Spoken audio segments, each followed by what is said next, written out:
Reporting in progress. Okay, should we get ready? Sure. Microphone's on.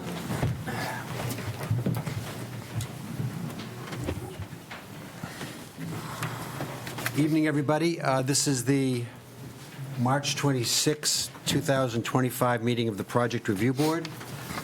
We have tonight 7 agenda items. I'll go through them very quickly right now.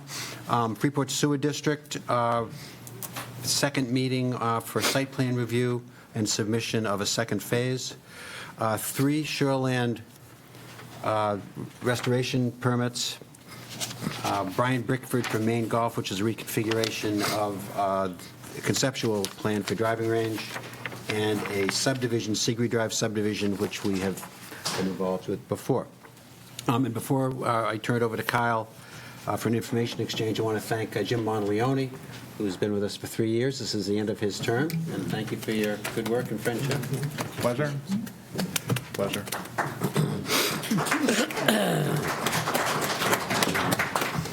Kyle, information exchange.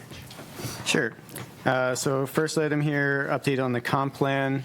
So many of you attended, but on March 19th, we had our final comprehensive plan workshop. So next steps are getting the finalized first full draft of the plan. That'll go before the planning board next Wednesday. So if anyone's interested in seeing that, the next step after that would be council will take a look, and then it'll go off to the state for a couple months while they put together their review and comments. So I have a question. I tuned in and I listened to it, but I wanted to go back. And was it recorded? Yeah, we should have the ability to rewatch the Zoom recording. Okay. I can check in and get you the link. Yep. Thank you. But yeah, so stay tuned there, and if anyone's interested, please come out to the planning board meeting next Wednesday.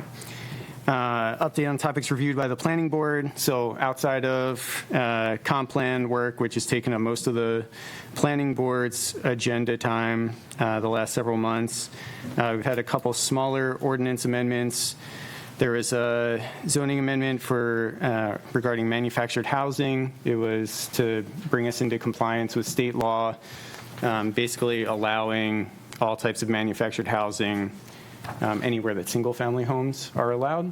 So it was state law passed in 2024, so bringing us up to date with that. And, kind of related to our agenda tonight, we're currently working on a shoreland zoning amendment, part of which would take the shoreline stabilization projects outside of the project review board's review and move them to the staff review board for review. It seems like a pretty technical application that usually code and DEP are the ones who weigh in the most, and the board, outside of a few factors looking at, revegetation requirements and things like that, which are outlined pretty clearly in the ordinance, there's not a whole lot to weigh in on a lot of times, and it's a pretty large time sink in some of our agendas. And then there's a couple minor definition changes there. So that's going to the board for public hearing next Wednesday as well, and then would go to council after that for adoption process. So we could have a couple more months where the shoreline stabilization projects are coming to the PRB, but after that, it looks like they would most likely go to the staff review board. That's about it for planning board. Update on staff approvals. So we had a few month gap there with PRB meetings. While that was going on, we did have a couple staff review board meetings. So there was a application by L.O. Bean at Fog Farm to put a new building up on that existing parking lot there.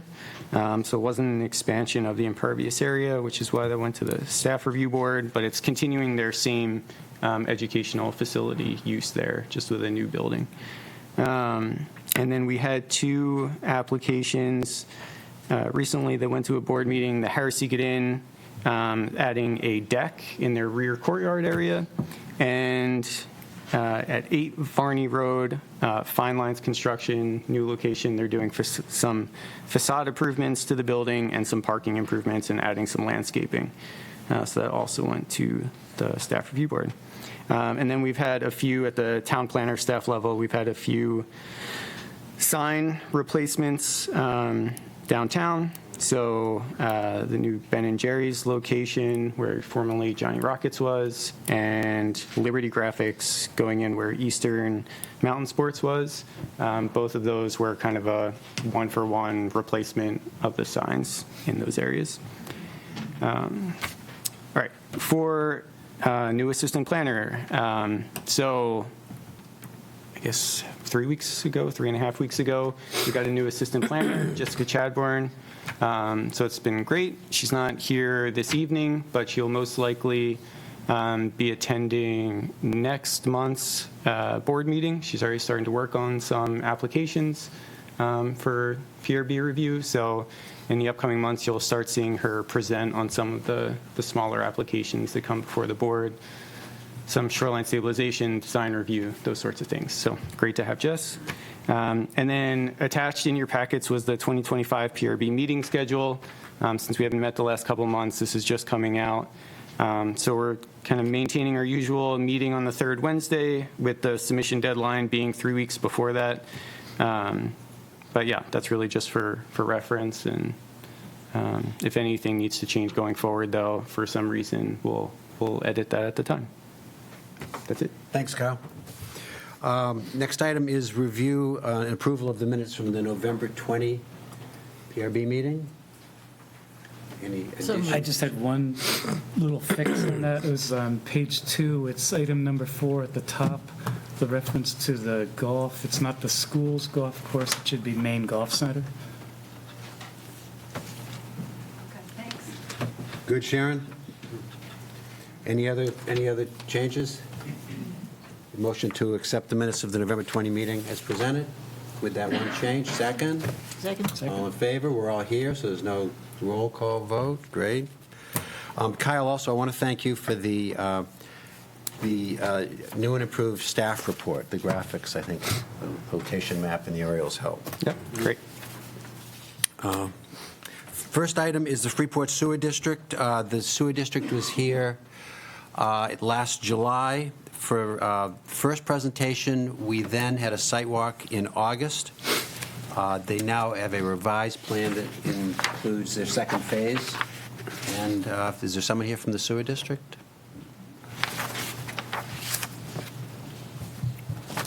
What we'll do tonight is the normal routine, and that is to hear presentations from the Sewer District. We'll ask some questions from the board level as appropriate.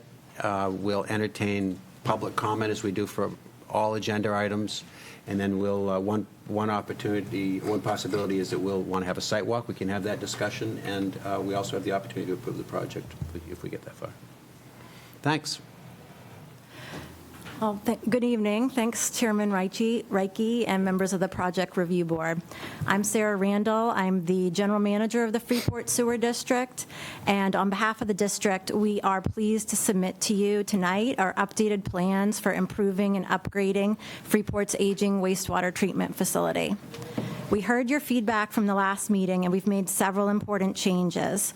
And based on your, probably most importantly, based on your comments, we combined Phase 1 and Phase 2 of our upgrades into the application that you are considering tonight. So what you're seeing is the full scope of the upgrades planned at the wastewater treatment site.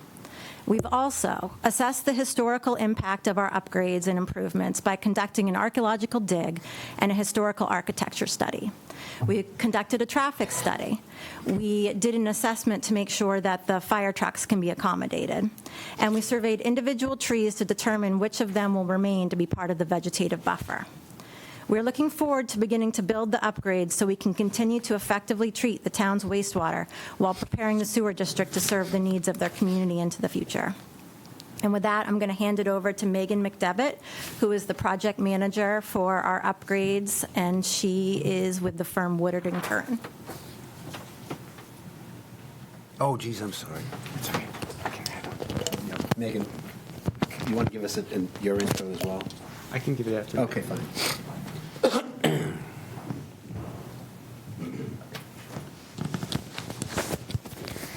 Sorry about that. Just making sure the mic worked. Is Kyle going first, or? No. You're going, Megan. I don't want I'm to going. duplicate what you're going to say anyway, so I'll just add in any missing staff pieces after. Perfect. So thank you to Sarah for that introduction. Great to be in front of you guys all again. As a reminder, my name is Megan McDevitt. I'm a project manager with the firm Woodard & Kern, and we're looking forward to showing you kind of some of the modifications, or I should say more the additions we've added to our site plan application, so that we're showing you the entire comprehensive project that's proposed at the Freeport Sewer District. So quick kind of brief overview of what I will present. We'll just kind of go back over the project location and the existing site plan and some of the site constraints. We'll review what was formerly referred to as Phase 1, the administrative building and second driveway. And I want to address some of those comments that Sarah talked about. We heard your feedback, and we made sure we addressed that in this application. And then we'll show the proposed upgrades for what we're calling the wastewater treatment plant Phase 2 part of the project. And we'll go over the elevations and also how we are making sure we're meeting all of the zoning ordinance and standards for the Freeport. So just as a reminder, the property for the Freeport Sewer District is located at the corner of South Freeport Road and Cushing Bridge Road at 43 South Freeport Road, and it's in the Village 2 district. This here is the existing condition site plan. So as you can see, we have the treatment plant, and all of those kind of blue different shapes are different buildings, tankage, processes at the plant. The site is well surrounded by vegetation. It's got a pretty good forested buffer on all sides. This here just shows some of the underground constraints, things that you can't see on site or don't show up clearly on the site plan, but things that limit the areas where we can build. The red, green, and blue arrows are the different underground piping that brings the wastewater. Apologize.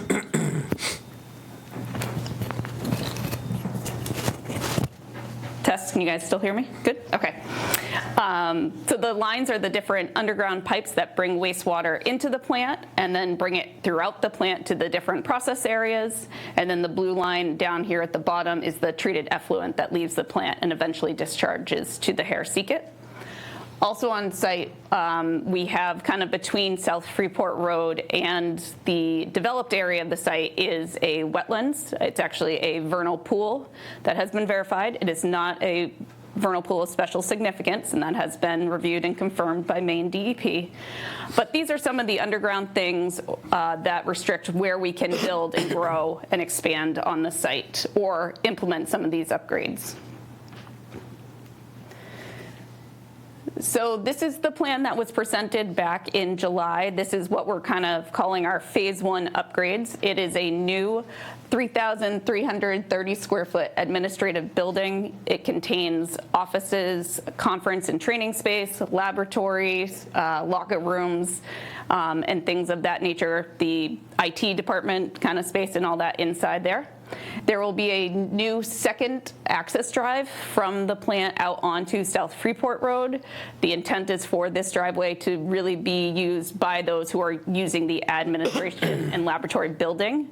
The existing access, which is shown on the top part of this figure, will continue to be in operation and will be used by anyone who is going to the staff as part of the process or the treatment part of what goes on there.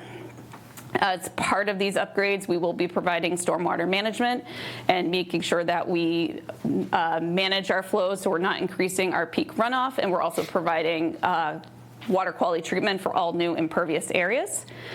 We are proposing a new landscape buffer to buffer the proposed improvements from the Cushing Briggs Road with several new trees along the side, as well as lighting along that side to make sure we have safety and clear paths on that road.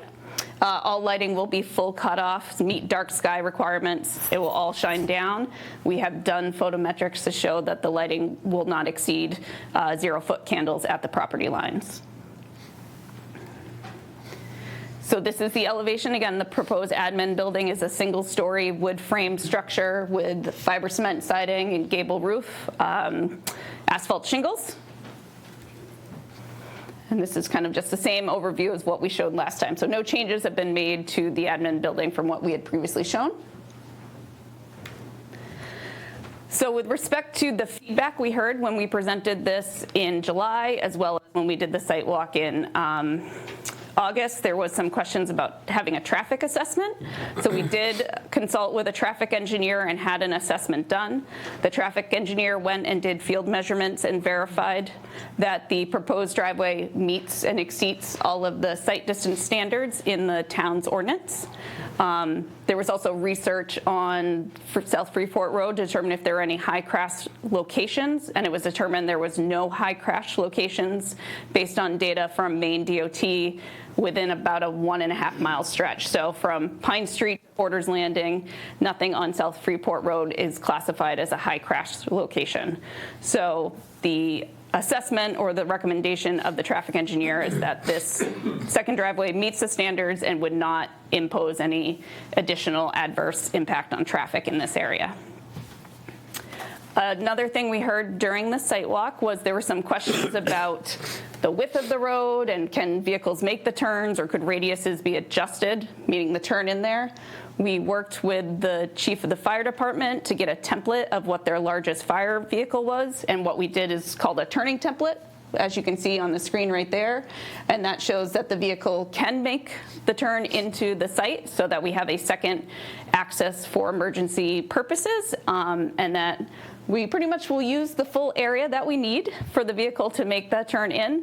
So we've kind of kept everything as tight as possible based on that turning radius of the fire truck. There was a lot of feedback at the last meeting about whether we had met all of our Historical Preservation Act compliance, Section 106. We had reached out to Maine Historic, or to the State Historic Preservation Office prior to the project, and originally they had signed off and said there would be no adverse impacts. But given some of the changes with the second driveway, we wanted to make sure we showed them all the data, so we resubmitted the project to them and asked them to review it again. They used that information and they recommended we did a phase 1 archaeological survey because there is an old foundation that was found kind of in the location of where the proposed driveway is.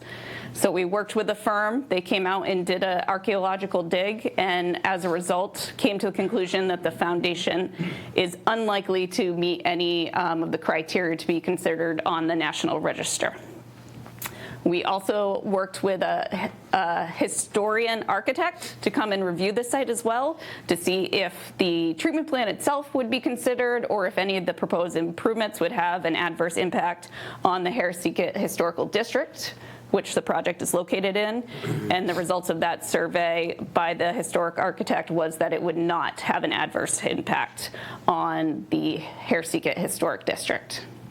These findings have been sent to the State Historic Preservation Office. We are waiting for their review and feedback. They have asked for some additional questions, more pictures and things like that, which is why we have not heard back from them at this time.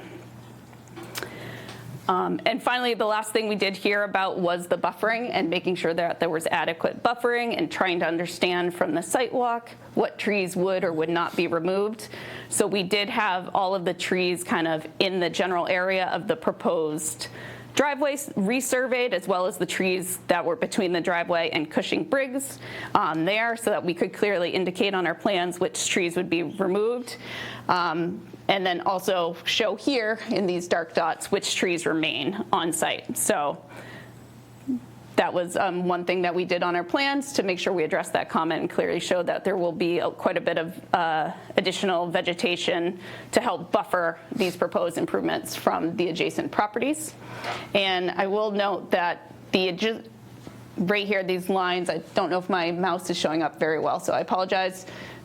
But that is showing the property line and then also the setback line. So we are showing that we are at least keeping that 25-foot setback of vegetated buffer protected and then adding additional trees to supplement that between the existing buffer and the proposed roadway.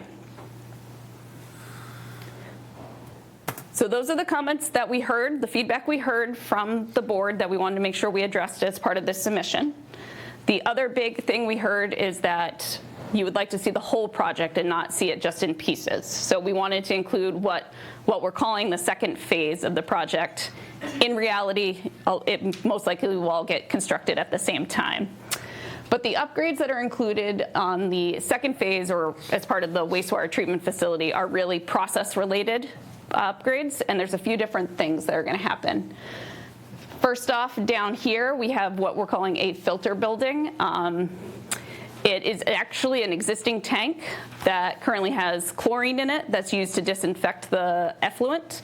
We are going to convert that into filters. And really, you can think of it no different than your coffee filter. It's just meant to send the water through and pull out as many of the solids as possible. What we're doing is just putting a building over that existing tank. So the tank is already in the ground. It's open to the air. We're going to put a small wood frame building over the top of it so the equipment can be protected. In addition, on the north side of the property, we're adding a new process building. This process building is for the back half of the treatment for all the solids that get treated. So after the solids get pulled out of the treated water, those solids need to be dewatered as much as possible and then removed and disposed of legally. This will also be a location for disposal of septage. So there's a lot of vendors, RVs, and things like that come into the treatment plant and they need to dispose of septage. This building will also have a connection for that as well.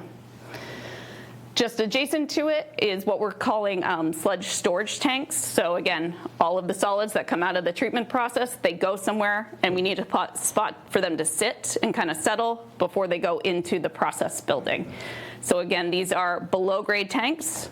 They will stick up about 3.5 feet for safety reasons. They are open air, so there's no structure or anything sitting out. But they do need to stick up a little bit for safety, so nobody can fall into them. It's a fall protection. This is elevation of what the proposed filter building would look like. So again, all of that concrete shown on the lower level, the stairs, that's all existing. We are just putting this single-story wood frame structure with a sloped roof on top of the existing concrete. And these are what the side elevations look like.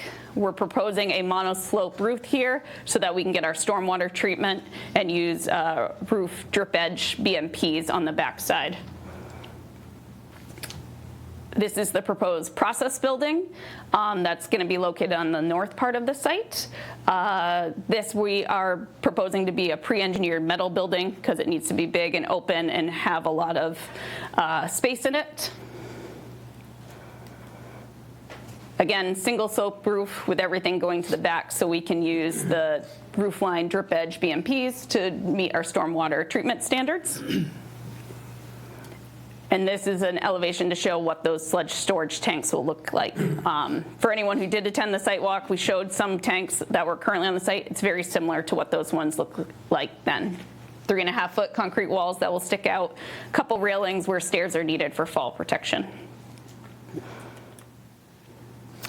So I've mentioned stormwater a few times. We know we need to meet the stormwater standards here in this new area, so we are proposing very similar stormwater BMPs for the phase 2 improvements, like in the phase 1 improvements.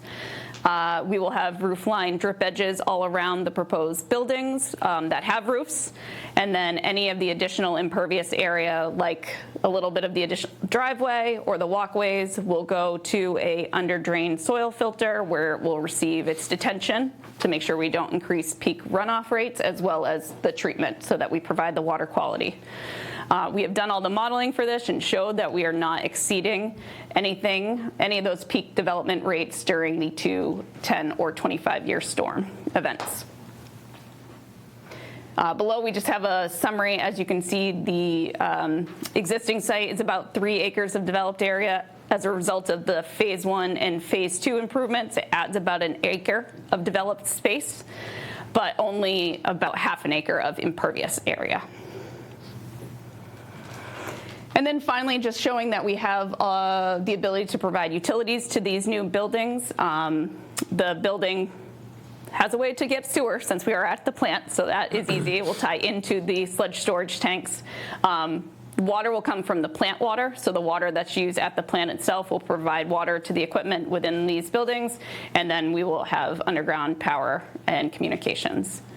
Lighting is proposed to be on these buildings and on this storage tank. Again, it will all be full cutoff and meet dark sky standards, and we have done photometrics for this as well, also showing that we will have no light trespass or any foot candles above 0 at the property lines. And that is everything I have. Thank you, and thank you for putting effort into addressing the outstanding questions. Of course. Here's a question. Yes. If you went back to the existing plan, could you just point out where the fence that was around everything currently, where is it now on this plan? Because it's not, I think the idea was not to include the new admin building, right? Correct. So the existing fence is that kind of line with the X's that is just on the inside of all the green hatching. And I apologize, I know it's hard to see. I don't know. I'm looking on my own screen. Let me see if I can make a laser pointer work on this. Does this help?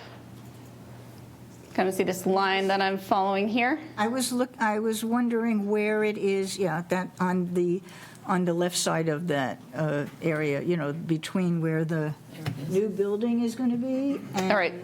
So this is the existing here, where the proposed building, the admin building is proposed to be outside the fence line. So the fence line really stays the same, and a new vehicle gate will be provided in between the parking spaces, the proposed parking spaces and the existing. So right in here. Okay, and you explained the reason to have the other driveway is to get into the new admin building, right? So that is all on the public side of the fence, correct?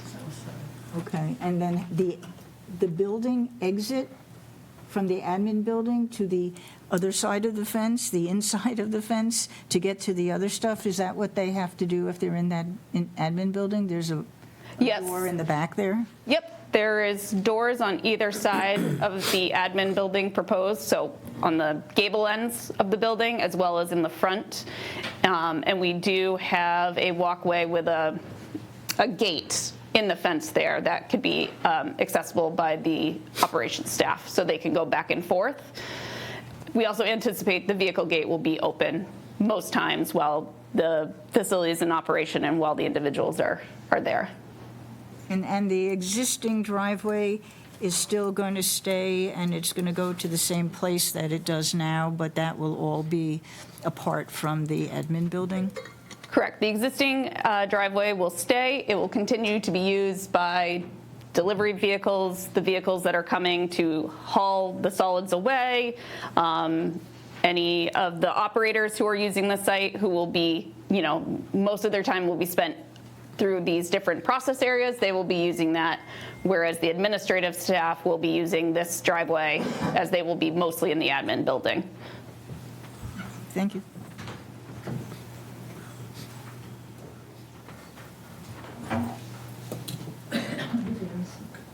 Looks like you're warming up for a question, Jim. Yeah. Could you speak to the decision to configure this in a manner that's not a one-way loop?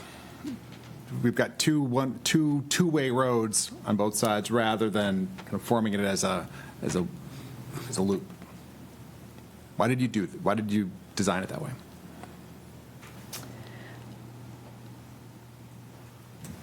Yep, I think the reason we designed it to have two-way was to kind of keep things separated as much as possible. So if there are individuals who come in, there can be some control over it.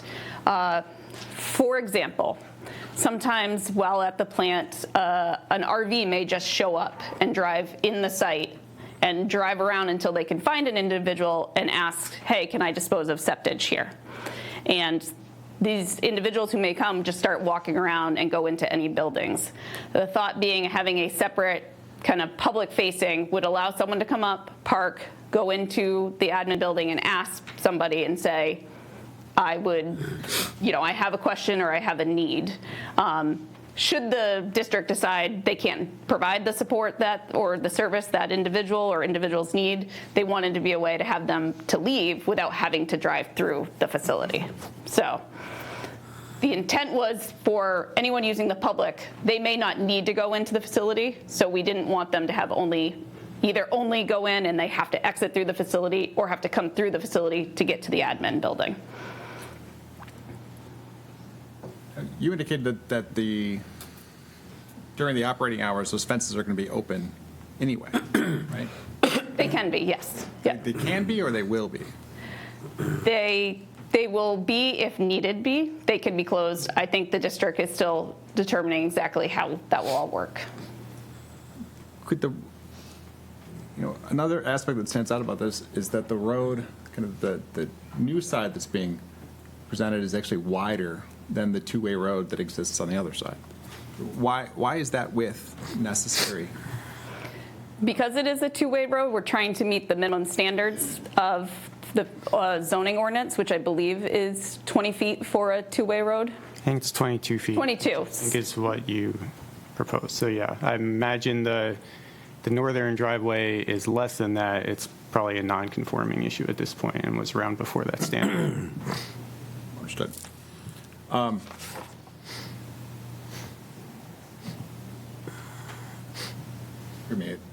Now I lost train of thought of the next question I want to ask. Oh, I wanted to change the subject and understand to what extent under this design are like parked cars visible from the property line? Is it at all? Are you able to see cars at all from the property line under this design?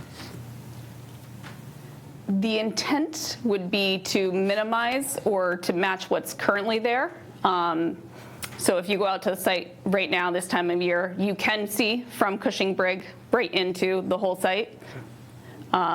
We would try to improve that and provide more buffer with the landscaping that is being proposed.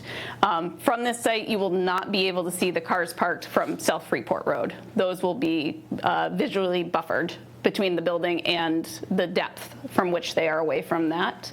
But we are proposing the vegetation on the Cushing Briggs side to try to buffer that as much as possible. Is it possible? Could you elaborate on the decision to not add landscaping, additional plantings on the opposite side of the new roadway? We have it on the Cushing Briggs Road side, but not on the far side. Why did you decide to handle it that way? The intent really was to provide the landscaping as a visual buffer. On the north side of the proposed driveway, we don't see it providing, being visual to any of the residents. It would really only be visual to inside of the treatment plant. There is a lot more vegetation staying in there. And also we have a proximity to wetlands that we're trying to make sure we maintain a certain offset from. What about at the point of the curb cut, where there is a kind of a visual impact at that spot, where in terms of like how wide of an opening is visible from South Freeport Road?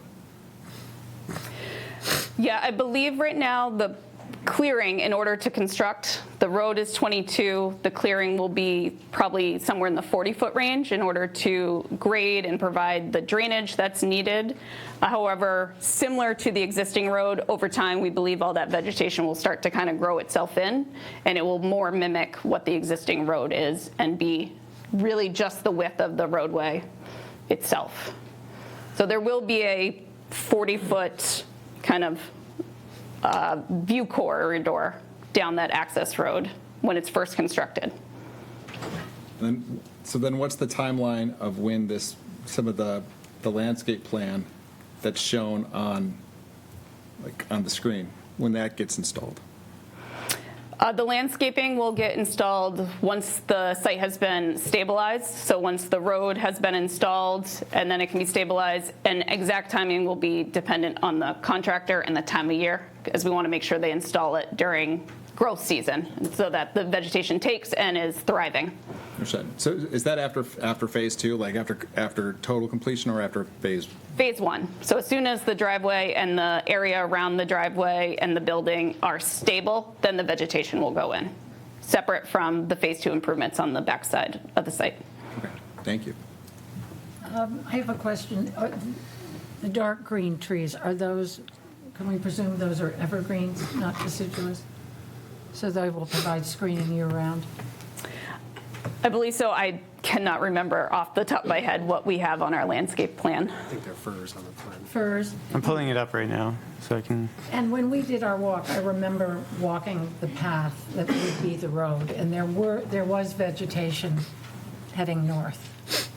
But to his point, I think to try and make it feel,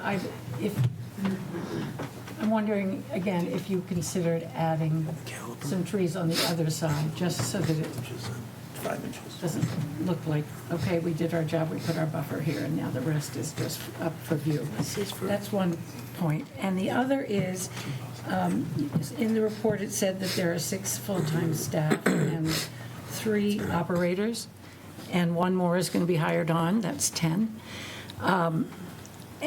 But you're asking for 17 parking places for once-a-month meetings. So my question is, how large is the board? And do all 10 staff people come to the meeting, or 1 or 2? In other words, what's the purpose of adding 7 more? so And is I jump 10 in a on that correct one? number? I had read it was 4 or 5. So I just wanted to say the 17 parking space requirement will come from the ordinance, not necessarily the applicant side. Or if it is from the applicant side, it's also a requirement of the ordinance. So the minimum parking for public utility, there's a breakdown. It goes to, there's a calculation that it's the number of employees or the square footage What's of all the required? buildings, and it's the greater of the two. So I think if they were going by employee numbers, the number could be less, but because our ordinance requires the greater of the two, we go to that square footage number, and that's where the 17 spaces come from. Okay. I'll try and find it. In the intro, I think it suggested that many employees, so I was just wondering why it had to be so many, that's all. Linda? I have one question, kind of a follow-up on Jim and the 2 driveways. Are you going to be having signage on both of the driveways, particularly to make sure that people know which one is the public entrance and which one is the more commercial, the use entrance for the people that work there?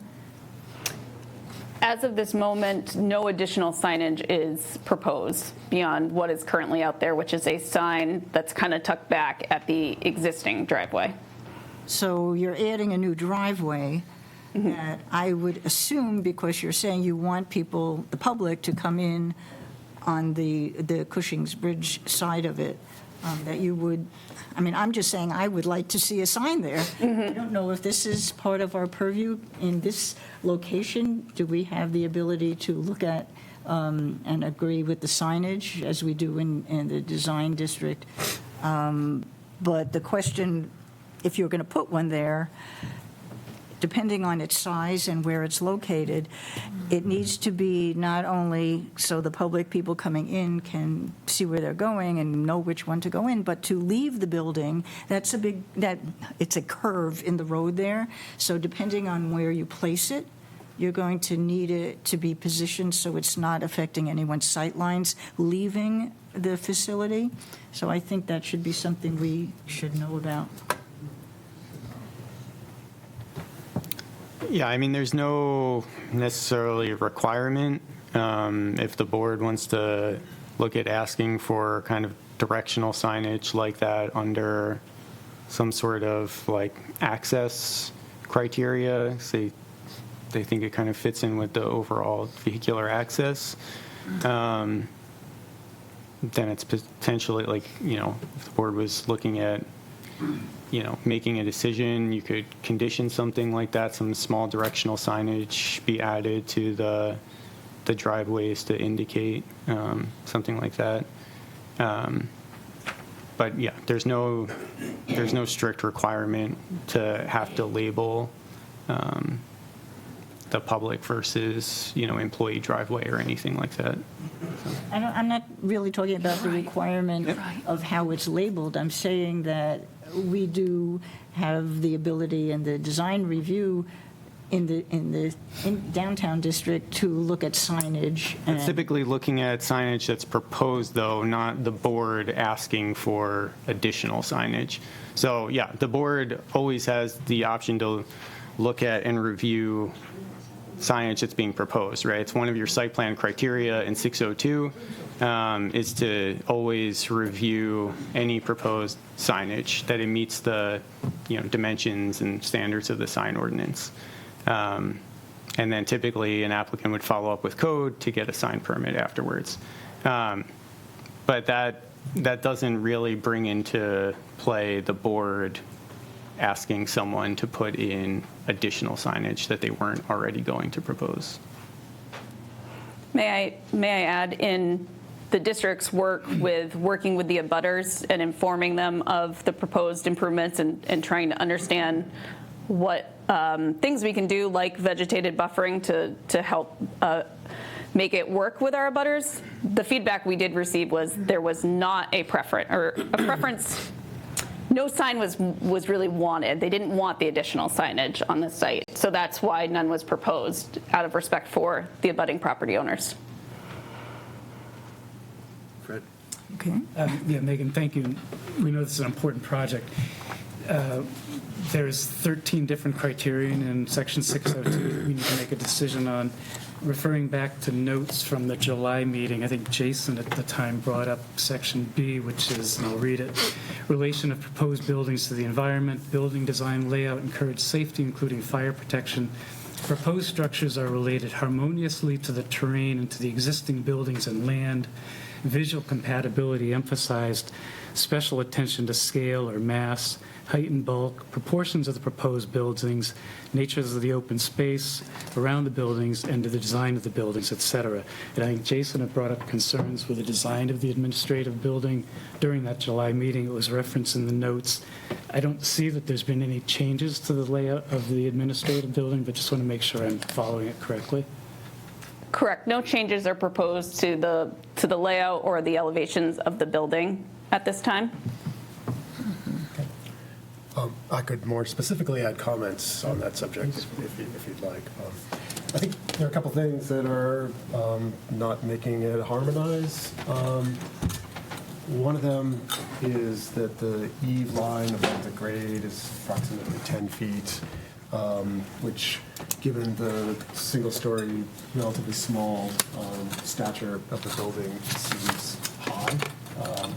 And it could be softened if it came down slightly. And one of the ways that announces itself, that height difference or that height condition, is the size of the windows. Like the double-hung windows are kind of small-ish. I don't see why those couldn't be taller and improve the proportions and bring the eave line down slightly to kind of tie things together more. And the storefront in the middle just seems totally out of character with the rest of the building and could easily be a set of larger windows that compose themselves relative to the other windows, and maybe they are more double-hung like in type, even if they're not operable. And that would improve the appearance in that regard. And the horizontal trim band, I would just personally get rid of it and just like have one material and not have that break line that's up at like 3 feet or something. And those, I think, would markedly improve things. If I can just build back on that, if you look from South Freeport Road, the face of the administrative building. So from South Freeport Road, you would see the rear of the building. Yeah, so the rear of the building, but driving down South Freeport Road, which is part of the historic district, and the Village 2 district, which is meant to recognize sort of the historic aspects of this whole neighborhood, all of the surrounding homes are about 60 feet wide. This building's 90-plus feet wide, so it's a lot wider. Most of the buildings or residences are a Cape Cod-style home. This, to me, and I'm not an architect, but it doesn't really, it looks like an industrial building. So in terms of the issue of visual compatibility, I feel like the front of the building facing South Freeport Road doesn't really meet the visual compatibility. So just want to throw that out. Visible compatibility with neighbors or with itself? Like, it is an industrial site. Yeah, I want to, just bring up a couple of points here. So one, I understand we're looking at, that B relation of proposed buildings to the environment standard, and it calls out some of this stuff. This is not in a design review district. We don't have any specific design standards in the Village 2. So we're really solely going off of this language here in review criteria B. Public utilities are a permitted use in the Village 2 district. So when we talk about visual compatibility, we do have to think that public utilities in general are an allowed use with site plan review, but they're generally allowed in the zone, not just, it's not a situation where, single family homes are allowed and this is just an existing non-conforming use that's allowed. So it should be expected that this is a land use that you could find in that district. I understand, but it does say design of buildings, including roof style, facade openings, architectural style, and details as being part of the code. I know it's not design review, but I think it's important we keep this in mind. Just visual compatibility, not uniformity with the surrounding area shall be emphasized. So I just want the board, if they're going to, make some of those asks, really tie it to that, Sure. section. Understood. Could you just clarify, in light of that question, what aspects of this elevation after construction, after completion, will actually be visible from South Freeport Road or from Cushing Briggs Road?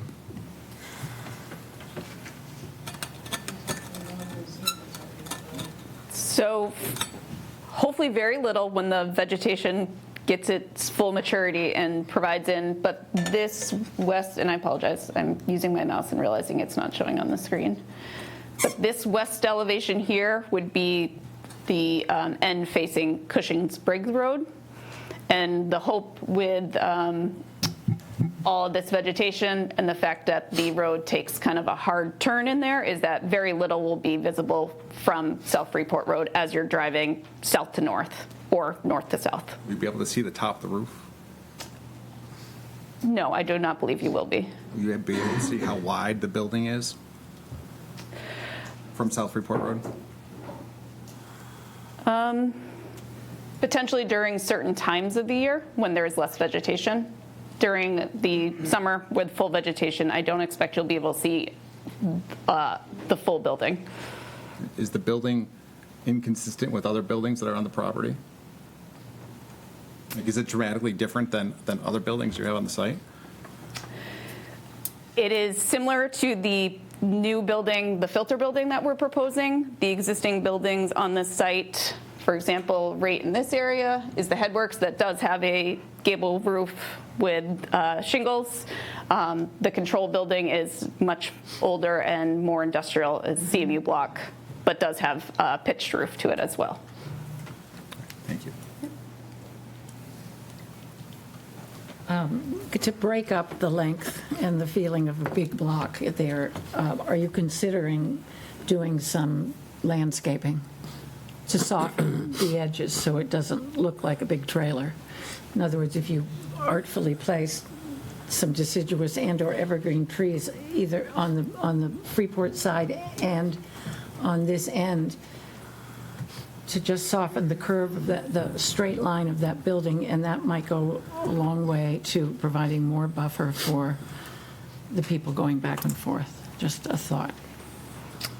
We could look at adding some more vegetation or some landscaping. We do have kind of some space here between the end of the building and the road. So instead of just having it be an open, straight-on wall that you're looking at, you could use vegetation to break it, or landscaping, as it were.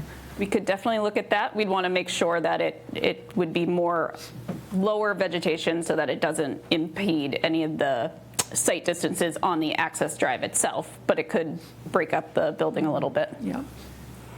While we're still on vegetation, it's my understanding that if you work underneath the canopy of a tree, it is not viable in the long run to live. And it seems like a number of those larger trees that were shown on the site plan the work would be well within the canopy of those. So I don't feel confident that you can count on those as offering a break or buffer between Cushing Briggs Road and this driveway. And further to that, I feel like there needs to be more layers to the buffer in order to have it work well.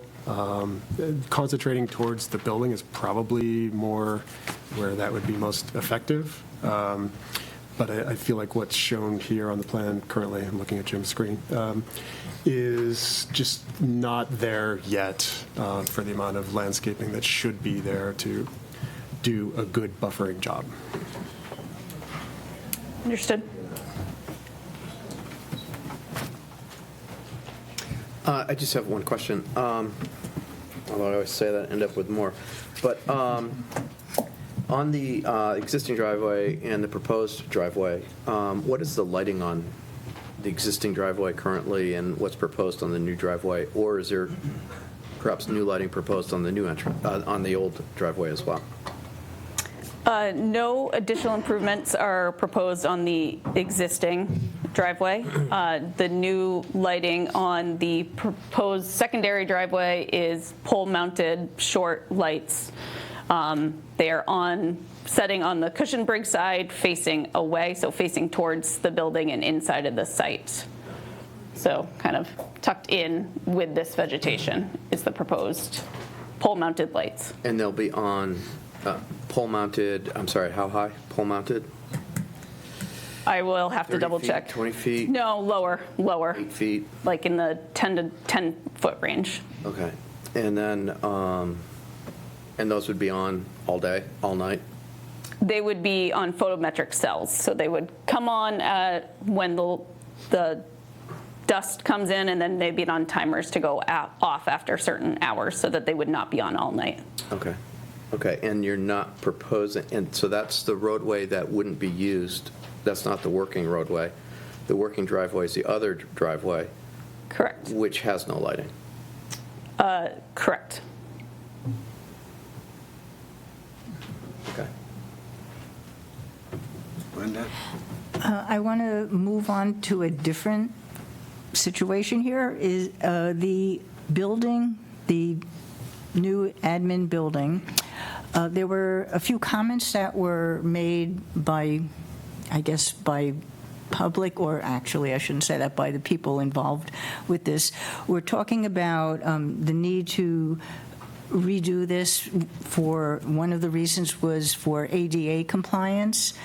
And I was wondering why in this new building, this is a personal thing, the men's facilities and the women's facilities look quite different, where the women's facility seems to only have one toilet and the men have three, or, have facilities, 3 spaces. And it's just, I'm just curious, because I would think there should be some equivalence in the 2 types of rooms. And I don't want to hear that, mostly men work there, because you never know,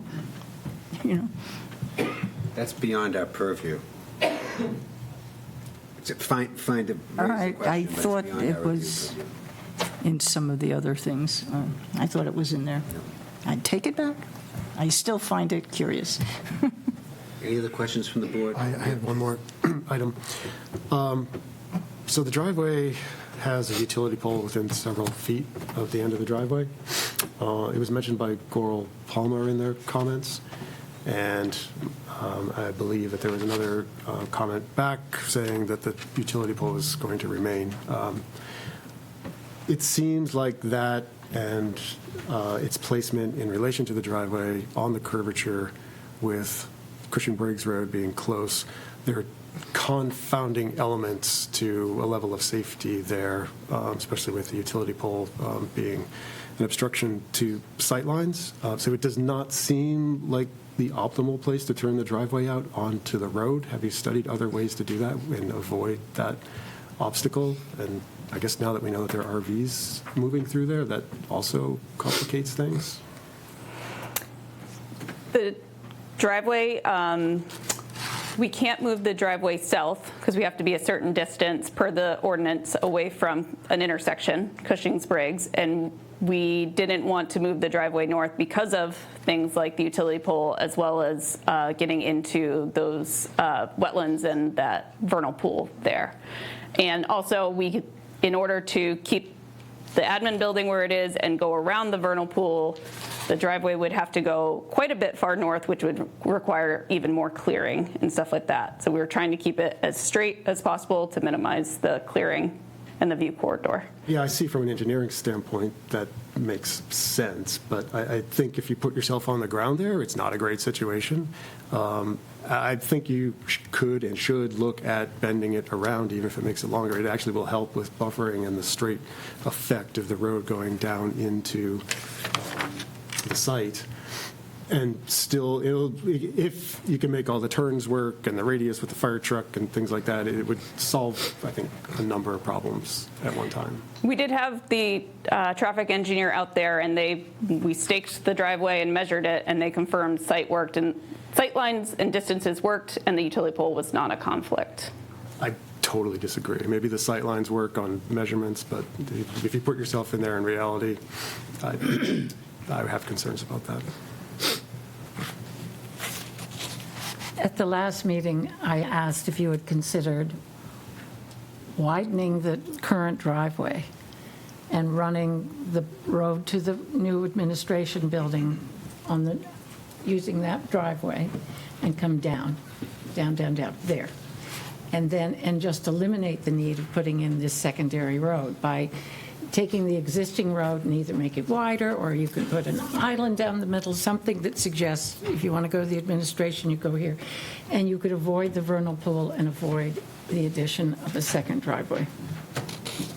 There is limited space that we can expand going kind of, make sure I get my west here, because the wetlands does come pretty close to the existing fence line, and also you're supposed to be at least 25 feet away from that from any proposed improvements for protection. So expanding this road or the driveway towards South Freeport is limited because of the proximity of the wetlands. How about the other way? How about towards, yeah, if it came down, well, it's coming down, where does it go now? Down. Comes in down here. Right. And it loops around. Right. It just, if there were a way to double the use of the existing road, I know part of it was if there's a tree down, then we need another emergency access thing, but if somehow it could be worked so that it springs off this existing one, then you could avoid the whole issue, which I know is not what you planned. But it would be a Is it way to possible? tuck it someplace. Making this existing road, which, as Kyle pointed out, is non-conforming right now, we would be limited in making it wider within the site because of the wetlands. We would have to go towards the property line. Have to be wider? Because really, the parking for the administrative building is for staff only, right? I mean, that's the intent. So why, I mean, those are just sedans that are driving in. Why would the road need to be wider to support that? In response to the question, had we looked at making it wider? We had not been looked at making this wider because of some of the limitations with the proximity of the wetlands there. The desire is to have a second egress to the site, and this is why we have the driveway proposed here on the south side towards South Freeport Road. Any other questions? I'll jump in on this one. As we all know, a great proportion of the concerns that have been expressed have been about the second road. I understood first at our first meeting that it was required because you needed to have the fencing, and then neighborhood letters have raised the question whether it's technically required, and they pointed out the towns around us that don't have a second way in. Is this just a matter of convenience, or is there some regulatory requirement pushing us there? This is a matter of trying to make the site as resilient as possible and to give the district as many opportunities they have to make sure they can access this critical infrastructure.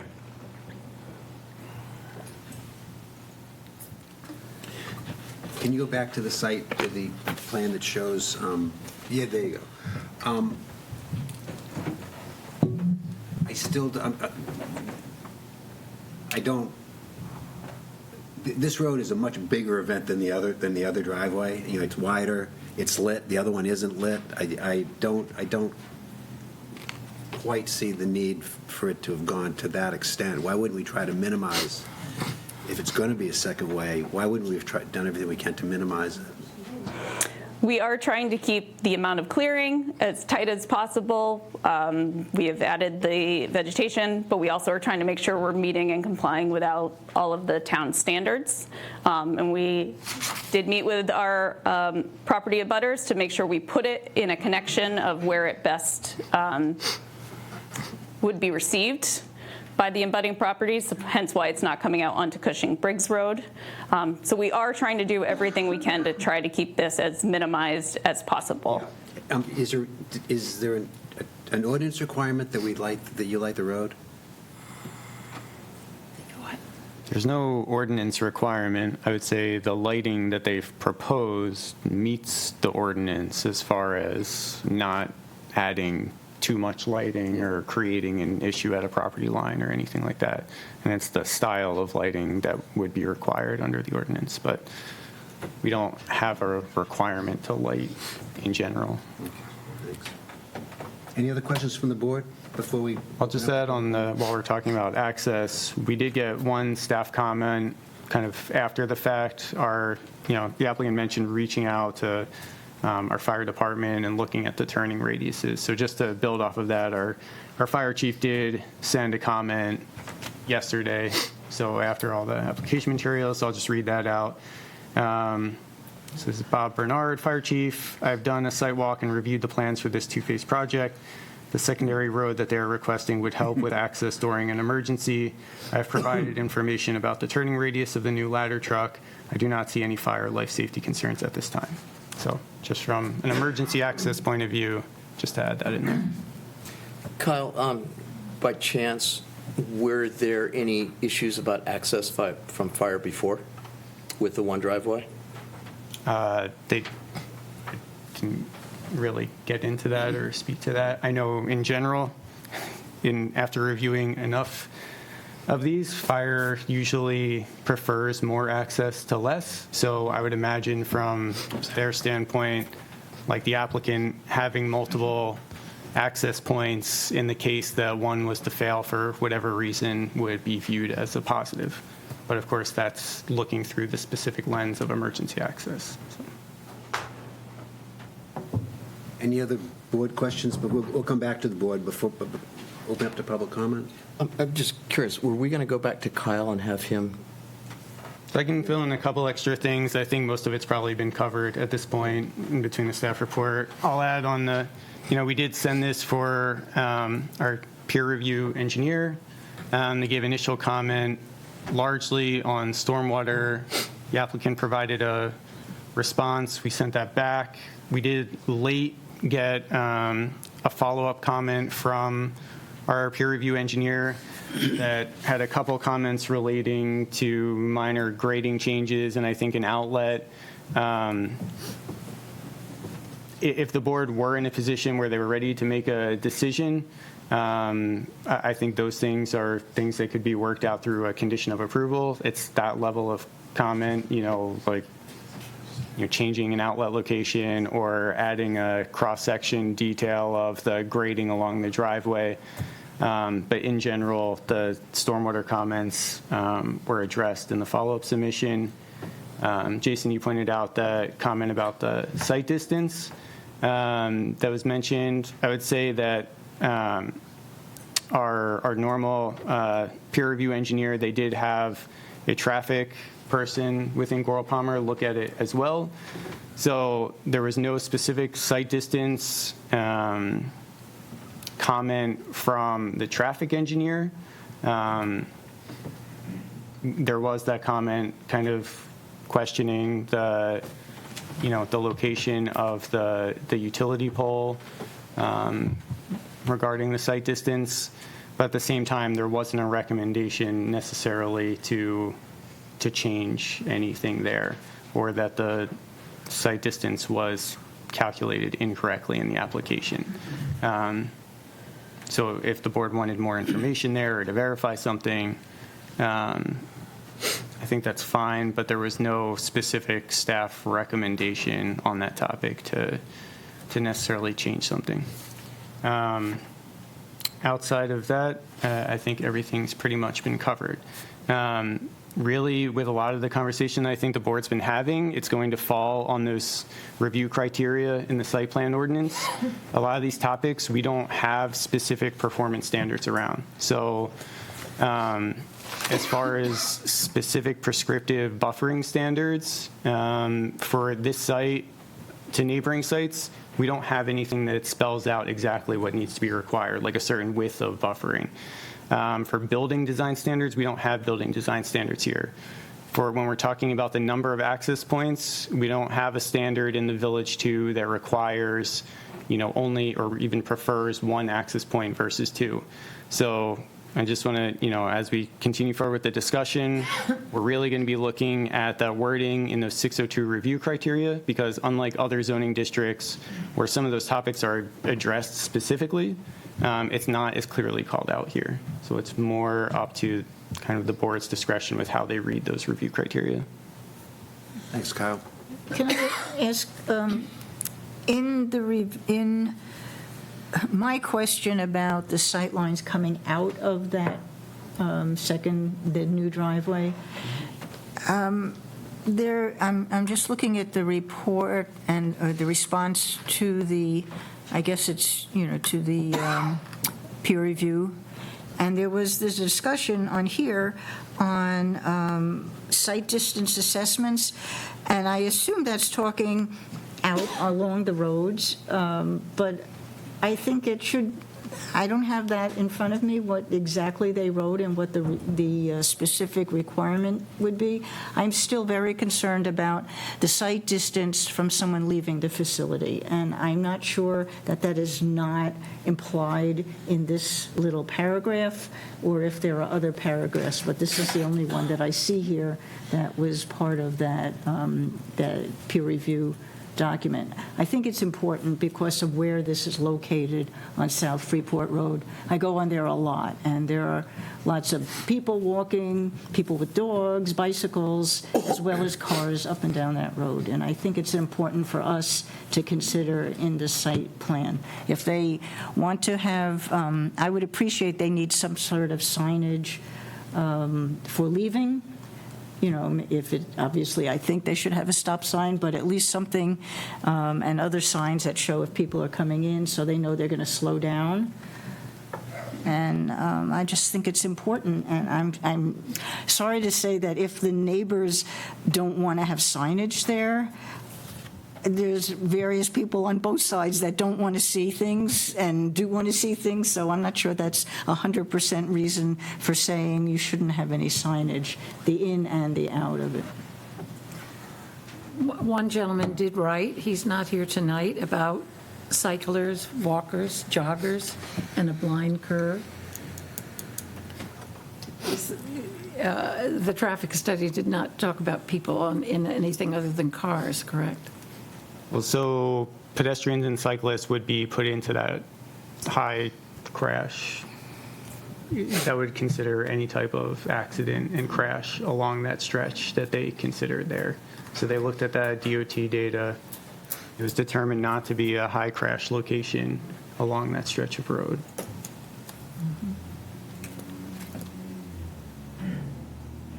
Okay to open up to comment? You have some?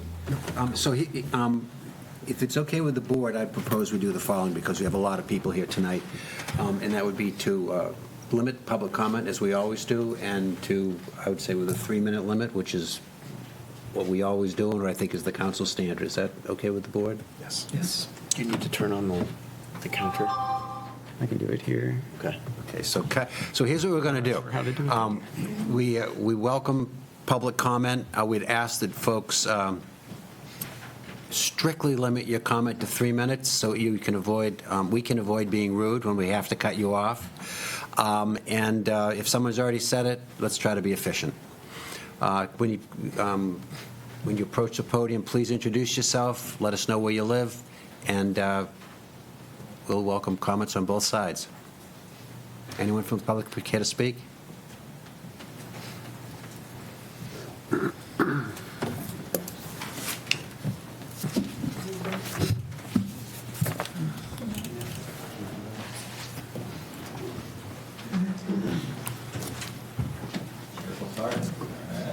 All right, good evening, I'm Jim Ahern, I live on Sandy Beach Road, right around the corner. I'm really thrilled about the treatment improvements that are proposed, and I appreciate the what I learned tonight about the lighting. But I want to get to 3 elements that I asked the board to give further scrutiny. One is the claim that secondary access driveway is needed at all. Second, the location of it. And then subsequently, then the location of the administrative building, which, by the way, I also support. I think it's really important to have a safe, modern, and good working space for the staff that are there. At the joint meeting with the council, a question was asked, what's the plan B if the review board doesn't approve the driveway? And the construction manager said there is no plan B.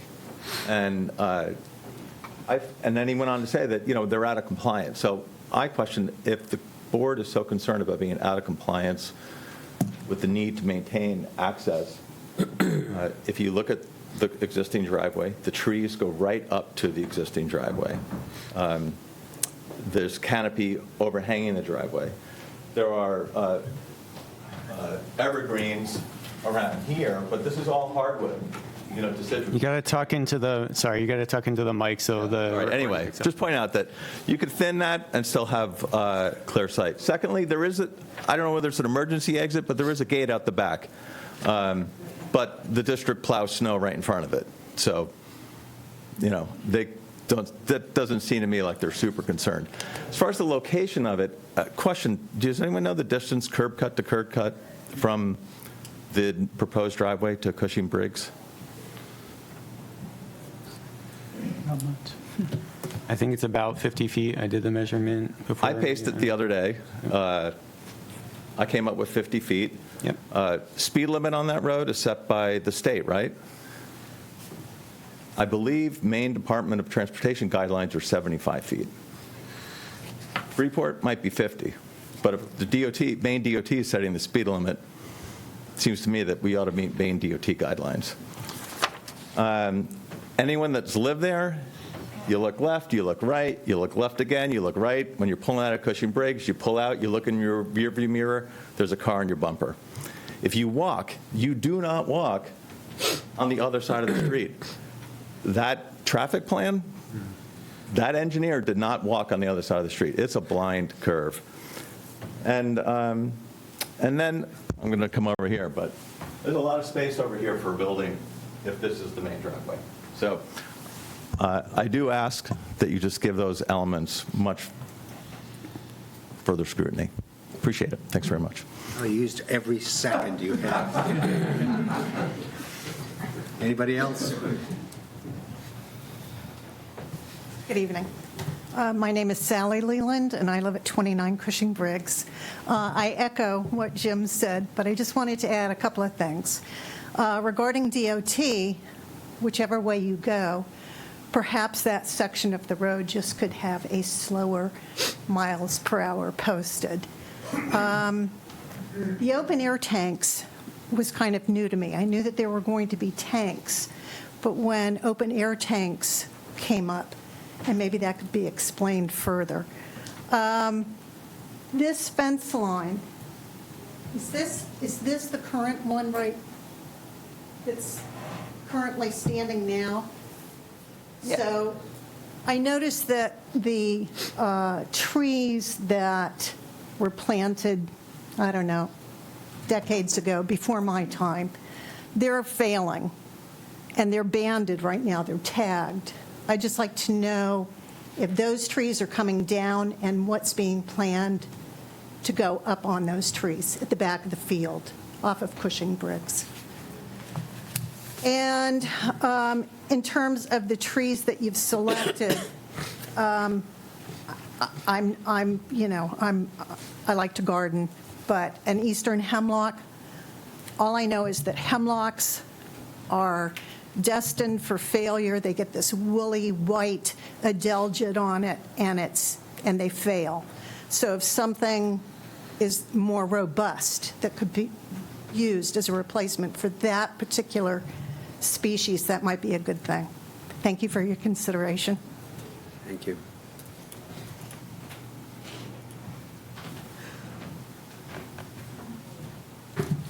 Good evening. Reginald Lees, 17 Cushing Briggs Road. I submitted some written comments earlier, and rather than go through the three issues for time saving, I think we've spoken a lot about the secondary road, the phasing of the project, and also the buffers. One issue that I would like to bring up, and I know it's a repetition from the previous speaker, however, my question is, I was not aware that the new sludge storage tanks were open to the air. I knew that the new chlorine area was going to be capped, which in my mind is favorable from an odor perspective. My question is, with two new open-air sludge storage tanks, will the likelihood of odor increase in and around the plant itself? I would ask that you answer that question through you. Thank you. Megan, is there someone, can you or someone from the sewer district answer that question? Yes, the sludge tanks are not, they're at a point in the process where they do not create odors, so it's not anticipate that that would have any more odors than what is currently on the site. There are currently 2 open tanks. As noted, one of them will be covered. One of them down in the corner here will continue to be open top. So no odors are expected. It is a very common practice at many treatment plants for the sludge storage tanks to be open top. Great. And are you in a position to answer the question that was asked about the existing trees? Could you repeat the question? I can answer.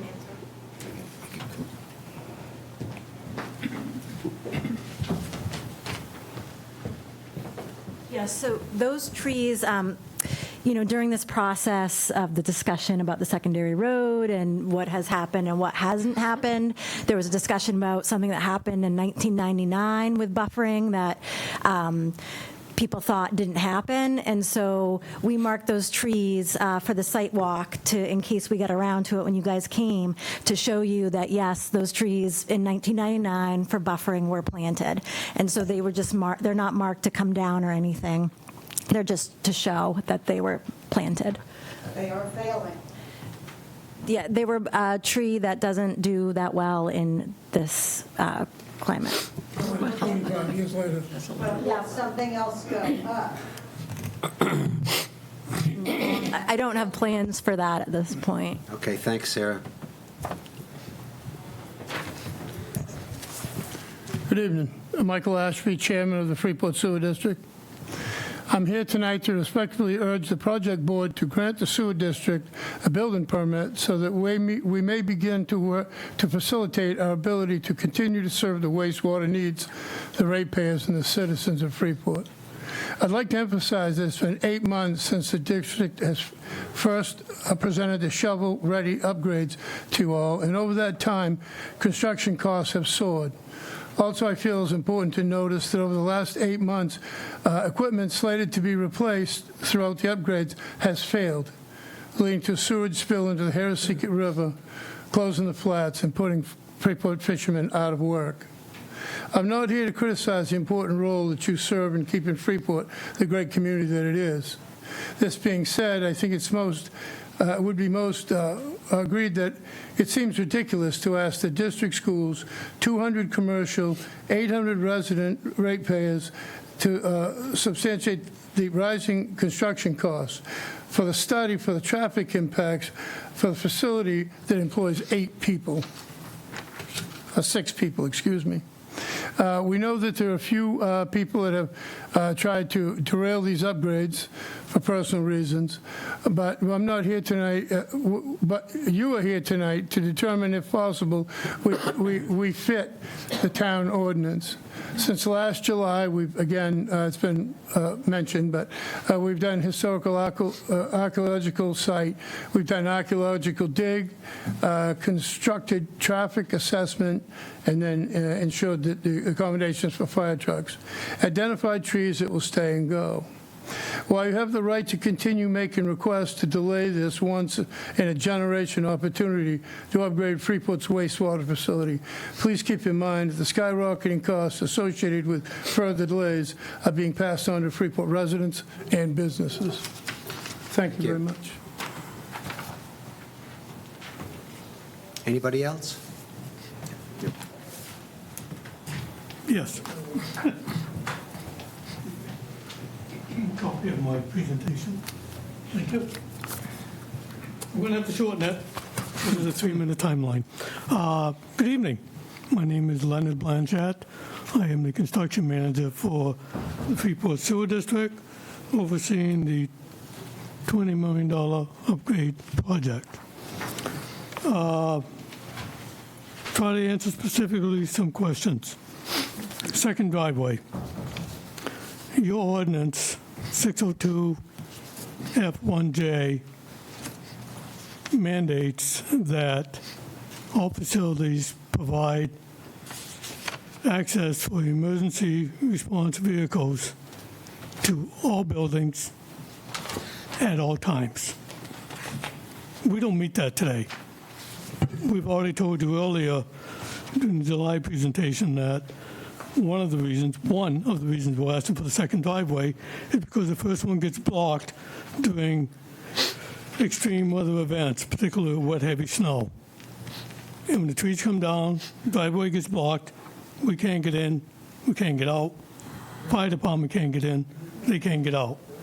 So in order for us to be able to meet at all times, which is in the ordinance, we need that second access. 2, probably more importantly, we are a public utility, and I just get the sense sometimes that it's not quite understood.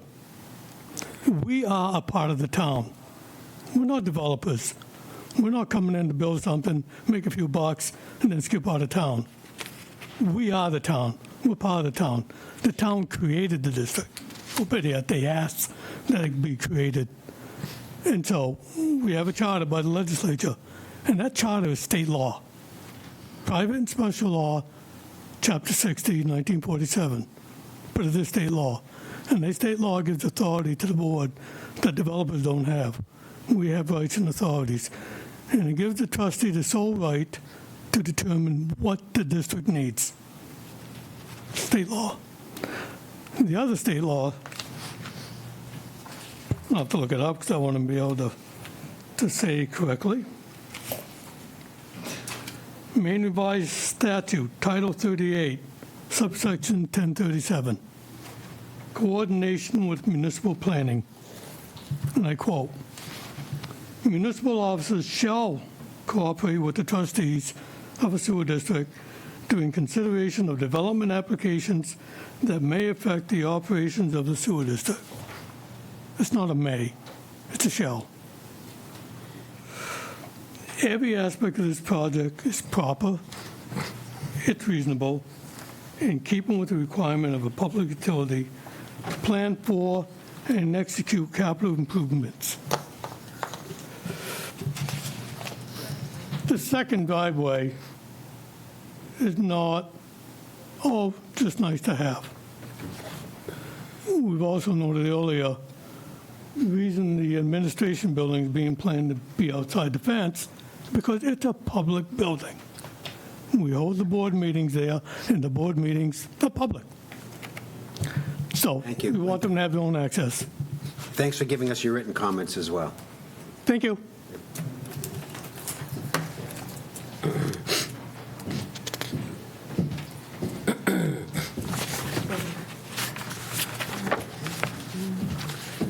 My name is Catherine Wallingford, and I'm on the board, Freeport Sewer, and I'm a trustee board member, elected.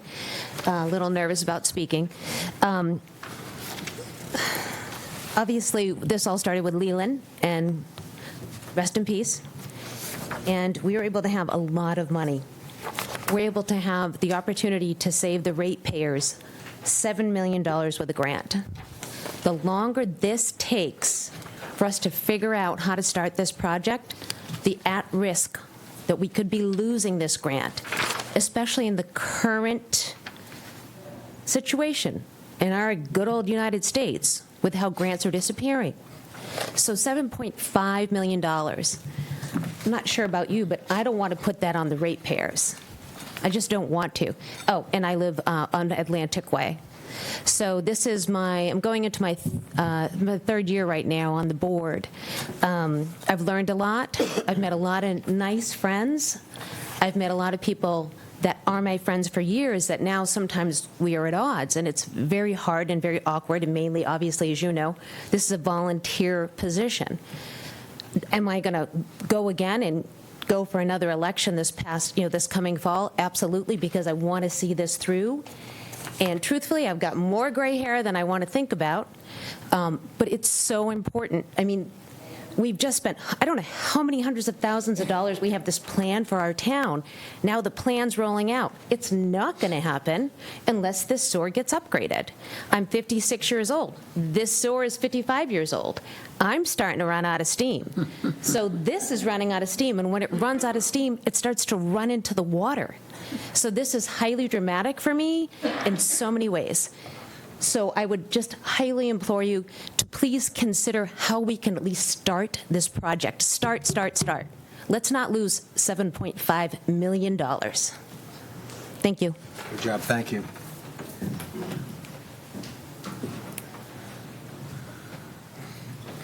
Wendy Whitaker, 3 Sandy Beach.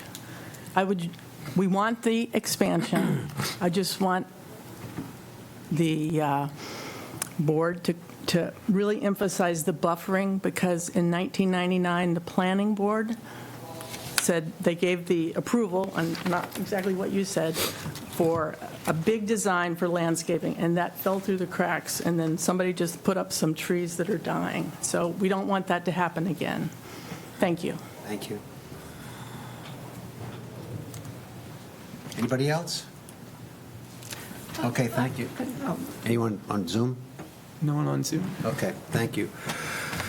Any other board questions or comments?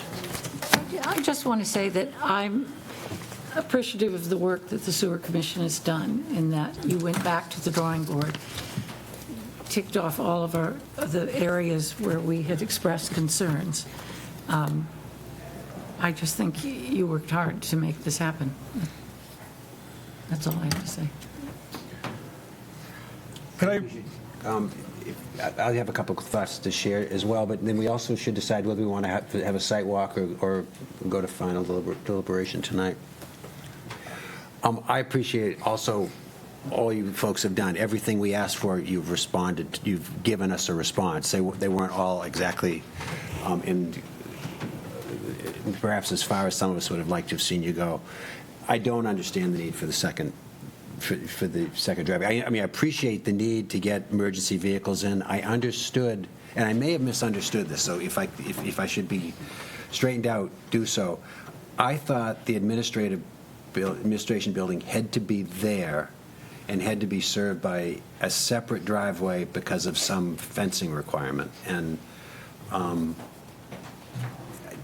if it's not the case, is there a chance that the administration building could be moved so it's going to be further into the site? I'm concerned. I'll give you my concern. I think right now, as nice as this new project is going to be from an industrial sense, it is in a residential area. I acknowledge it's zoned to, it's permitted to be there, it is predominantly a residential area. It's also an historic district, and curiously, it was when it was enacted, it was the largest historic district on the National Register in the whole United States. So right now, it's very well buffered. You don't know the sewer district is in there, and I worry that when we do this clearing and put that building close to the road, it's going to be a different situation.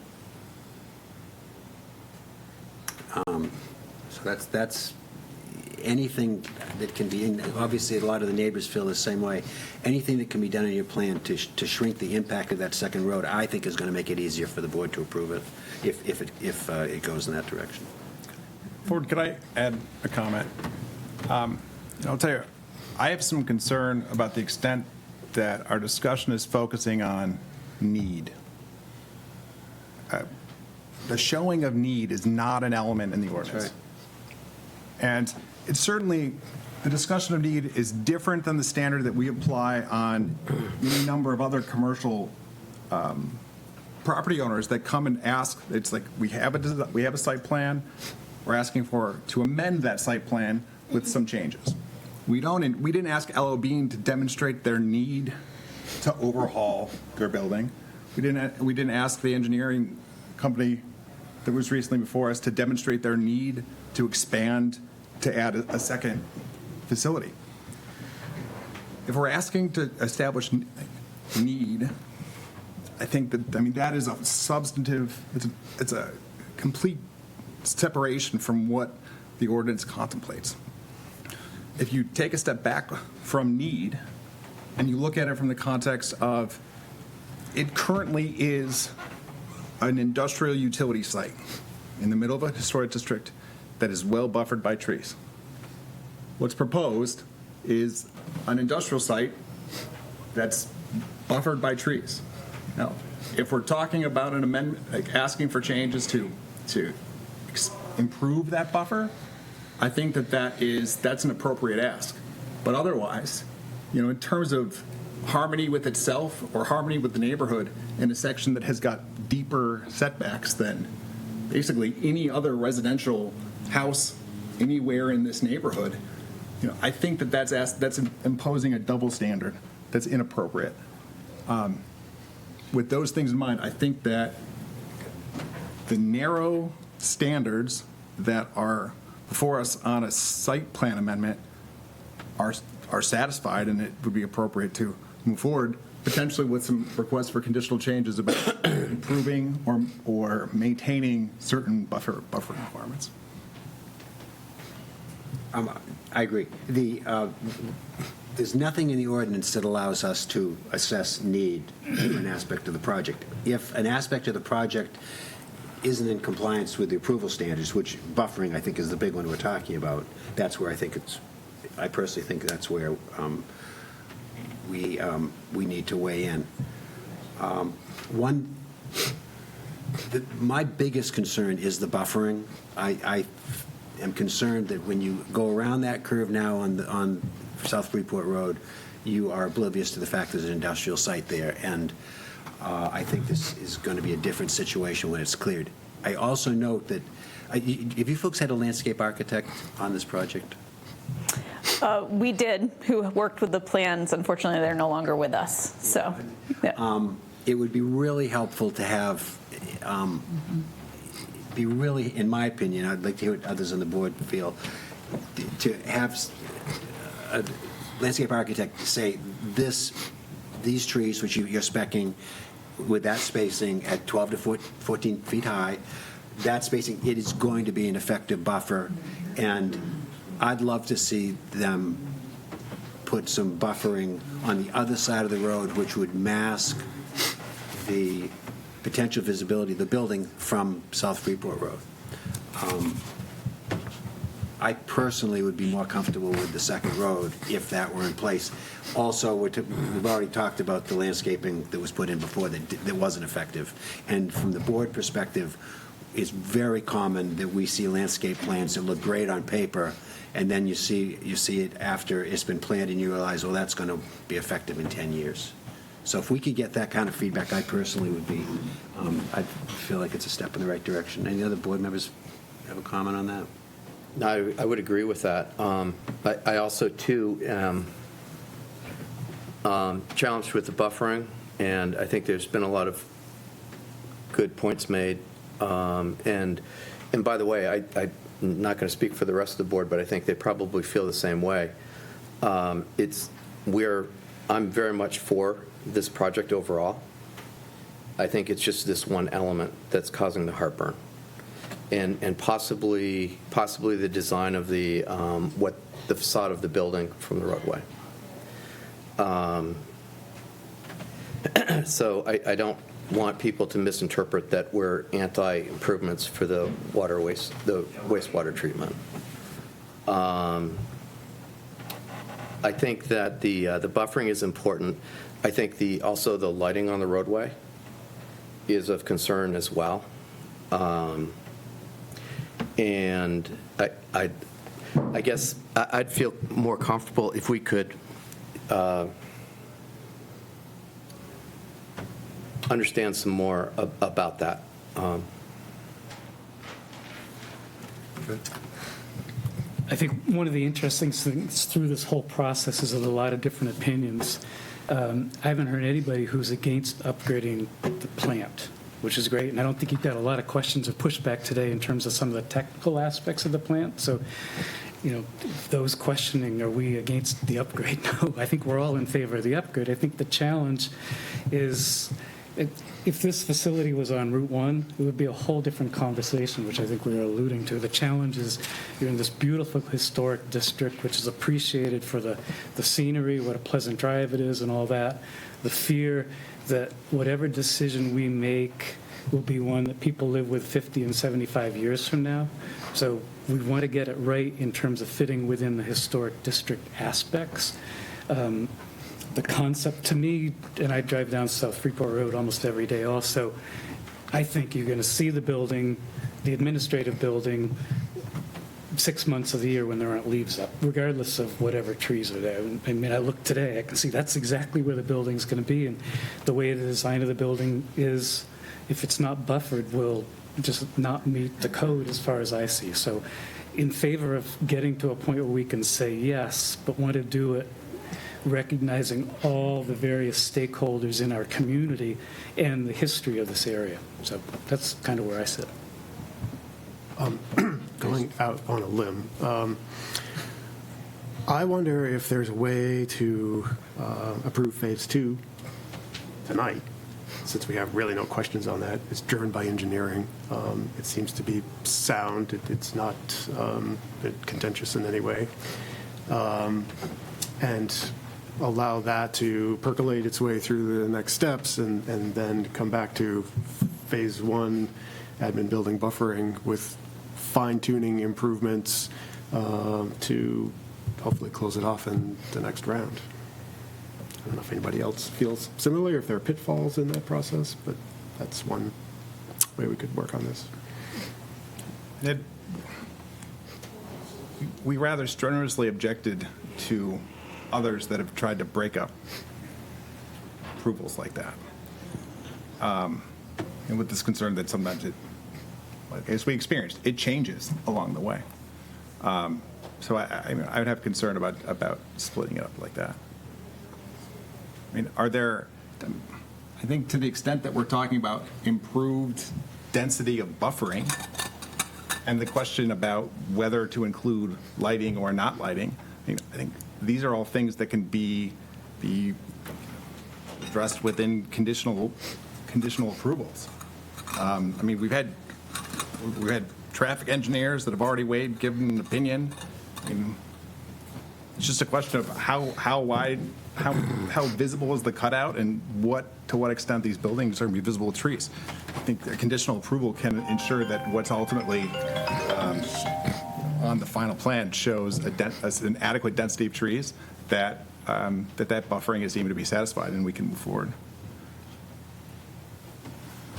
I would agree that we don't or shouldn't separate these, because I think the thing that we need to approve is related to the part that you said that the part that we want to should be approving right now is to get the construction of the new building and its access, however we get to that on the access.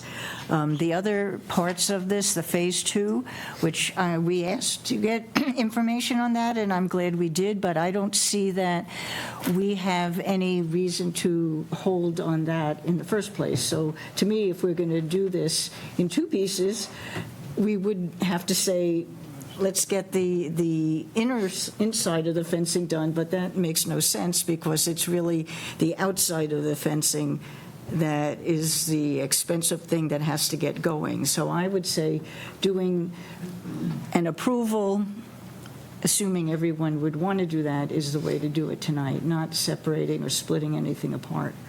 I do think that most of the pretty much every question that we were asking has been addressed. I have to say this, and I was not going to say this, but I'm going to anyway, that I take offense at being the implication that we have held this back for 7 or 8 months, where we did ask for questions, but the length of time of 7 or 8 months was not our fault. We did not get this application coming in until just recently, as far as I understand it. So I just had to say that because I don't think that is a fair thing on us, to say about us and what we've been doing here. And I think we should move forward somehow tonight. I don't know exactly which of the anything we want to modify or put onto this as part of our approval. I can't compose those things out of my top of my head right now, but I think we should work on it. I do not think we need another site walk personally. That was my next question.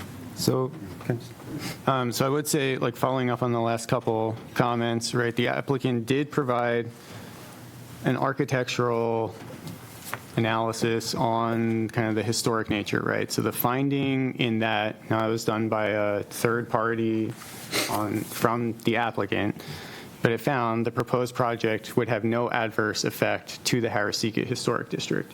So that aspect of it was looked at, and there was some information and a finding provided in the application.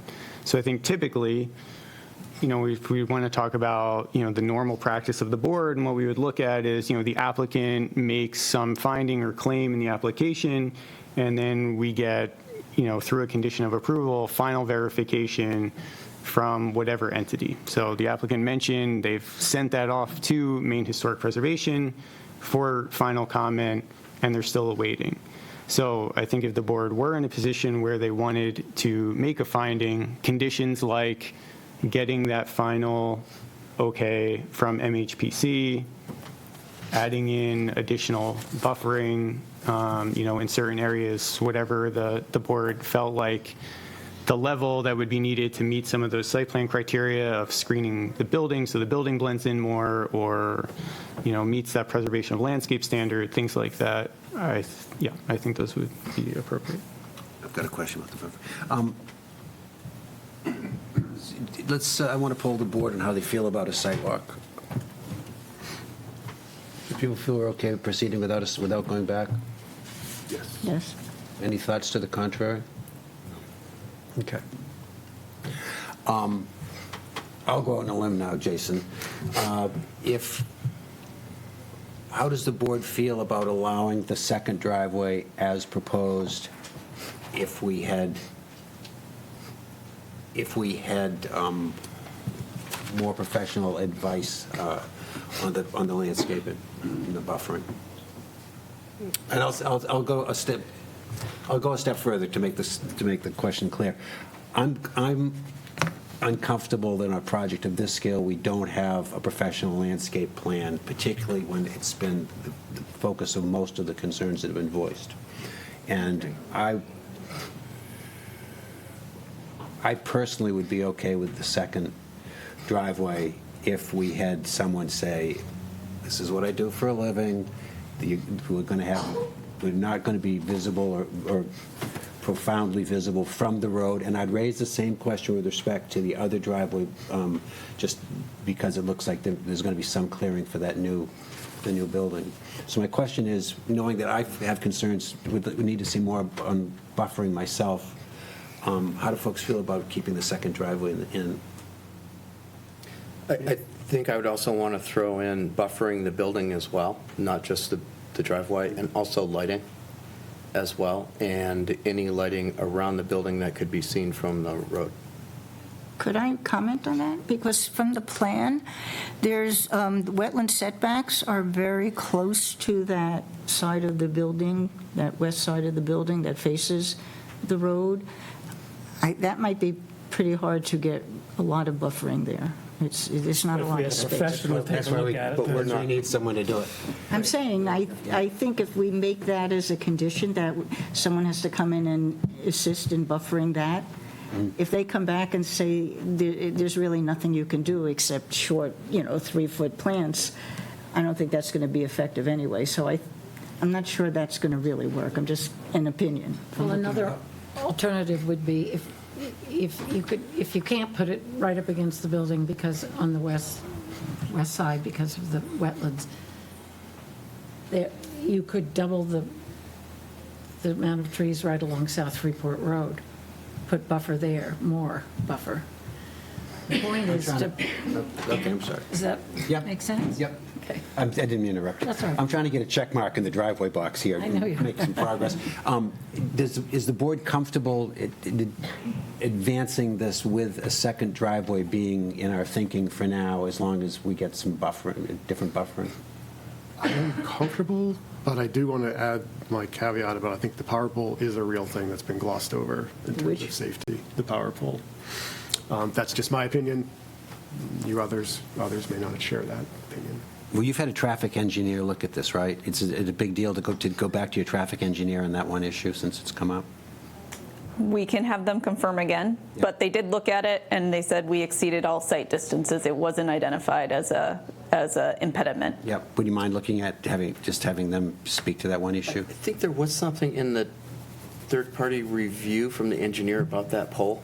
So, The public safety person said it was all Well, I right. think it was from the engineer. yeah, so I tried to address this earlier, but, so our peer review engineer memo was split into two parts. So we had our normal, peer review looking at stormwater and erosion control, those sorts of things typically, but they made a comment, the site distance plan shows the sight line looking north on South Freeport Road going through an existing utility pole.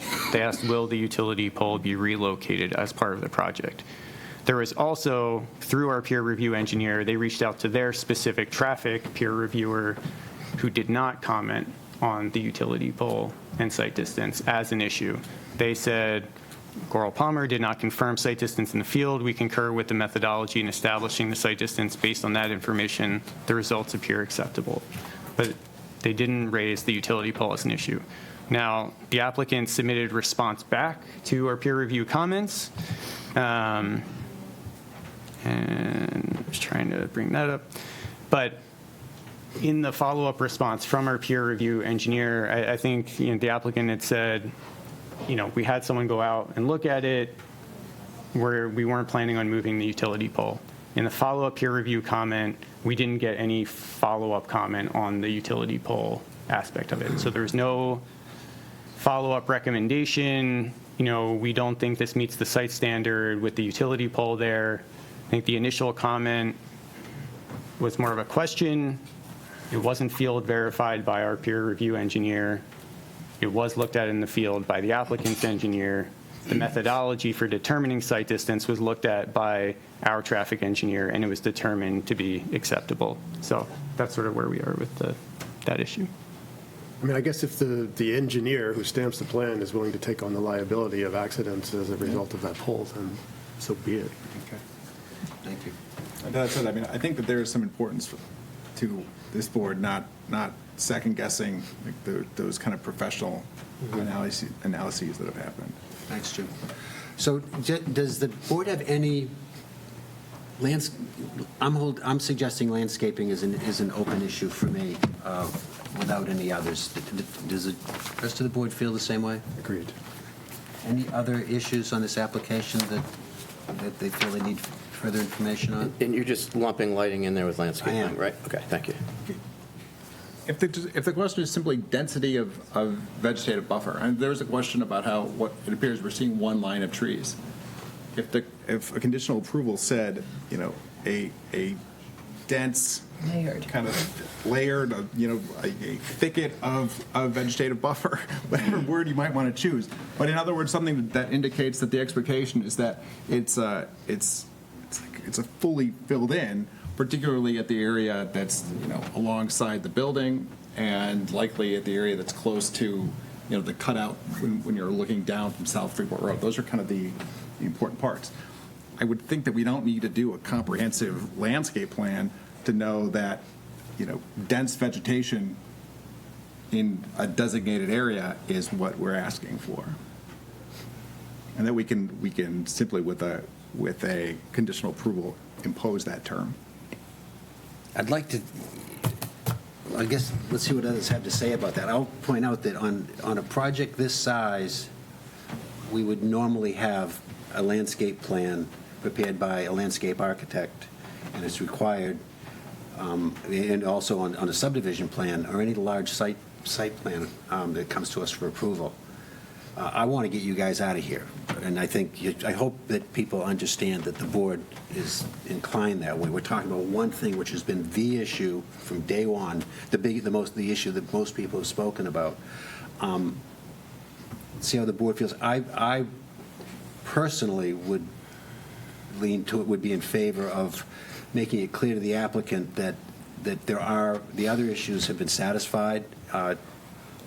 But we'd like to see a landscape plan prepared by a landscape architect that addresses the visibility from the road, and whether it's the other driveway because of the clearing you'll do for the new buildings, the left side of the driveway going in, because that could that's something that could be really effective on shielding the view of the building. To have a landscape architect do that, I personally don't think it's time-consuming or particularly expensive, and in the context of what you're spending on this project, beefing up the landscaping so we really have something we can be confident on at the end of your construction period, to me would be meaningful. I guess. And I'm sorry to interrupt you. I would be in favor of sending that message and saying, come back at the next meeting. Come back at the next meeting with a plan that we can see with an expert who says this is going to get this done for you. Are you saying hold up an approval tonight, or put a condition tonight? I'm suggesting that we hold up approval until we see a landscape plan that's going to be effective buffering, because it's been such a concern.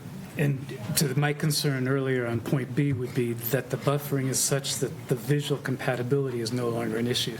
So as you're driving down South Freeport Road, you're not going to see the building. It's not going to say that building doesn't belong in this historic district. It's not visible. Yeah. So if that's the answer, then my concerns on section B go away. Yeah, bulletproof might be, you might not get bulletproof. Just a clarifying point for when the board's talking about this. Would the board want any potential buffering landscaping plan on the town side, staff side, to be peer reviewed by, a peer review landscape architect? Or would they just want the plan done by a landscape architect and come back to the board for review without going through the exercise of peer review? Typically, if we required peer review on our side, the applicant would then, be the one responsible for paying that fee as well. I'd like to see it come back to us.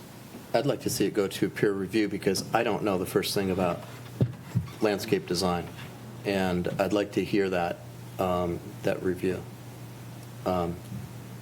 You'd like to go to peer review and come back to us? Yes, and come back to us. That step would require, though, as quickly as possible. I mean, that would require them to get a landscape architect, develop that plan, and then submit it straight to peer review before we even consider what they've put together and whether that's sufficient? I think they tell us it's sufficient. I think given the nature of this project, I think that's not unreasonable. Come on. What a joke. I don't know what reasonable is. I was going to ask the question, if that creates a 2-month delay, is this something that we would foster moving on or can we kind of modify it? So I don't see needing a 2-month, which I assume has to be a 2-month delay, because they have to go out to get the landscape review, then have that done, and then go to peer review of Can it it. be expedited on our part? Can what be? From a peer review, a third-party peer review, could that be? Not sure if they still have. Yeah, we don't typically reach out to a landscape architect all the time with every one of typically our peer review is civil engineering, not necessarily landscape architect. So we would have to verify on the staff side whether we had someone. Also, if we're looking at a follow-up meeting, the April 16th meeting, because we already pushed our March meeting back a week, technically the submission deadline for April is today. Now, with a follow-up application like this, they've already made their application. They would just be supplying any additional materials. But there's already a very quick turnaround to the April meeting. So, yeah, pushing it out even further would be a likely outcome. What? I'm sorry, go ahead. Sorry, I haven't. This wouldn't be the first time. Okay. Say it again? Do you want to get up? 'Cause just I'm going to get yelled at for not having a mic. Sorry, I just don't have the, Caroline can add a little more historic context on landscape architects that we've used. So this is not new for the board. We have done landscaping or landscape architect peer reviews in the past. Like Kyle said, it's not something we have done regularly, but we have a couple people we can go to, but it's spring, everyone's busy, so I don't know what the turnaround time is. So yes, I think if we can't get all that together in ample time to review it, they have to get their plan, but I'm sure they could turn that around pretty quick. It could cause a delay. Your other option might be, if you're comfortable approving with the condition that they come back before any permits get pulled or something with that landscape plan and the peer review, and you just want to give a really clear directive on what you want that peer reviewer to weigh in on, so you're getting the product that you need to make a decision. So just, you're suggesting we could approve the project now, subject to a submission of a landscape plan that would meet some criteria that we'd rough out, and it would have to be acceptable to the town's peer reviewer, and that would be, they would not come back to us. It's really it's up to you guys. It's what you want. I mean, you have approved other plans before with the condition that they come back for landscape. So I don't think I think that's a reasonable condition. If that's up to you, whether you're comfortable, if they get the plan done, we get it peer reviewed, and if the peer review engineer is okay, if the town planner can sign off, or if you want to come back to you guys with that letter, that's also an option. It's really the board's decision. Because this is a project sitting in the middle of a community, and obviously there's interest from neighbors and people in this historic district. If we went straight to peer review, we're cutting them out of seeing it and hearing us discuss it again. We're just saying, well, the third party will make the decision and we can all duck. I'm not interested in ducking. I would like to see a full, pictures are worth 1,000 words. You know, if I could be reassured that the interests of the neighbors are protected to the best possible way, that would be great. But if I never see it again, I don't feel I've done my job in terms of having listened to both sides, the neighbors. I agree that we should, just what Lynn said, I think we need to get it done, and I think we can figure out how to make a conditional approval now with getting that done, but it must come back to us within whatever time frame we all think is reasonable. So the conditional approval is that we then go have that approved, looked at, and we give our okay. If not, we have to come up with some wording that will hold up some permitting or something about this, because I don't know what the alternative is. I mean, if they come back with a thing that says, oh, put 2 more hemlocks on the street, I would assume we're not going to be happy with that. So, but I think we could try to do this as a conditional approval if we work at it. I don't know what that means exactly. But I think what Caroline was saying was if we want to approve this tonight, and, you know, given what's going on with funding around the world, around the federal government, it would be nice to get this out of here if we can do it appropriately. I think what Caroline's saying is that we would delegate that responsibility to an expert. I understand your point, Lynn. I don't know what I'm looking at on the fine points of a landscape plan, but I'd be comforted to see one designed by a professional and approved by our professional. That's really all I'd need to see. I think, to answer your question, Linda, I think Caroline's saying we could approve it tonight, but we've got to be done with it and delegate the review to set to. So, just That's what I'm saying. Caroline was giving you have the mic now. No, you're good. Two different options. So both involve conditionally approving the project. One option has the applicant put together a plan. The plan comes back to staff. We send it out for peer review. Peer review says, looks good. Staff signs up on it. It meets the condition of approval. The applicant doesn't have to come back to the board. They just proceed with getting their building permits. And I, provide an update to the board at the follow-up meeting saying they met the condition. The other option is the applicant puts together the plan. It comes back to staff. We send it out to our peer review. Peer review drafts a memo saying, yep, looks good. But we still ask them to come back to the board, and the board give the final, review and okay, saying, yep, here's the memo we got from our peer review, and here's their plan. We're just going to take a final glance at it and all come to agreement that it's good. And then, the applicant could go move forward. So in both cases, it's a conditional approval. And in both cases, the applicant could, with a vote tonight, could move forward. Is that Well, correct? they could move forward in the sense that, Amy, do you want to weigh in? Can I weigh in on Yeah. this? Hi, I'm Amy Chow. I'm the town attorney. I've been listening to the discussion about conditions of approval, and I do have some feedback I'd like to give in this area. I think conditions of approval can be a tricky thing because when it's something as easy as saying, we're waiting on a letter from MHPC, and if we get a thumbs up, we're good. That seems like a reasonable condition of approval. The more you get into what you're asking for is for something to be addressed, but you don't know what that looks like. The more I get concerned about whether you are delegating your authority to an expert before you've seen the material. You're the board. You are the board charged with addressing whether the facts presented to you and the plans presented to you meet the standards in your ordinance. And to say now, I'd be okay if a landscape plan was developed and then peer reviewed, and I'm telling you today that you have approval as long as it's peer reviewed, when you don't know what the peer reviewer is saying. I'm concerned that when you get to that level of specificity, you're delegating your authority to the peer reviewer.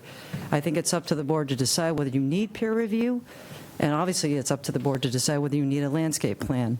But given the discussion that I've heard tonight, I don't, and if I'm reading the room correctly, and I may not be, you can correct me if I'm wrong, I don't think reaching conditional approval tonight, if the board is concerned, or a majority of the board's concerned, about further landscaping, because unless you are experts and can say, I need 2 levels of trees, and they need to be these species, and they need to be in these areas, and that's ultimately up to the board to decide with the help of perhaps the applicant's own landscape architect and perhaps a peer reviewer. I think Kyle said that we had an alternative, though, of delegating it to staff for staff review. Is that possible? I don't see that present in your ordinance. This is an application that is fully before the board, and you have jurisdiction over whether all of your site plan review standards in section 602 have been met. I'm not, and I haven't looked at it really closely, but I know there is a role for staff review. I don't know if at this procedural posture you would be delegating something substantive like that to staff. Would the board like to know the answer to that question? I mean, I can look in your ordinance, but I don't think. We've done it before. I'm just wondering. It just seems like option 2, where it comes back to us in the end to decide if it's approved, is a fair place to be, right? A safe place to be. I think what Kyle said in the second option, I agree with. I just would not call it tonight an approval, a conditional approval, because it really is going to come back to you after that peer review element for you to look at it and say, yeah, it looks good, or I have some comments about that. So the approval isn't tonight, it would be after you've had a chance to review all that's been presented to you. That would be my recommendation if you're wanting to go down that road. And I know that that may pose some timing issues, and I'm agnostic on that. What was the vehicle we used when we gave Alabine an approval on that Justin's Way? So that's. And then they came back just on the limited issue of getting kind of our approval on the trellis. Yeah. So I think Carolyn referenced that we did use this method in that scenario, I believe. So I wasn't around for the first approval, but I think the overall findings were made, and approval was given on the site plan, I think maybe design review side, but there was a condition that they come back with an updated landscaping plan. So then, I think November maybe, they had come back with that plan where they showed that updated landscaping. So I'm not saying it's, maybe it wasn't best practice or shouldn't have been done or should have been done, but there was an example of us doing that. But it worked. And it preserved kind of the board's oversight over that aspect of the project. We don't know if it was legally okay, but we did it. Do you have something to add, Caroline? No, the one difference there is they came back with a landscape plan. It was conditional, but you weren't asking for a peer review. In that one case. You have in other cases, but they've come back. Yeah, there was no that peer plan. review there. So they submitted the landscape plan ahead of a meeting submission deadline, and we did not do any review beyond looking at the previous condition of approval the board made about providing an updated landscaping plan and saying, okay, they've done that, and then we brought it to the board. And the board said, okay, this is adequate, it meets the condition. So Amy, you're saying, is, if I understand this, if we feel that we need more information on, more detail on a landscaping plan, our only choice is to ask them to come back at the next meeting with that, and if we want peer review, we layer that on top of it. I wouldn't say your only choice, and I'm not saying that you can never impose conditions of approval. The more information you are looking for, though, the more it seems to me factually that you have a review responsibility to determine if something's being presented on a scale of a project like this, and based on the level of dialogue that I've heard tonight, the more factual information you need to review, I would be leaning more towards holding off your approval until you've seen what satisfies you as to whether the standard is being met. Thank you. Any thoughts from the board? Well, it seems like a pickle, because, it just seems like we've gone through processes before where we have conditions of approval and things come back, like the L. Bean example. But if we're getting legal advice not to do that, then, what does it mean if we go against that? Well, to clarify, I think the advice was to not just shift it to staff, or not allow it to be like an automatic trigger. That the kind of the secondary process needed to happen here, so it's not a delegation of that authority elsewhere. And as long as that secondary process happens at the board, then it's not delegated out, and we're okay. And I think the peer review could make recommendations to the board of what they see in the plans, and we're not beholden to rubber stamp their recommendations, but we're hearing from them about there should be more, or it looks fine, or whatever. And then we have the final review on that to bless it or make modifications. Did anybody want to get on his limb? Yeah, phase two. Phase Can we two, approve let them phase get two started with and that? phase one conditional, and, it seems like we're violently in agreement phase two makes sense to I don't go think forward. we should be telling them when to start and when not to start different parts. But I'm we're not suggesting that. Oh, I thought you said start on Application is phase one two. application right Isn't that now. what you just said? Start on phase two? So Yeah, it's, but if they have to wait 2 months I don't or think- something for landscaping, meanwhile, those monies they've received could be $5 million in grants. could be put to work. Look, Amy, can you take a look at the ordinance and see if there's a way for us to get this out of here tonight with I was going to add, which I kind of got waylaid there, can we not make an approval which says that we approve, but hold our approval for any landscaping as shown on this plan until further time when they come back and submit a landscape plan from an architect. Just kind of sever it from this approval, because in my mind, it's the last thing that they're going to be doing on this side of the property. You're certainly not putting trees in. This town deserves to lose that money. Excuse me, we're talking here as a board. So, I mean, if there's a way to approve the fact that this building can get moved and be where it is, and have that part of it approved. The landscape plan, now they're going, if we agree with the road coming in, that would be part of this approval because it's already in here, and just kind of cut off a landscape plan along that roadway until such time as we have an approved, peer-reviewed landscape plan presented, that we can approve, presented to us within, I don't know whether we can put a timeline on it or not, but I would think it has to be within the next 2 months' time. Something like that is what I'm trying to get at. Cut one off. How we get there. So typically with these conditions of approval, like the one we did for LL Bean, and Caroline mentioned this, these are usually prior to the issuance of a building permit for the project. So we rarely split the project, I mean, if ever, out where, you can do part of it and not do part of it. And because then you would have already started part of the project before meeting all the conditions. So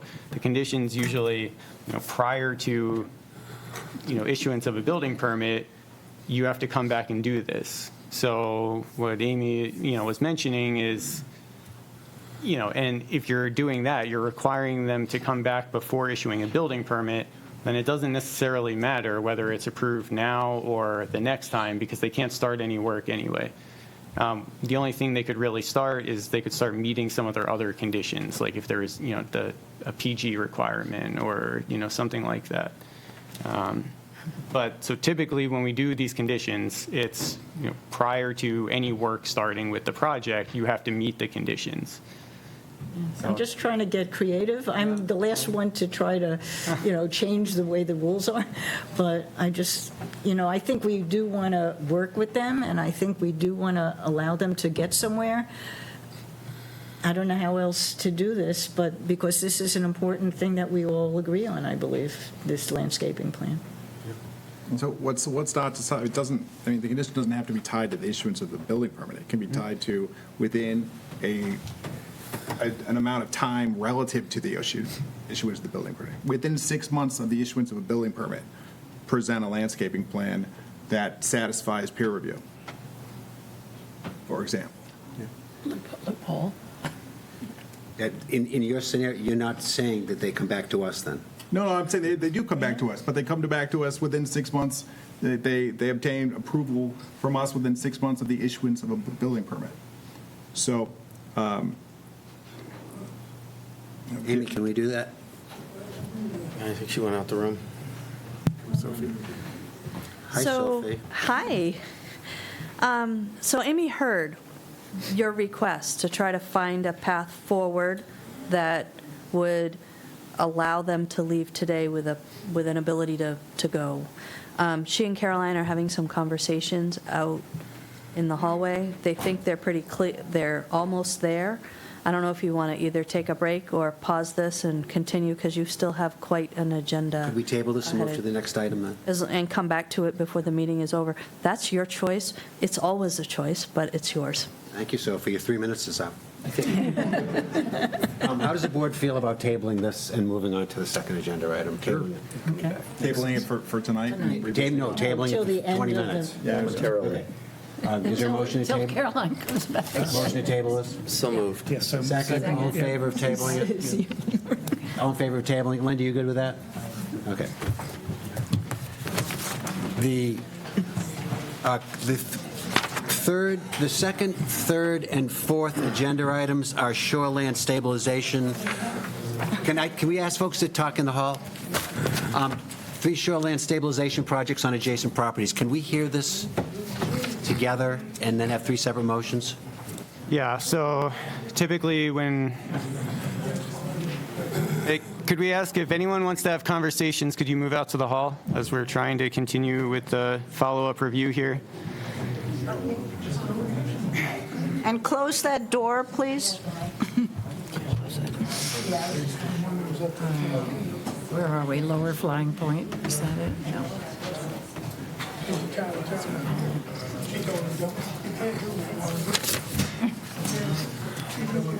You good to keep going, or do you want to wait a second? You what? Are you good to keep going? Yeah, definitely. Okay. So yeah, we have typically looked at these shoreline stabilizations. There's been numerous times where abutting Can we properties. ask folks to please be quiet in here? We're trying to move ahead. Sorry, Kyle. No problem.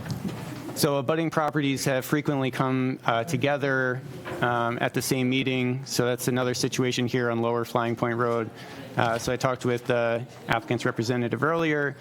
So they're prepared to present all three applications together as they all kind of tie into one another. And then the board would just need to make three separate motions at the end, as they are three separate applications. Thank you. Happy to provide any questions after the applicant gives their presentation. Good evening. I'm Kelly Waddle with Flycatcher. I'm here on behalf of three applicants, as Kyle said, off Lower Flying Point Road. All three are abutters to one another, and they're looking to stabilize their shoreline with riprap. All of their shorelines are undergoing various degrees of erosion. The riprap that we propose would be 2 to 4 feet in diameter, and there we go, in different lengths. And I combined it all into one map for you to see, and they're all color-coded differently. But yes, there'll be, between the three projects, there'll be 2 construction access points. Each project has 2 trees that will be removed that have been kind of taken over from storm surge, and those will be replanted in the upland. To help minimize impacts, we are also proposing pretty hefty vegetative buffers above the riprap. In any areas you don't see the vegetative buffer, it means that there's already a natural buffer of either trees or other vegetation. And the projects will not be impacting any salt marsh. The timeline for this will likely be in the fall, but is pending on DEP permits. I thought it said in the spring, in the applications, it said that the timing would be in the springtime? Maybe I'm misreading something here. It could have been, or maybe the planting would be in the spring, if it's the fall, winter. That makes more riprap. sense, yeah. Right.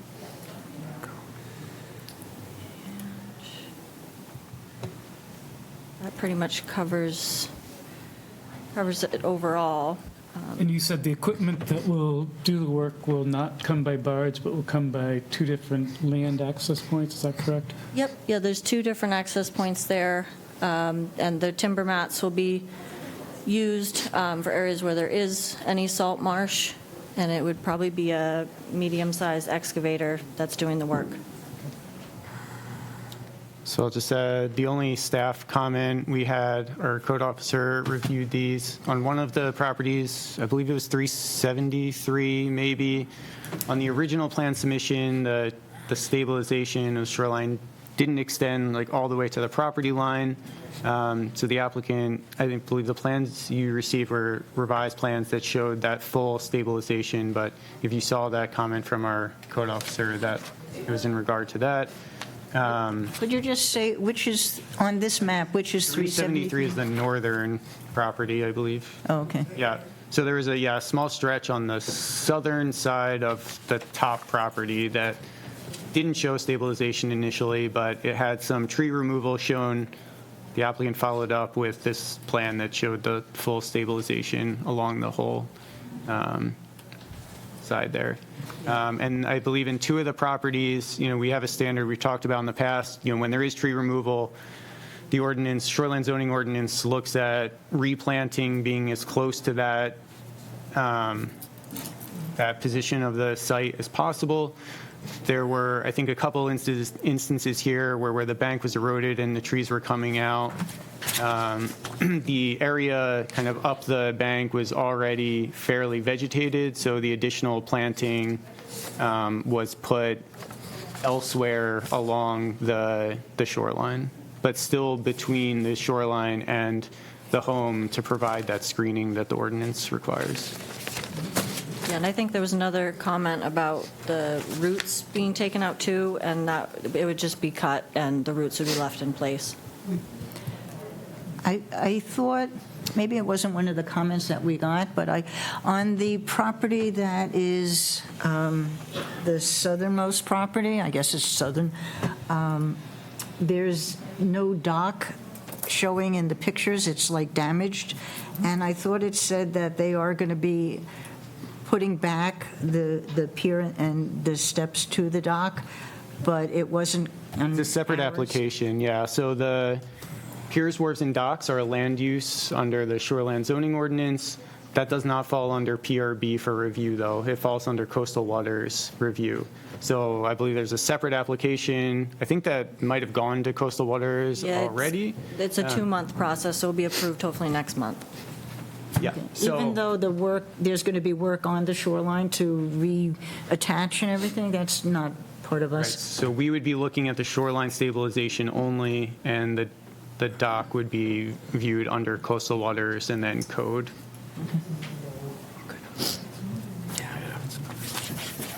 Can we make a motion to approve? Any questions for the board? Do we have to make them 3 motions or one motion? 3 separate motions. Thank you, Fred. Yes. By the way, Ford, since this is, I think, already come to coastal waters, I'm recusing myself. Okay, duly noted. Fred, you want to make the motions? Do you need public comment? We don't technically need to. Is there anyone from the public who wishes to speak on either side of these applications? No, we're good. Be it ordered that the Freeport Project Review Board approve a shoreline zoning permit for Kristen Nordgren and John Southall for a shoreline stabilization project at Tax Assessor Map 5A, Lot 74, 373 Lower Flying Point Road, to be built substantially as proposed in an application dated February 24, 2025, finding that it meets the standards of Section 306 and Section 404 of the Town of Freeport Shoreland Zoning Ordinance with the following conditions of approval. 1, this approval incorporates by reference all supporting plans that amend the previously approved plans submitted by the applicant and their representatives at Project Review Board meetings and hearings on the subject application to the extent that they are not in conflict with other stated conditions. 2, prior to the start of any site work for the project, the applicant obtain any applicable permits from the Freeport Code Enforcement Officer. And 3, the applicant obtain any applicable permits from the Maine Department of Environmental Protection. Second? Second. Any discussion? All in favor? Unanimous. Thank you. 83. Go right to the next one. Go to the next one. You do it? Let me do this one, Yeah. too? All right. Here we go again. It'll sound familiar. Do we have to read it because everyone's here? Be it ordered that the Freeport Project Review Board approve a shoreline zoning permit for Mary Shaw Realty, LLC, for a shoreline stabilization project at Tax Assessor Map 5A, Lot 75, 383 Lower Flying Point Road, to be built substantially as proposed in an application dated February 24, 2025, finding that it meets the standards of Section 306 and Section 404 of the Town of Freeport Shoreland Zoning Ordinance with the following conditions of approval. 1, this approval incorporates by reference all supporting plans that amend the previously approved plans submitted by the applicant and their representatives at Project Review Board meetings and hearings on the subject application to the extent that they are not in conflict with other stated conditions. Number 2, prior to the start of any site work for the project, the applicant obtain any applicable permits from the Freeport Codes Enforcement Officer. And 3, the applicant obtain any applicable permits from the Maine Department of Environmental Protection. Second. All in favor? Any discussion? All in favor? Thank you. One more, Fred. One more. Been having some voice issues. Proposed motion, be it ordered that the Freeport Project Review Board approve a shoreline zoning permit for Margaret Demos for a shoreline stabilization project at Tax Assessor Map 5A, Lot 76, 387 Lower Flying Point Road, to be built substantially as proposed in an application dated February 24, 2025, finding that it meets the standards of Section 306 and Section 404 of the Town of Freeport Shoreland Zoning Ordinance with the following conditions of approval. 1, this approval incorporates by reference all supporting plans that amend the previously approved plans submitted by the applicant and their representatives at Project Review Board meetings and hearings on the subject application to the extent that they are not in conflict with other stated conditions. 2, prior to the start of any site work for the project, the applicant obtain any applicable permits from the Freeport Codes Enforcement Officer. And 3, the applicant obtain any applicable permits from the Maine Department of Environmental Protection. Second. Any discussion? How do you feel about it, Fred? All in favor of the motion? Thank you very much. Thank you. Next agenda item is Brian Bickford, Maine Golf. Cal, you want to give us a summary? 3, skip one. I think next was 194 Main Street. Oh, I'm sorry. It's the other way. I'm sorry. Brian's up. This is expansion of a parking lot Yes. on 194 Main So- Street. Sorry. This is Brian. Brian, I took you out of order. I'm sorry. Sorry, we have one item first. Okay. Try to be Right. fast. Take some practice shots, and we'll get back to So 194 Main Street, I believe the applicant, property owner is online. Deb, I see you. I'm just going to give a quick overview real quick first. So this property is in the Village 1 Design Review District and Freeport Village Overlay District. It's an existing mixed-use building with a parking area out back. In 2010, the applicant came to the board for a number of improvements. Part of that application at the time was for this parking expansion out back that would add a second row of parking to the parking area. It was never built, though. So the applicant is now coming back to the board. That approval obviously lapsed. It was 15 years ago. But they would like, at this point, to get approval again to build that second row of parking out back. So typically, something of this scale would not necessarily come to the board. It's about 1,500 square foot impervious area that would normally fall within the staff review board range of looking at that. But it is in design review, and as you walk by Main Street and you kind of look down the existing driveway there to the backyard, it is visible. So that's why it's here. So we're looking at the board approving a site plan and design review application here. Site plan amendment and design review. As in terms of parking, the proposal meets any requirement of the ordinance, from parking space width to travel aisle width. There's existing vegetation buffering on the northern property line with some additional screening around the building. It provides some buffering as you look down the driveway into the backyard area there. There's a existing stormwater infiltration trench at the rear edge of the pavement of the existing parking area. The applicant is going to carry that to the new edge of pavement. We didn't reach out to our peer review engineer for a project of this scale, but we did have Albert Presgraves, the town's engineer advisor, who does a lot of our stormwater work, just take a look at the plans to make sure that they were adequate and made sense for stormwater management at the scale. So that stormwater trench will be moved to the new edge of pavement, and a detail was shown on the most recent revised plan in the application. So after all that consideration, staff didn't really have any remaining concerns here. So with that, I will allow Deb Andrews, applicant, to speak and give any extra thoughts. Right, you should be able to speak, Deb. Hello, my name is Deborah Andrews. I am co-owner of 194 Main Street. My husband is unable to be here. I just simply wanted to point out the need for the additional parking. The building has 5 tenants, 1 residential tenant and 4 business tenants. And we're finding a need for additional parking. The tenants is a tutoring company, and particularly in the late afternoon and evening, with parents coming to drop off their kids for tutoring sessions, we find a real crunch. This expansion will create 9 additional spaces, but there are 3 spaces now that are parallel parking along the end of the driveway. So essentially, it's a net gain of 6 parking spaces. If there are any questions, I'm happy to answer them. Thank you, Deb. Anyone have any questions?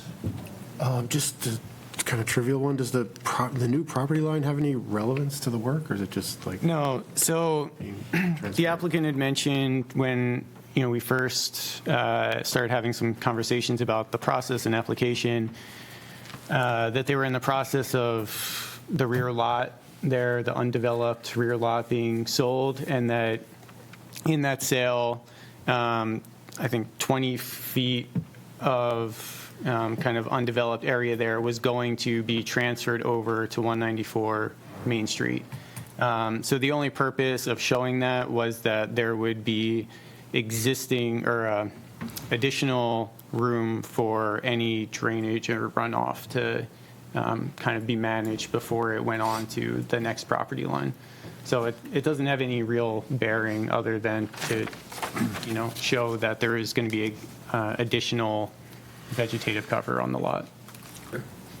So I take that to mean that there's no setback element when it comes to like relative to parking spots. It's not like that, right? The parking lot, needs the extra space to be in compliance, right? Any other questions? My only other comment, again, it's a trivial one, but the grades along the north side are kind of tight, like too tight, like too steep. I'm sure the site work contractor will figure out how to feather it in nicely, but that's just something that stood out to me. Looks like they did all they could do because they're right at the back property line. Well, yeah, I mean, it looks like there's room on the plan north, the upside of the plan, to just feather it out a little bit more. So they did adjust the grade there so there was a comment by our engineer advisor to adjust the grade. I'm not sure if you're looking at I'm not sure which plan you're looking at, if it's the most revised copy or not. I don't know. Because that was one of the comments, and the applicant did make some changes there. It's not something I'm terribly concerned about. So. Okay. Any other questions from the board? I have a question. Would you be the Deb Andrews who was at Portland City Hall? Me. Oh, this is Ford Reike, Deb. I'm used to coming before you asking for things. How are you? Thank you for all your good work. Is there a motion? So moved. Oh, someone has to read it. Oh, I don't have it. Okay. It's page 26. I'll read it. I have to find it first. Here you go, Lynn. You even pointed to it, okay. Be it ordered that the Project Review Board approve the printed findings of fact, site plan amendment, and design review certificate for 194 Main Street, LLC, for the addition of 9 parking spaces to the parking area at the rear of the site at 194 Main Street, Tax Assessor Map 15, Lot 20, to be built substantially as proposed with the application dated 2/26/2025, finding that it meets the standards of the Freeport zoning ordinance and Freeport design review ordinance with the following conditions of approval. 1, this approval incorporates by reference all supporting plans that amend the previously approved plans submitted by the applicant and their representatives at Project Review Board meetings and hearings on the subject application to the extent that they are not in conflict with other stated conditions. 2, prior to construction, the applicant obtain an applicable any applicable permits from the Freeport Codes Enforcement Office. 3, the applicant establish an inspection account in the amount of $300 for the inspection of site improvements by the town. Is there a second? Second. Is there any discussion? All in favor of the motion as presented? Unanimous. Thank you. Next item is, I understand that we are close but not finished when the attorney work in the hall. The next item is Brian Bickford, finally. So this is concept review. So this is a presentation of concept review and not being asked to take any action tonight. Oh, and Thank you very much for allowing us a chance to present this. My name is Brian Bickford. I'm the executive. Sorry, Brian, real quick. Did you want me to bring up the plans? I had them here. Yeah, I think we're going to have Tom go over those. Great. Yeah, just going to do a quick intro, Kyle, and then we'll dig in. Maine State Golf Association, now doing business as Maine Golf, has been around since 1917. Represents 128 clubs from Kittery to Fort Kent, and is a 501c3. And about 3 years ago, we started leasing Freeport Country Club from LL Bean. And our goal was to try to envision something that the state of Maine doesn't have. And that would be a golf learning center that focused on junior and family golf. And we picked Freeport because, believe it or not, it's the center of the state. So there's actually 63,000 golfers north of Freeport, 63,000 golfers south of Freeport. Would have known that. We love Freeport because, it's easy to get to Lewiston, certainly, right up 95 and Route 1. And, of course, you can go south. So what we're going to do today is present a relocation of the driving range. And the existing driving range is in an area that has deep woods on both sides. And guess where most of the balls go? In the deep woods. And so we're looking to move it to holes 1 and 9. And we have recently entered into a fundraising effort to fundraise all our expenses, and we're approaching $2.5 million. So we're pretty excited about that. Just want to state that we look at Freeport as being a hub for the rest of the state. We don't plan on stopping here in Freeport as we look to grow golf throughout the state of Maine. And couldn't do this without the support of LL Bean. They've been great in this, and although they admit that they don't play golf, when I look across, I know they all play. It's just not within their vision, right? So I'm going to turn it over to Tom Farmer, he's a landscape architect. We also have Dave Matero, who's our building architect and clerk of the works from Bath, and also Chris Taylor from Sebago Technics, the engineer on the project. We have met with First Atlantic, Craig Coffin, to see if he had any concerns, being probably the closest neighbor, and he didn't. In fact, he offered to write a letter of support if we so chose, and we said at this point it wasn't necessary, but if somebody does, he would be willing to write that. So I'll just pause there and turn it over to Tom. Tom will go over a few more of the details. Can you tell us a little bit about your timing? Timing? You mean, so we would like to go pretty much as quickly as we can. So we, for a long time, did not have the monies to be able to complete the driving range, but this spring has been very good for fundraising, and so the sooner we can go, the sooner we can bring in programs like the first tee and the first green, create access for junior golfers. So, I mean, I'd love to go yesterday, but I realize that there's a process. Good. Thank you very much. Sure.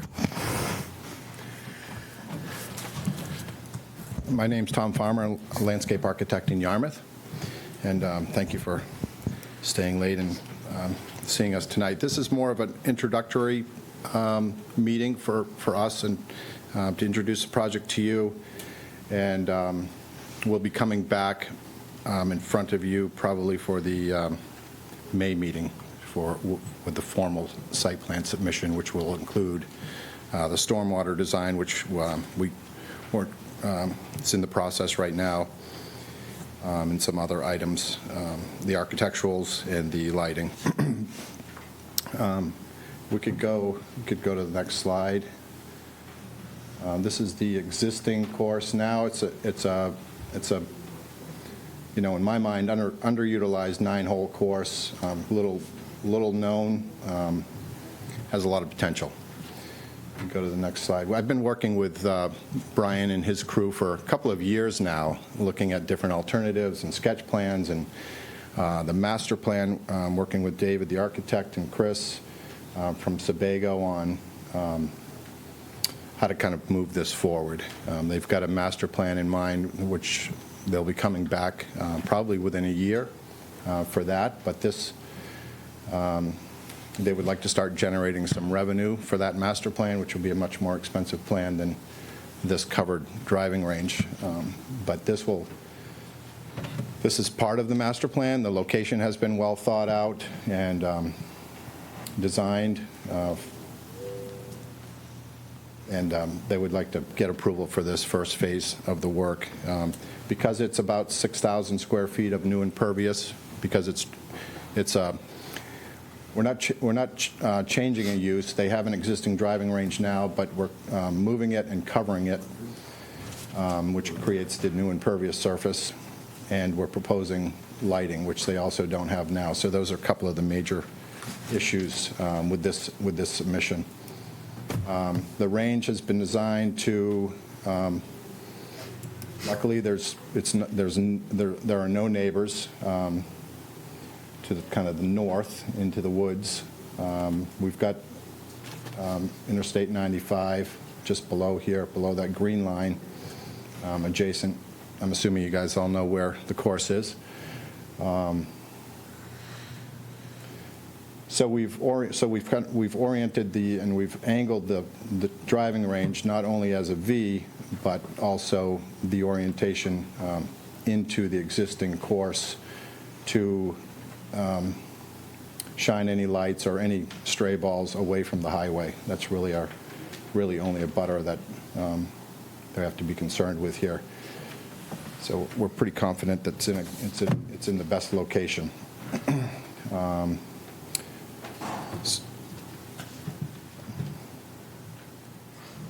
Everything else is pretty much stays the same. There won't really be an increased use for the driving range. The parking is sufficient now. They haven't had any issues with parking. And I suppose it's a grandfathered use. I think there's never been any town approvals for the golf course. I think it's been there for 60 years or so, but it was before any permits were required for site planning. But it's functioning and it works well. So really you could go to the next slide. This is kind of probably the meat of the presentation. What you would be most interested in is what it looks like. So the top image is 20 bays. So they're 10 feet wide, about 10 feet deep. There's a corridor behind for people to come down to their tee. The driving ranges the tee boxes, which is shown probably here in this image, probably best, have small walls, really direct the drive. Some of these are not showing the garage doors in the back, but we're proposing garage doors that would face kind of the parking lot, and then obviously open on the front. And then the lighting, which is down in the lower left of your last page. And this is where we'd like to get some feedback from the board tonight on lighting. Some other options that we could look at are stadium lighting, such like you see on ball fields, athletic fields. some of the building company is called Cover the Tees. They also mount large LED lights up on the cove of the building, but we've decided not to kind of go that route, but we'd like to do what's shown in the lower left, ground lighting. So it's shooting out across the ground of the course. But I don't think that that's going to meet the ordinance requirements for downlighting. So I don't know what the process might be for asking for a waiver, but we'd like to talk about that tonight with you or get your feedback on that. How much are you proposing to light up, the whole driving range? Do you want me to bring up the middle lighting? course there? So the ground lighting will light most of the range. Is that correct, Brian? Just certain areas. I don't think it's the whole thing. It's not the whole range, but it's the first. And when you say the whole range, do you mean if I'm hitting the ball 250 yards out, that's a dream, but but is that considered part of the lighting area? Well, That'll go into the dark. That'll go into yeah, it'll go into the dark. So the and I lighting don't- is really around the tee boxes. It's around the tee box. Correct. And then the vertical targets may be illuminated as well. We're working with some golf course lighting consultants right now. So that's one of the lights that would be at the ground level, facing out across the ground. So it'd be more of a wash across the landscape instead of something that's on a pole, which I think we'd prefer. The lower right photograph, is that what it would look like with the additional lighting? Correct. The lower left? Lower left? What's the lower right? It says view at dusk. Oh, so that's an image of the interior lighting. So there'll be some strip lightings inside in the roof of the tee box. And this is right along 295, right? Correct. So I can add some more context with the ordinance and lighting too, but if you have anything else. So I just wanted to, I can probably wrap it up and we can open it up for discussion, but there's really the three items that we'd like your feedback on tonight. I realize it's a sketch plan application, so there's no formal vote tonight, but we'd like to get your feedback on a waiver for the boundary survey, and only because we don't think we can make the timeline submission for next month for the May meeting.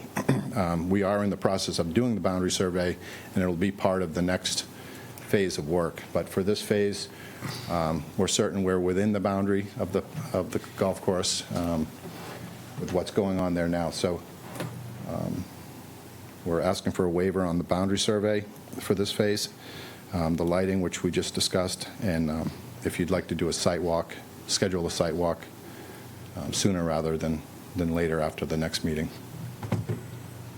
So, And which boundaries under would we need to could go back to the first look at? Or yeah, this one is a good one, Kyle.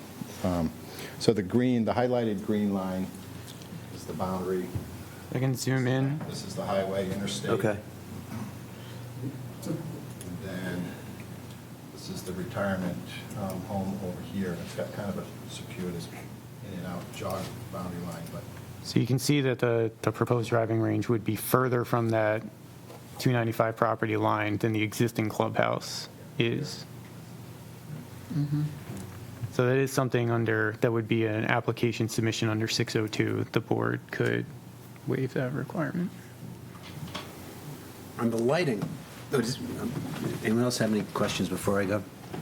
Can I comment on the lighting real quick, just before we start the conversation? So yeah, and Tom brought up a couple of points. We do have our exterior lighting standards in the ordinance. So we have an exterior lighting finding that we make under 602, but there are specific performance standards when it comes to lighting. So a couple of things that we look at, right, are, all lights shall have shielding to provide a beam cutoff at no more than 75 degrees. When we talk about the shielding and not like projecting light above. There is, so, when you looked at the proposed, like the kind of bollard style lighting in the range, or, if it's going to be angled out, it raises, some questions of whether that would meet all of the standards in this section, 521A of the zoning ordinance. However, the board says here, the following design standards, these lighting standards, shall be followed unless waived by the project review board if it finds that due to special circumstances of a particular plan, they are not necessary to provide for the public health, safety, and general welfare. So those standards, unlike a lot of other standards in the ordinance, are able to be waived by the board. That being said, so I think there should be a dialogue with the board, what they're comfortable with, what they're not, showing other ways that the board could, if they were interested in waiving some of the specific lighting standards, finding other ways to show that that site plan exterior lighting standard is met by, requiring like a photometric plan and seeing that there's no lighting escaping beyond the property line or whatever other things the board might look for. So I do think there's some flexibility there if the board wants to go down that road, just to keep that in mind. And there is a height restriction for freestanding lights. So the maximum height of freestanding lights shall be the same as the principal building, but shall not exceed 20 feet. So if you're starting to talk about, higher stadium lighting, there is that height allowance too that could be run into. So, may I ask a question about the waiver, the lighting waiver? Am I correct? You just want to make sure that we're not saying this is a showstopper. If you can't comply, we can't go any further. I mean, we can't tell you tonight, I don't think, what type of lighting we're going to approve, but I think we can tell you if it'll be flexible or not. Yeah, I think that's right, Ford. And I can't tell you tonight if we can meet the ordinance or if we can't. I think that we can meet most of the criteria. I'm not a lighting expert, but I've done a lot of site plan applications and I've done some photometrics myself. But I think we can meet the zero lighting at the property lines. But it's really the down lighting or the not showing the source of the lighting that might be a concern. I think only from interior of the property or possibly from the highway. But we need to kind of do our best and work with a lighting consultant. But it's kind of it's a rare breed. I know there's only one golf course in town, and the lighting is the lighting requirement for a driving range, and there's also some new technology. It's called Top Tracer, which is in your application. They're planning to use that within the driving range, and that traces the ball, the trajectory of the ball, and the distance, and it gives that feedback on a monitor in each bay of the driving range to the person, and then gives them suggestions on how to improve their drive. But that requires the cameras, the lighting for the cameras to track the ball. So if we can't use the proper driving range lighting, I don't know. It's just not the full application that the applicant is looking for. Yep. Did you say there were 3 waivers? Not waivers, no. So just the boundary survey and then a site walk, if you'd like to do a site walk, schedule a site walk. But the boundaries survey, I understand, can also be waived if it appears that it's completely within the bounds of the property. So, board comfortable waiving the survey? I am, yeah, absolutely. Get it to us when. Okay, great. Is the board comfortable with the notion that we may have to modify the strict lighting standards because we have the authority? Yes. After we learn a lot, maybe get a peer reviewer. And the third one is a site walk. Normally, on a project of this size, we'd want to have a site walk. How do people feel about that? Sure. Lynn? Sure. Okay, great. So So with that, would you want to do that before the applicant came back in May, or the applicant want to do it before you came back in May, or after seeing the full application? When do you expect the application in? Not till the May meeting? We'll submit the end of April for the May meeting. Okay. So Nice to that's, see the site before the. so we have a month kind of to pull our next submission together. What'd you say, Jason? It'd be nice to see the site before the next submission. Yeah. Know it by then. The next meeting. But at a point in time when you can do some arm waving and be clear on what your plan is. Okay. Well, Tell us what we're looking at. So we've got it, we do have the building, sorry. We have the building staked out in the field now, and we could, having the site walk, I think would be beneficial for you prior to the next meeting, so you can see kind of the topography of the land, the layout, the orientation, the drainage patterns. Probably potentially do it at 5 o'clock the night of the meeting. Would that work? Sure. Yep. The April meeting. May. Well, will you be back in May? May, you're talking about. But we're talking about doing it in April. Right. Oh, you are? We could, yeah. Well, it's up to you. Do you care whether it's the April before the April meeting or the May meeting? Just an hour earlier. It's not going to hold you up if we have the site walk the night It's really for, it's for your purpose, benefit. I didn't hear what you were saying.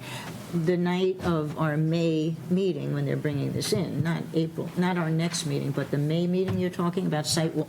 I'm not going to be here for the April meeting. I'd like it to be before the May meeting if we can. Yeah, that's what I thought we said first. I but thought we then- were talking about the April meeting because we could see it before the application came in next. We'll time. see it now before the. But that's fine. Oh, I got it. Yeah, that's fine. That Is that works. okay with you guys? That's fine, yeah. May So, works. so we would do it the night of the May meeting, but Did you wanna before the do- meeting. So would the board want to do it earlier in the day? Like, I know sometimes looking back, you've done sidewalks in the morning. 5 would be best. 5, and then be back here for 6? Yep. Okay. Okay, great. Just a couple things on the lighting. One thing I think I'd be interested in learning more about is, because drives sometimes go pretty high, and to be able to track that drive, and you mentioned the lighting system that can track the ball. In lieu of that, it'd be interesting to learn more about how high the lighting goes, because as we all know, we get a lot of fog. Yeah. And those of us who live around here, places like downtown, Freeport and Brunswick and other places start glowing incredibly bright. So it'd be interesting to learn a little bit about the lighting plan, which you said you're going to be doing. And also with regards to the lighting is the hours of operation that the lights may be on, and also the seasonality as well. Yeah. So The proposed new hours of operation would be 8 a.m. to 10 p.m., so it will go later than currently it's dusk, but okay. I'd like to stay open until 10. And then also the season, what you think the season would be for the driving range, 'cause Okay. it may be different than the golf course. Yep, it will be, so we can get that information for the next meeting. It's exciting. Yeah, good. Thanks for you doing guys this. are doing. That's really good. Actually, I got It is a couple exciting. questions before you just, no, I just forgot them. Great graphics, by the way. Really easy to read the plans. Appreciate that. I was curious about the glass on the structure. I guess the garage doors have glass in them, is that correct? That's correct. Okay. I'm just wondering if there is a need for bird-friendly glass to mitigate collisions. Yeah, we can look into that. I don't know if it's called, the company has covered the Ts. This image here, I'm sorry about the resolution, but I got it from their website. This side is covered, and it shows that side is open. So it would let, on really hot days or nice days, you could open those garage doors and let the breeze through there. Yeah. And then if it's too breezy, you can close them for the better direction of the drive. It's pretty cool. But we can look at bird-friendly. Is that what you mentioned? Yeah.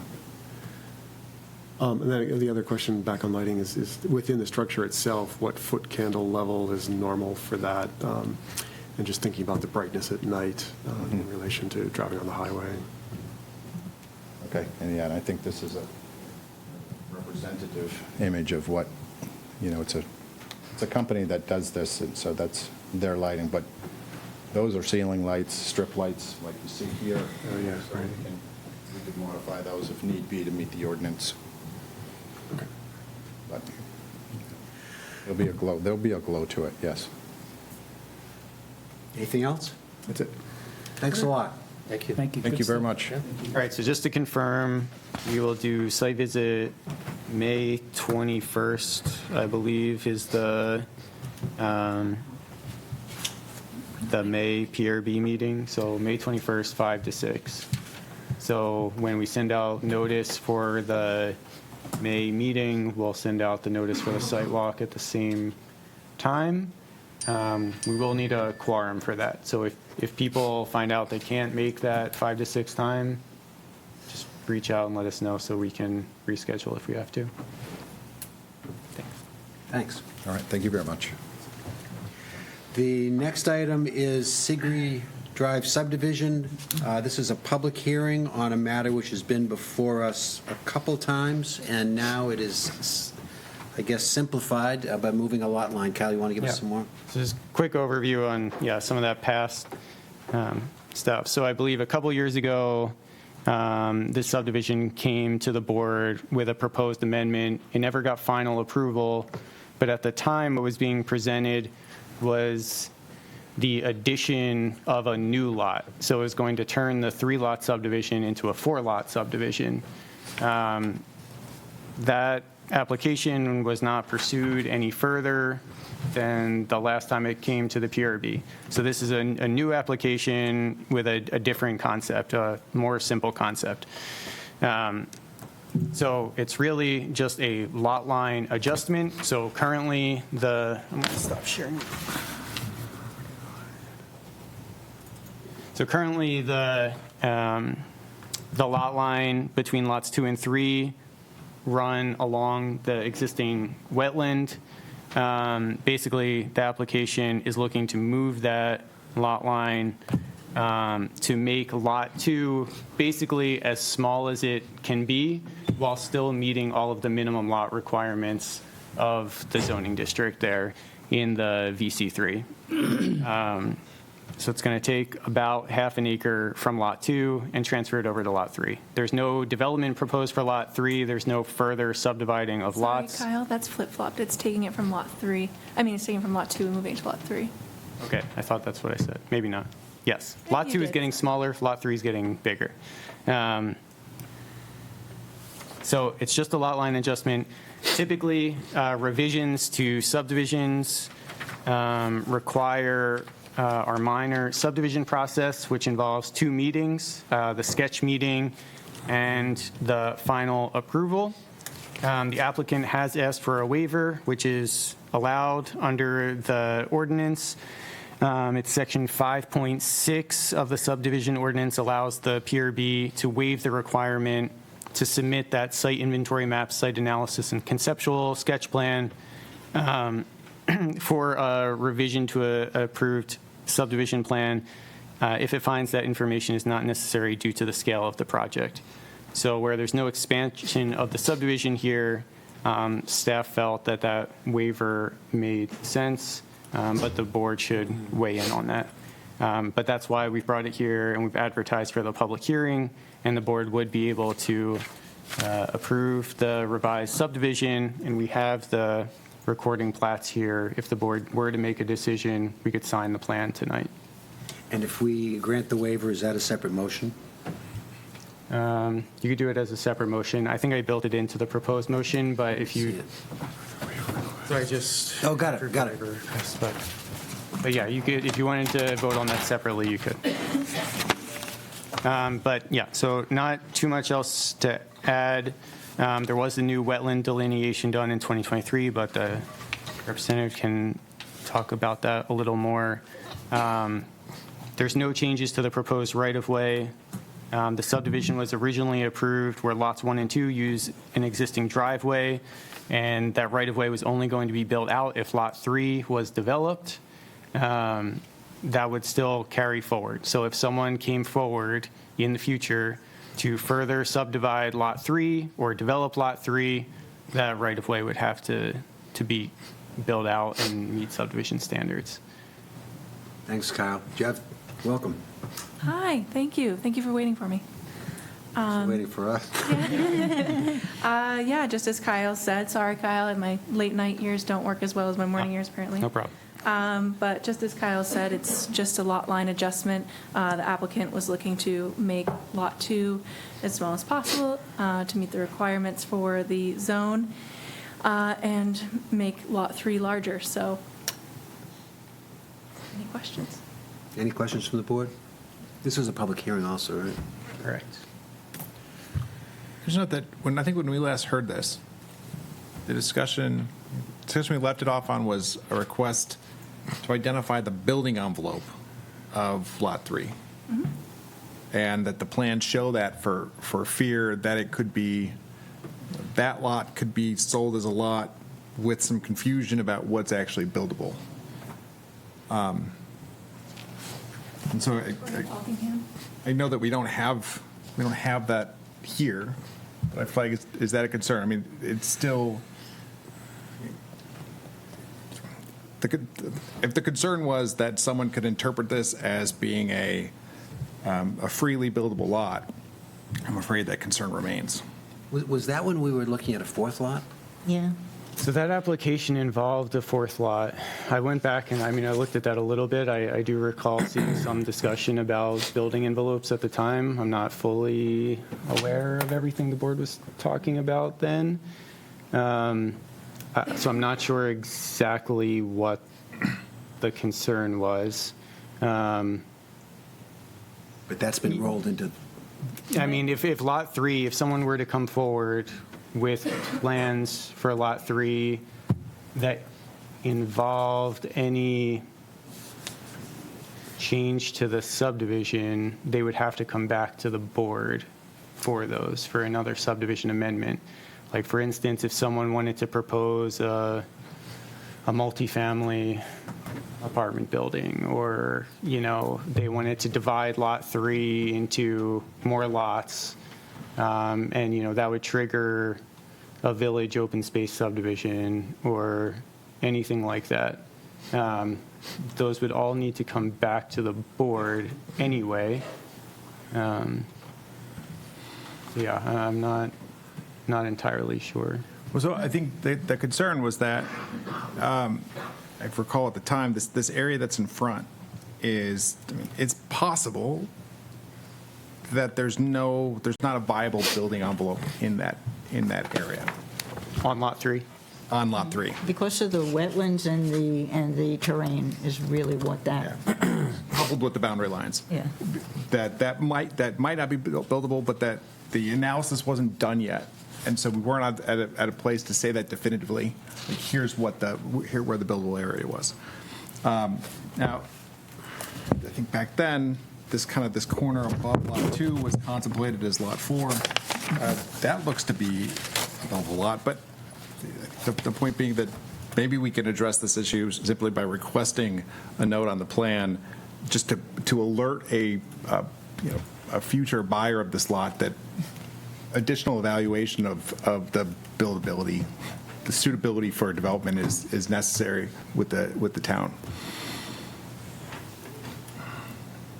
I don't know if we can legally do that, but I think when we had this discussion back then, that was the choice. The question was, is Lot 3 a buildable lot? And I believe Caroline gave us an explanation that we don't have that in our regulations, that you don't have you don't have to put a delineated lot lines on a site, which kind of killed our discussion because it was like, well, there's nothing we could do about it now because you can't say, this corner is buildable, but nothing else is. So I don't know that we can actually go to that route.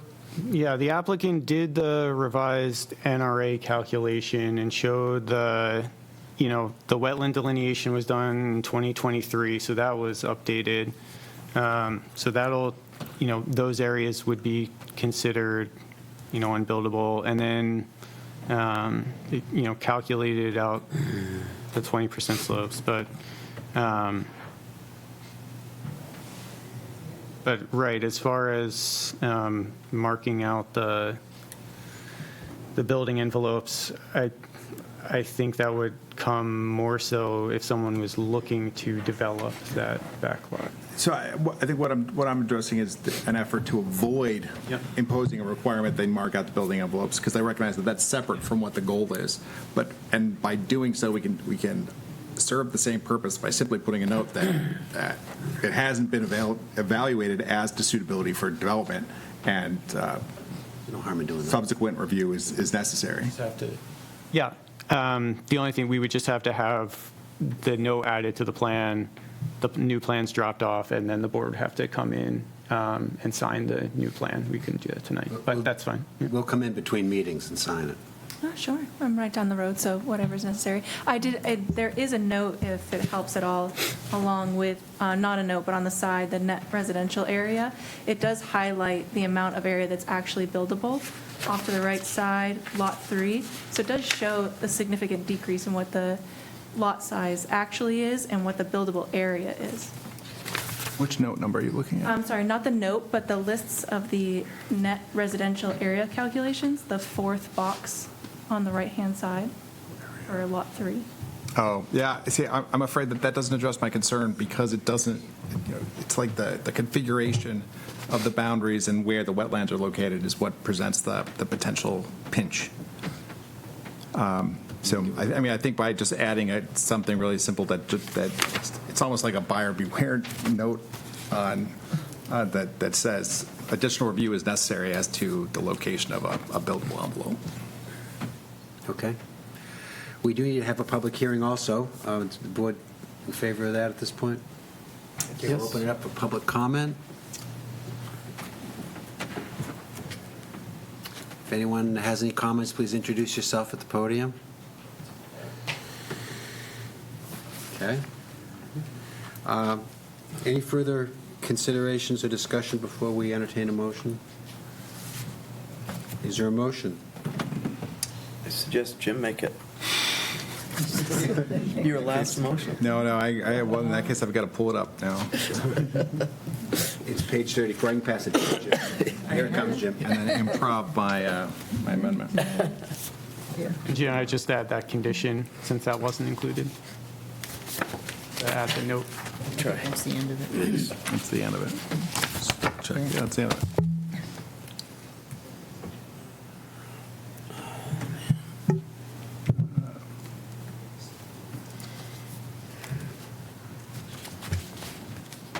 All right. Move that the PRB order that be it ordered that the Freeport Project Board approve the waiver request, printed findings of fact, and minor subdivision amendment for Kamal Seagree for an amendment to the Seagree Drive subdivision for a lot line adjustment between lots 2 and 3 at 4 Seagree Drive and 0 Seagree Drive, tax assessor map 2, lots 2-1 and 2-2, to be built substantially as proposed, with the application dated February 25th, 2025, finding that it meets the standards of the Freeport subdivision ordinance with the following conditions of approval. 1, this approval incorporates by reference all supporting plans that amend the previously approved plans submitted by the applicant and their representatives of the Project Review Board meetings and hearings on the subject application to the extent that they are not in conflict with other stated conditions.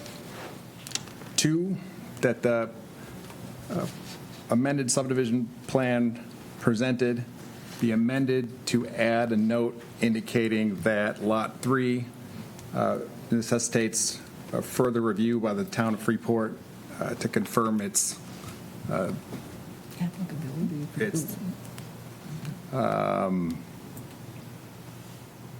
available building envelope. 3, the final signed copy of the amended recording plan shall be recorded in the Cumberland County Registry of Deeds within 90 days of the date upon which the plan is signed. Otherwise, the plan shall become null and void. Second. Any discussion? All in favor of the motion as read by Jim? Unanimous, Sharon. Thank you. Excuse me for, Take a quick break. yeah, take a, take a brief break. All in favor? Yes. Good Okay, idea. 5 minutes. We'll resume at 9:20. That's 7 minutes. 7 minutes. Approved. No, I played squash yesterday for the first time in 20 years, and my butt muscle.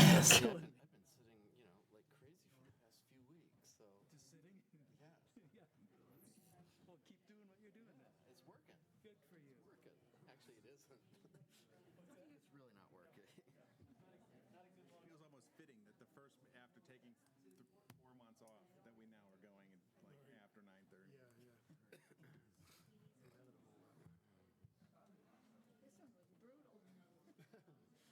Jim, what are you going to do on your Wednesday nights now? I'm going to just a little bit more work done. Yeah. Instead of trying to sprint here and being, arriving at the bell every. No, I mean I'm gonna find some other. You're good at it. I'm sorry.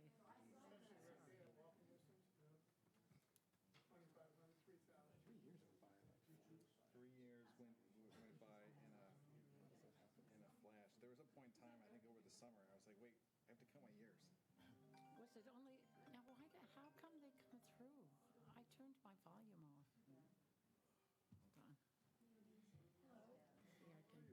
I'm well, how are you? I haven't seen you in a couple corner years. I know. You still got them peacocks? No, I don't. My husband's a pair. I'm still at the. Okay. They used to stop my bus dead now. I know. They just fan right. Did you? Get away from me. Oh, I don't know if I want to get up because I might not want to come back. Exactly. I don't know if you heard in the very beginning, Ben and Jerry's is going into where places down in the Johnny Rockets. Yes. Dang. I know, but it's not going to, I'm telling you, I don't think it's going to necessarily be the tourists. And if the tourists find out about it, they're going to make the trek to the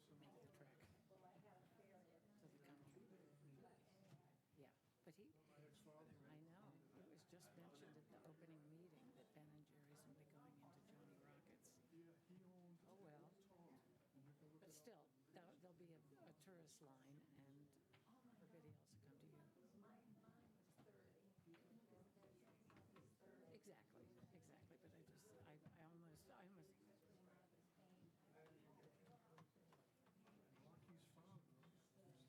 Exactly, but I almost. Well, also, it's you've seen the lines outside of Ben and Jerry's, so people are going to stand there on one foot and then the other, and the tourists don't care, but nobody local is going to come there. Yeah. Okay. Okay, I'm going to hang up now. I found myself making sure that I was like plugged in beforehand. For you. Thank you.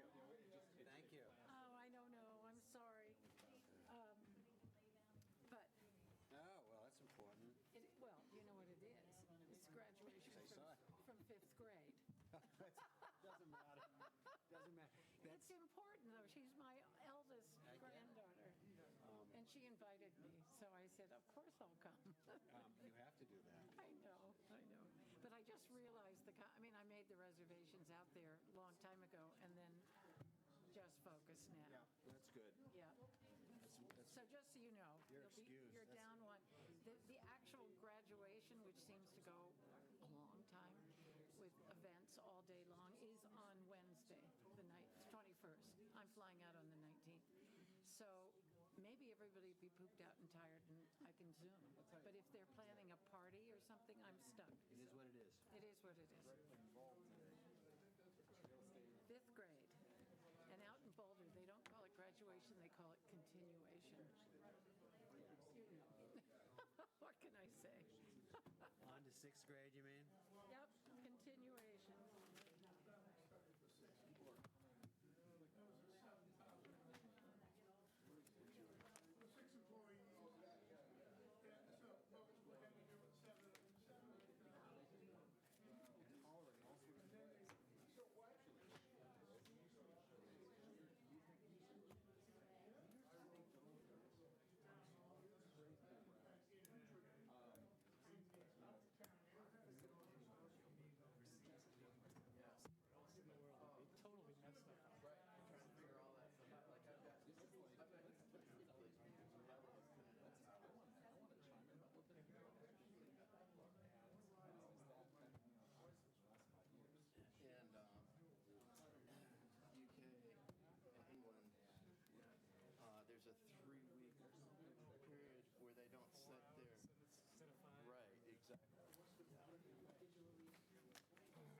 The United States of... So, you know, it's interesting because there, that community developed a lot of the standard city plan. And so... Reading material, we're going to walk through this and we're going to have a discussion. Like we see all... Good. Amy and Kyle. Let's talk about the basic mechanics of it first. Yep, Amy's going to do that because we have to clarify some stuff with you guys. Good. Is this the motion? No. Oh. Yeah. Did they do this just now? No. Yeah, Well, these are... Okay.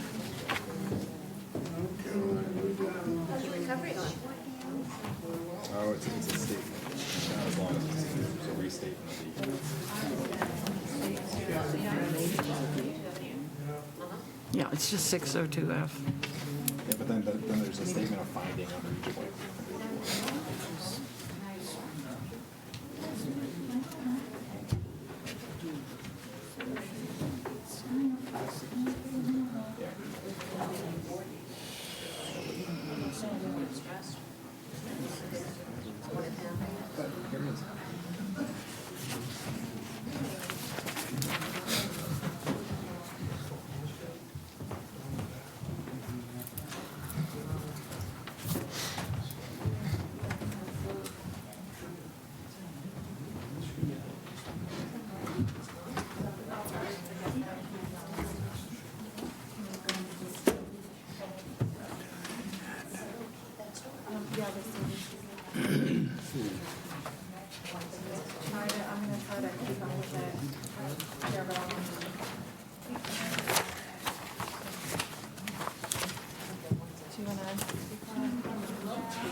Okay, so Anytime you're ready. Okay, great, let's, yep. Okay, we'll call the meeting back to order. Anyone who's out in the hall ought to come in.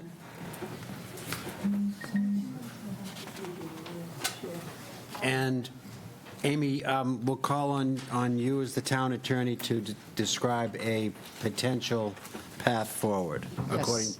Thank you. Can you all hear me? Is this? Not on. Sorry. Hello? Hello? Okay.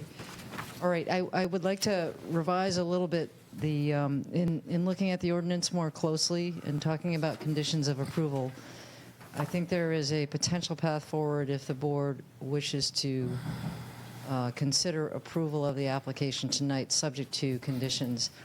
I'm going to focus on the framework as it relates to this request for a landscape plan. I'll just call it a landscape plan, sort of condition of approval, where the way this is worded and what I'm suggesting would not require the board to come back and review things again, but it's subject to my having heard the concerns and you having to talk amongst yourselves about the things that you wanted to be improved. Okay, so I think it will become clear if I tell you what I'm talking about.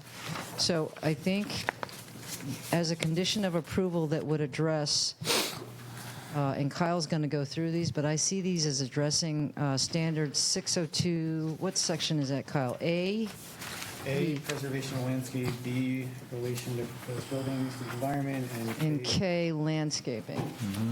So there will be specific findings in that section under those standards, but they will also be subject to the following condition of approval I will read to you. Okay? For discussion. Yeah. Right?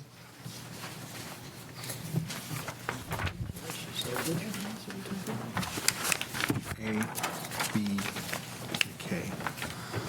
So one of the many conditions of approval is that the applicant submit a revised landscaping plan prepared by their landscape architect to be reviewed and approved by the town's peer review landscape architect and as allowed per section 602 of the Freeport zoning ordinance, with a submitted plan to address the following to the satisfaction of the town's peer review landscape architect.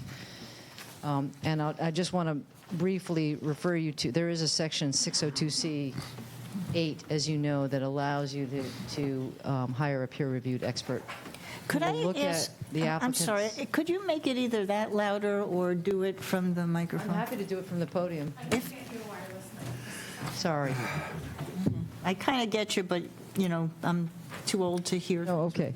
I'll try to speak up until I get a mic. 602C8 is a section in your ordinance that allows you to hire a peer-reviewed engineer or consultant to review one or more submissions of an application and report as to the compliance or non-compliance with this ordinance. Okay, so what I'm proposing that you do is in addition, the supplemental information that the applicant is being asked to do under this condition is to do a revised landscaping plan that will address the following criteria, which I'm about to talk about, and that in turn will be peer reviewed under this section 602C8. And if it is found to be to the satisfaction of the peer reviewer, then there is another section of your ordinance, section 602. Is that better? That is better. A little. Usually never accused of not speaking loudly enough. There's another section in your ordinance that I think we can use here, which is 602C2A, which is the town planner under your ordinance has the authority to review certain changes to plans as long as they do not modify the intent of the approved site plan, and landscaping is included in one of those. So the process that I'm about to propose is, this goes back, the applicant is asked to do a revised landscape plan. That will be peer reviewed by the town's peer-reviewed landscape architect. If there's a thumbs up, it goes to the town planner to make a finding that the landscape plan as peer reviewed to the satisfaction of the peer reviewer does not modify the intent of the approved site plan. I think the town planner has the authority to do that without this needing to come back to you. Okay, does that make sense so far? Okay, let me tell you the four things that would be addressed that you are charging the applicant to go back and do a revised landscape plan to address. And this is what I'd like there to be discussion on. This is just what I heard. I may have not heard it right. Okay, so number one, you are asking this revised landscape plan to address the following criteria. One, to show how it minimizes the visual impact of the proposed administration building from South Freeport Road. Okay, that's number one. The second would be it would further reduce visual impacts to the neighborhood on Cushing Briggs Road through the addition of supplemental buffer plantings along the south side of the proposed driveway. And that's what I heard Jim and others were saying. You know, yes, they proposed 24 trees. You're wanting to see more. 3, it would include plantings in close proximity to the proposed administration building, designed and installed to soften and/or screen the appearance of the proposed administration building and to minimize the impact of its scale and length. And what I mean by impact, it's visual impact of its scale and length. And the fourth and final is that the material submitted shall also include a cost estimate of the supplemental landscaping plan, of which the dollar amount shall be included in the performance guarantee. And that will be addressed as Kyle goes through the findings as a whole, but I wanted to address that up front.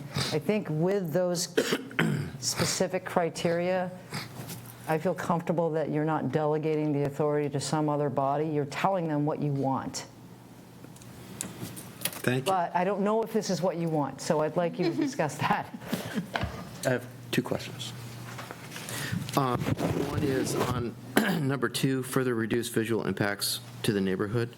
Further reduce from existing or further reduce as proposed on the plan? Yeah, I think the latter. That's what I Do meant. we just need to? I mean, what I heard from the discussion was, No, yes, yes, it is. further I reduced think- from the plan. Right. Do we need to say that rather than leave that open? It says further reduce. I don't know if that's further reduce from what's on the plan or further reduce We can do that. from existing. That's a friendly, we can add that. Yeah. What line is that? That's on number 2.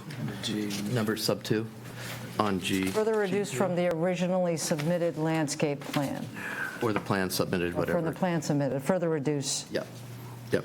And then the second one is, does landscaping, the interpretation of landscaping also include lighting of the driveway? No, I did want to ask you a question about that. And the backside of the building? So I did have a question about lighting. I'm glad you mentioned that, because there is a similar authority of the town planner under that same section I mentioned, 602C2, which allows the town planner to review and approve both not only landscaping, but minimal lighting. So what I heard was there was a photometric study that showed that lighting was met. That's up to you to decide whether you think lighting is met and whether that is sufficient. So I heard there was a lighting concern. If what you're wanting to do, is that something you still need to address that hasn't yet been addressed? That's a question. And if it can be addressed through minimal lighting, then I think you can do it through the same process. I think it can be, I think it still should be addressed, and I think it can be addressed through minimal lighting. Okay, Where would you put that? I'm sorry, Amy. Oh, no, I just would want you to, we can put this in a condition, a further condition regarding lighting, but I think it would be helpful to understand what more or how this would be addressed. What are you looking for? Maybe Kyle, you can. I was a little, when I was listening to the lighting discussion, I wasn't quite sure what the board wanted there, because as proposed, their lighting meets the exterior lighting standards of the ordinance. So the board would need to tie what they're asking for in regards to lighting being changed to, I think, another standard, because as far as meeting the foot candle levels and the style of lighting proposed, it meets that 521A standard. But isn't that standard that's what it has to be? It doesn't say that if you go less lighting, that it doesn't also meet the same standard? Well, You know what I mean? Sure, yeah, a lower amount of lighting would, of course, be allowed, but the board doesn't, like, what standard is the board using to request a lower level of lighting when the ordinance allows a certain level of lighting more than that, I guess is my... Let me ask it a different way, perhaps, I think, getting to what Kyle is saying. Section I is a section on exterior lighting. You're going to have to make findings on whether you think the exterior lighting standards have been met by this application. The applicant has submitted a photometric study. You've looked at that. One thing you're going to need to do is look at whether that photometric study meets, in your view, the exterior lighting standard. If it does meet that in your eyes, then the question remains, what more lighting is required, or what more lighting mitigation is required? And there may be something, I just don't know what that is, and I would want you to be more specific about what you think more is required if that standard of exterior lighting you feel has been met, if that makes sense. Could I just ask a general question? Yeah. This facility is manned during the day, correct? So once a month you meet at night? So my question is it necessary to have a lot of lighting if it's used once a month in the evening. I understand in an emergency, everybody would show up at night and need to find their way. But is it necessary if it's not accessed by the public or even employees during the nighttime hours to light this place up? Mm-hmm. So we can have it turned off, we can put that in the conditions. Mm-hmm. Because lighting is for when it's dark, and nobody appears not to be there in the dark. Yeah. Huh. So,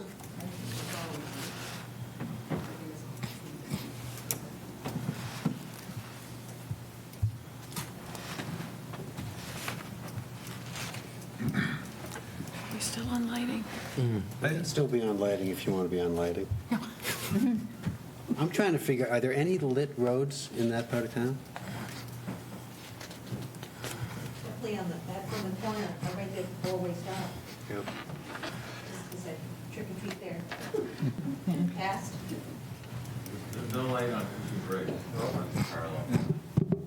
If people are going to speak, can we have them come up to the mic? Sorry, just So, for the Zoom. I'm at the mic. Yes, Caroline, you can speak.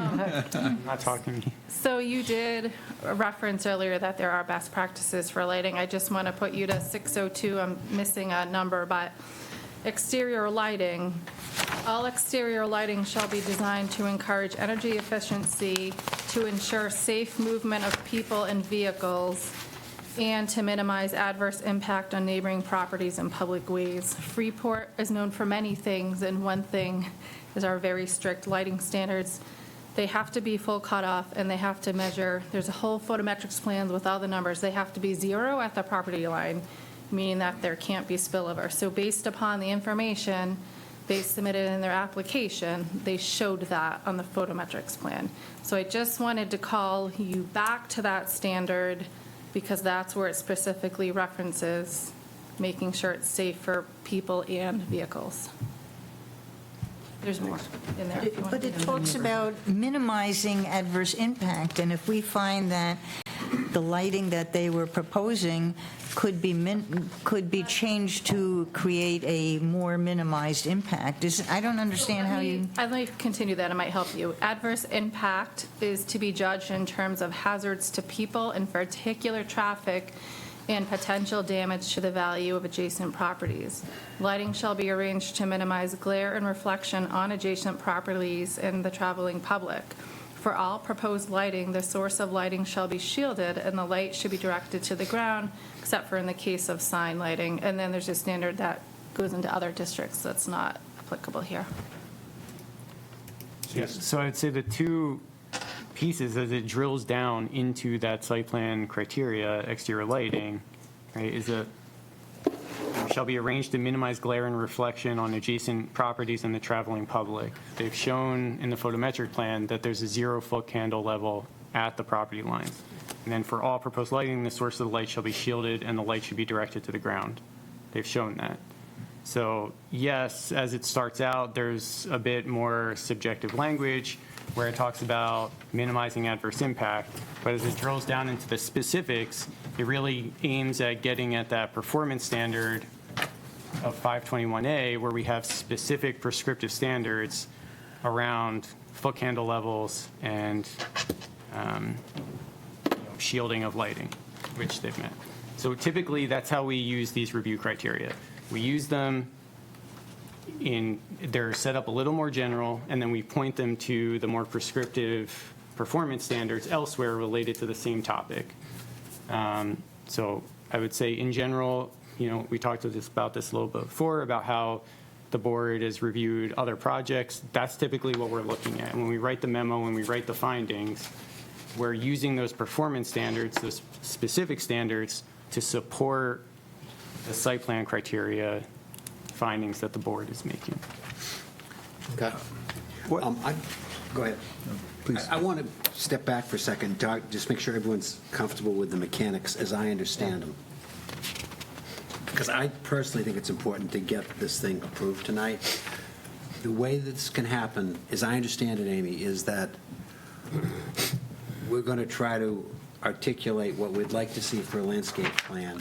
And then if we approve this project, we're done. They get a landscape architect, we have peer reviewer, it goes to staff. So for folks who were hoping it was coming back to us, these mechanics don't allow for that. Could I ask a question of Amy? Number 3, the plantings around the building, and I just wrote a note, to minimize the impact of its scale and size. It should say the visual impact. Visual impact, yeah, something along those lines. That's all great. But if it runs into a wetlands problem, where the wetlands are too close to the building on the roadside, and it prevents making an impact with the plantings as a result, can we add that, let's put another layer roadside then? In other words, if for whatever reason the landscape architect can't recommend planting some sizable pieces to break this bulk up, then I would like to see if more could go on the South Freeport Road. That's all. So you would modify in close proximity to the proposed administration building?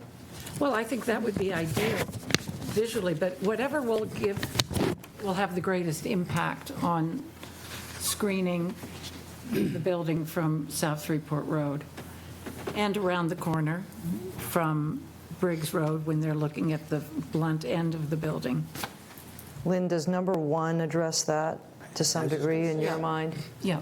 It does address that? Yeah. I'd love to just add to 1 that it's the year-round visual impact, just not seasonal. Minimize the year-round visual impact? In other words, when the leaves are down on the ground, then still, the visual impact is minimized. And then a follow-up question, too? Can I add first? I mean, do you say a different question? Because I wanted to add to what Lynn I had one more yeah. question. So, worst-case scenario, what happens if whatever comes back does not meet the satisfaction of the town's peer review landscape architect? Yeah. So I would see this as coming, it could be iterative in the sense that the peer reviewer would go back to the applicant's landscape architect and say, these are the procedures I need for this to be in compliance with these standards that the Project Review Board has set. And then I think you could also say that no building permits will issue until this condition has been met. I mean, ultimately, if the peer reviewer says nothing will meet these standards, it's been iterative and nothing at all will meet, which probably isn't likely to happen. But if that were to occur, that would be a denial of the condition, which would be a denial of the application. But right now, it's a conditional approval, which allows, as I understand it, some things to proceed, even though no sticks in the air, no shovels in the ground yet. And certainly the goal is for it to be approved. I just want to know the worst-case scenario. Yeah. Okay. Yeah, so this, where G falls in here under the conditions, it's already under the prior to construction and issuance of any Right. building permits. So it's already, Thank you. it would already follow that format is, next steps after a conditional approval, before any building permits were obtained, they would submit this plan, we would send it to our peer reviewer. If there were comments back, we would, send those back to the applicant, and it would just kind of create that process, that back and forth until there was an okay. Yeah. And I would see the bright line is that the town planner is not going to approve this, right? That's the final step is the town planner agreeing. And so it would be up to staff if this, in the unlikely event that there isn't anything that meets the standards, and that would be relayed to the applicant, that results in a denial on those grounds. Yeah, and it's my understanding, I'm pretty sure this is in our ordinance, that, this would be a conditional approval. To amend a condition, someone would have to come back to the board to amend a condition. It's part of the approval. So it would be like a site plan amendment, basically. The applicant, so if they, for whatever reason, they couldn't meet the condition of approval, they would have to come back to the board and amend the condition and address it in some other way, and we kind of restart the conversation. And can I have one more, just as I'm thinking about, so is there anything in here related to the timing of this landscaping minimizing the visual impact? I mean, is it within the first 6 months, the first 5 years, the first 15 years? What's That's the peer reviewer, I think. Well, so I would say the timing would becomes be that they can't get the building permit, they can't start any of this work until this issue was resolved. So the peer review person would say, yes, this plan will provide the minimal visual impact within. Oh, you're talking about timing. Yeah. within About, a yeah. year. The growth, tree growth. And I think that, I mean, that's a, that's essentially a standard that we can acquire, like that it meets these standards at the 1-year point or 5-year point. I mean, I think that kind of, that short term, I think it having seems that in there reasonable. would be important if we're giving somebody else the responsibility to execute. Because otherwise, Clear on timing. yeah, it's easy, if it's empty, it's easy to contend. It's like, oh, it's 30 years. Right. And that defeats the purpose of it. Right, which I know nobody's going to do. We're looking for fast growing. So does someone have a suggestion on timing for it to be effective and? Well, that wouldn't the landscape, if that's we need to say our goal is to have it From inception? do its job, not 5 years out, but Okay. I have no idea what reasonable would be. well, no, that's, a landscape designer would know which trees are fast growing, which are, I think. Yeah, I mean, maybe, I don't know if Amy, you have any comments on how to craft this, but to get the general sentiment across in the conditions and then use the peer reviewer to work out any, because what I wouldn't want to do is put an impossible ask on the applicant and say, oh, you need, full visual screening within, 2 days, and, obviously. But on other applications, have we not said, have we not prescribed height and wall of trees? They So come we don't back. want little, Sure. Oh, they've already done that. Yeah. They're at 12 to 14 feet now, but when the two landscapers, architects working together will get into that level of detail. good. I mean, the standard that's been outlined, for example, for number 1 is show minimized visual impact from South Freeport Road. I mean, even if that said at the time of planting, minimize visual impact, that's the element that we need to satisfy in order to meet the performance standard. As long as we can agree that when it's at the time of planting, it has achieved a minimized visual impact, then that would satisfy the performance standard. At the time of planting. At the time of planting. Any other, I have one suggestion or question. Does anyone else have any suggested wording changes? I have a couple. In subsection A and subsection K, there's a reference to plantings include, or excuse me, proposing to add an additional 24 trees, and then it goes on to reference plantings include, and it breaks out species. I would propose amending that to say, and this is in both A and K, proposing to add at least an additional 24 trees, recognizing that the subsequent plan may require more. So just on that topic, we can add at least, but eventually I'll be reading through these one by one. So the plan was to add in, with the typical last line there, based upon this information and subject to condition 2G, the board finds that this standard has been met. So.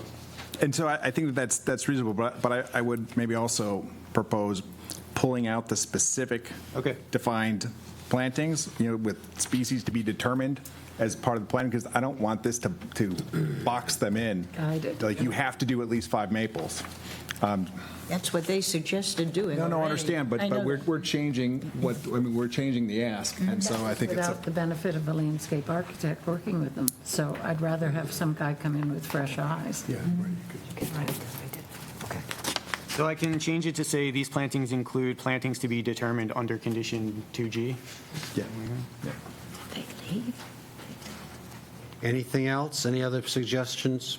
Well, the only thing that strikes me on if we've so focused on quick timing that we end up with a bunch of arborvitaes or other trees that aren't good long-term solutions, that's not what we're going for. Yeah, but we get professionals to get us through that. Good, no, good. Yeah.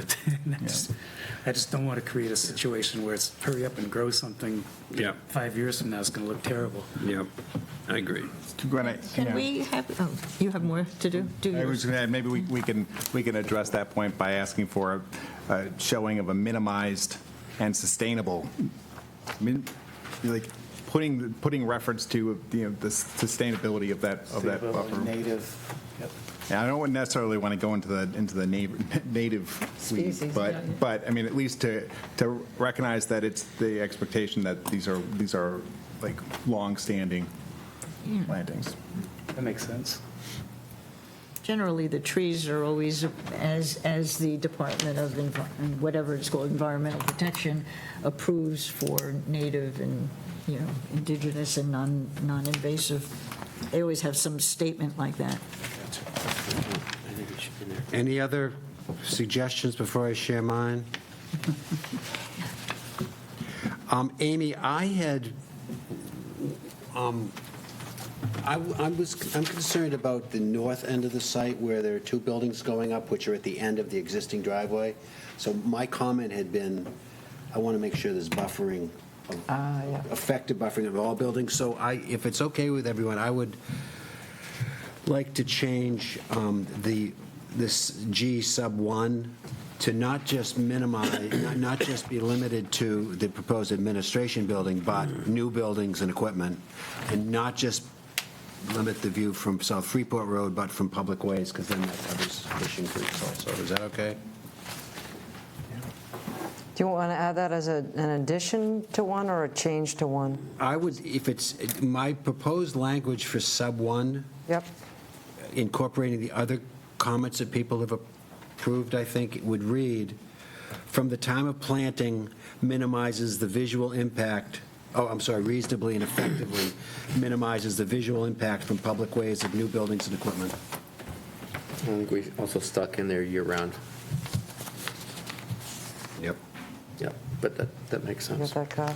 Want me to try to write that sentence, Amy? Yeah, I think I didn't quite get it. I get the gist, but I didn't get the. Is that me with people's approval? If, who, Could I ask a quick question while you guys are debating? Have you, this board, on any other $50 million project, asked the builder, the applicant, to hide their buildings? I have. I mean, this is a project that we're proud of, and now we want to hide it? we know you're proud of it and acknowledge it, and we're grateful that this is happening in town, but if you go through section 602, there in 5 or 6 different places it talks about the impact of a new development on the surrounding neighborhood. So the question is, has any other build in Freeport you've asked the builder to hide it? Definitely. Yeah. Buffering is an issue. I mean, buffering I can understand, but you completely want it to disappear from all angles. It's not visible now, and if you listen to what... But it is visible when the leaves are gone. Yeah, but it's going to be more visible in the future, and if you've heard the same comments that we've heard, there have been many, many concerns from the board and the public about the visual impact of this new development. Yeah. We're trying to get this done for you. Yeah, thank you. I appreciate that, but it just concerned me because I've never run into that in my 66 years of life, that a board has asked somebody of this magnitude to hide their project. It's really common that we're looking out for the neighbors.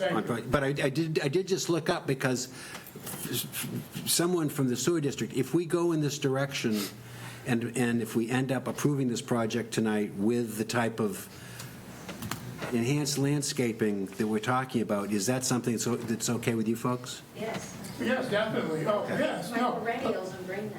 But I was just curious. I mean, It's part of our job. It comes up a lot. you know, it just seems redundant to have a $50 million build and let nobody see. It's probably the only way we're going to get you out of here tonight. Yeah, I know. And we're trying for the last 10 years to get people to come down there because it's been nobody wanted anybody down there in the past. So But that's me. So. We're happy to add more buffering. Okay. I just want to clarify that the way it's written, it talks further reduce visual impacts, minimize visual impacts. It's not a complete hiding of the building. Like, it's true. They could meet these conditions the way it's worded and the way we've talked about it, and it's a reduction of visual impact to what's proposed on the landscape plan now. So just want to make it clear, whatever side people feel that they're on, that the way it's written, it could go to the peer review engineer, and yes, at a certain season, at a certain time, you could still potentially see a piece of the building, just like you might be able to do now at a certain time. And I think you're going to see wording in here that makes this be reasonable, so it's not absolute. Thank you. Okay? Yeah, thank you. That's all I have. Thank you very much. And the reasonable will be defined by the two landscape architects working together. Right. Anyone else on the board have anything to add to this, to these details? I just wonder if we want to somehow slip in best landscape practices. Yeah, great. The work of both landscape Basis. architects.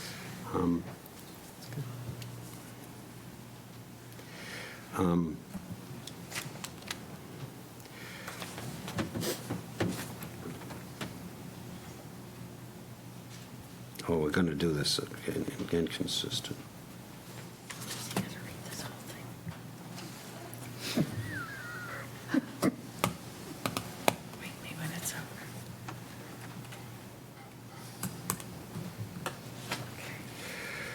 Okay. So I'll read these two sentences that we've modified from the handout. Under G? Under G. See if that meets with people's approval, then we'll talk to Kyle about how we go through this standard by standard and get to a motion.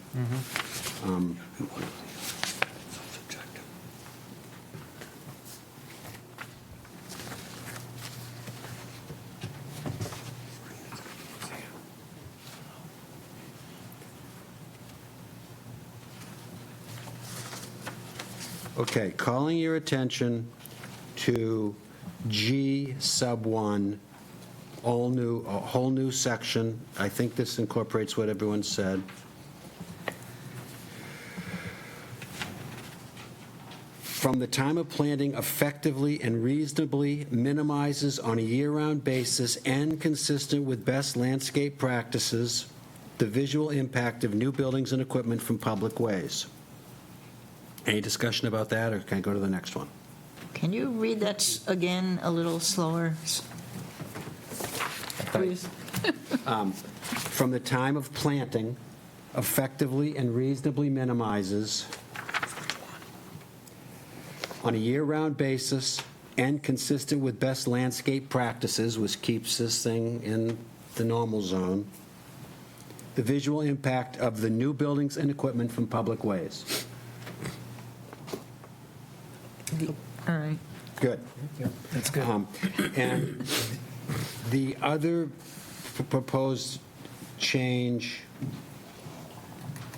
was Todd's to sub 2, where we insert from originally submitted landscape plan. So sub 2 would now read, further reduce from originally submitted landscape plan visual impacts to the neighborhood of Cushing Briggs Road through the addition of supplemental buffering plantings along the south side of the proposed way.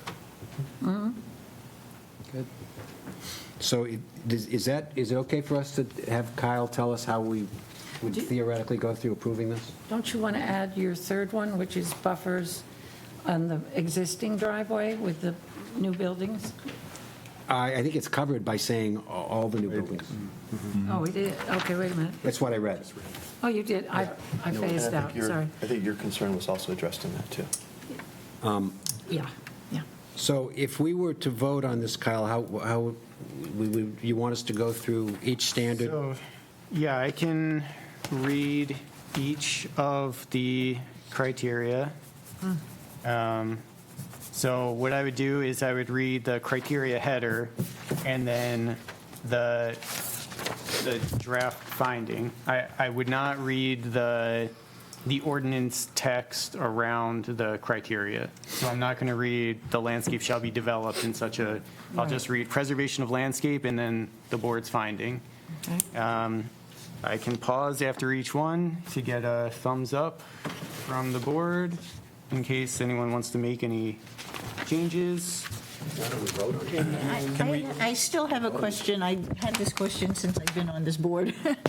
When the staff writes the findings, and then we go through all our deliberations and everything, and at the end, we don't usually go backwards and read those findings and say yes, yes, yes. It's in our deliberations that we did like it or didn't like it or increase. So by reading these into this record right now, we're going to have to go, I think, look at each one of these, because here it talks about the plantings are 14, this is the first one, balsam fir, sugar maple, 5, and that this is shown to be okay, but now we're saying it's not, so. That's what we already talked about editing that line. His comment was to remove that. So we're going to, I'll read through each one. The motion at the end will be, instead of our normal, where it says, be it ordered that the Freeport Project Review Board approve the printed findings of fact and site plan amendment, instead of saying printed findings of fact, will be that the Project Review Board approve the findings of fact as read into the record by me. Okay. And so we'll go through each one. I think we can get a general okay and then one motion. Okay. Kyle? Can I ask? Just to speed things up, has anything changed other than A? From what was presented to us? It would be A, B and K. B, and K. Okay, We're going to add in some. Can we just focus on those, because everything Well, else so has these been- did not come in your staff report. So normally I include the findings in the staff report. I did not with this project because Okay. it was so Okay, up in so you the didn't air include how any the of- board okay. was going to Okay. potentially. So we do need to. Well, we have the paper. I mean, can we incorporate this summary in the record and go and focus our attention on the things that are? You can do that. These are your findings, so if you can all take a moment, if you haven't had the chance to review, and maybe this would be a more efficient way to do it than have everything read into the record. But the idea is that staff have written draft findings to assist you based on the evidence that was presented in the application and in the record generally. You can certainly disagree with that, or you can add something to the finding. But courts like to see specific findings. I don't think Kyle needs to read every single finding in, other than perhaps A, B, and K. If if you've read these silently and have some comments. So I think that's maybe in the interest of time, if that is So should acceptable. we do A, Kyle will read, we'll say okay, and then B, we'll read ourselves and say we're ready to go on, let's do C, we'll read, So it would be A, B, and K that Kyle would read. and then the other ones And will. then you could have a moment to read the remainder of them, and then you can go through, and anyone who has a comment on the remaining ones can add their input. And to be clear, we are not reading the italicized part. No, I would be reading the italicized part. Just for A, B, We're reading only the Just for A, B, italicized and part. K. I would not be reading the not italicized. Okay, that leads us then to, if we get through that successfully, we then have a motion, right? Yes. Okay, thank you. And then you have to read in the conditions, Got it. and whoever has that appropriate language can. I got it. All right, so I'll start with A. Proposed findings of facts, Section 602F of the Freeport zoning ordinance. A, preservation of landscape. The project will add approximately 23,958 square feet of impervious area, expanding the developed portion of the site to the north and southwest. Existing vegetation and wooded areas elsewhere on the site will remain. The proposed driveway would require the removal of 21 trees, which are identified on the demolition and erosion control plan, sheet CD 0102.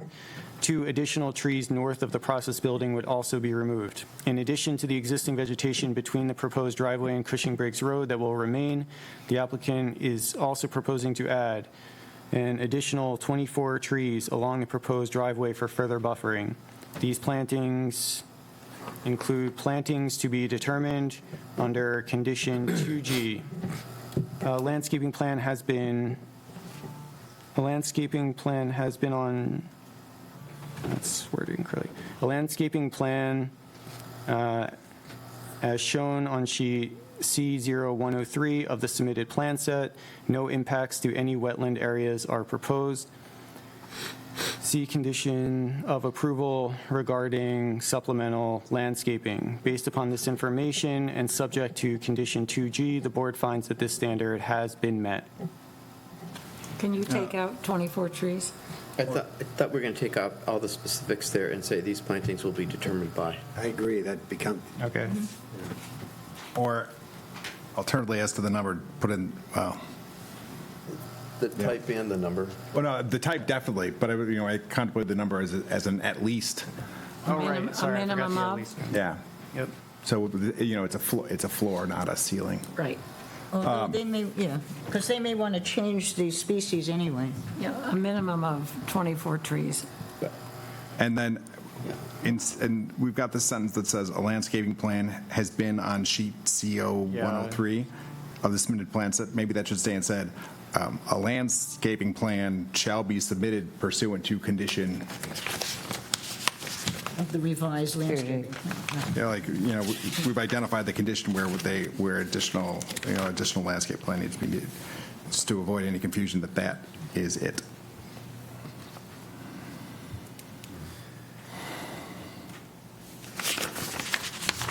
Any other comments with respect to what Kyle just read on A? It's good. Kyle?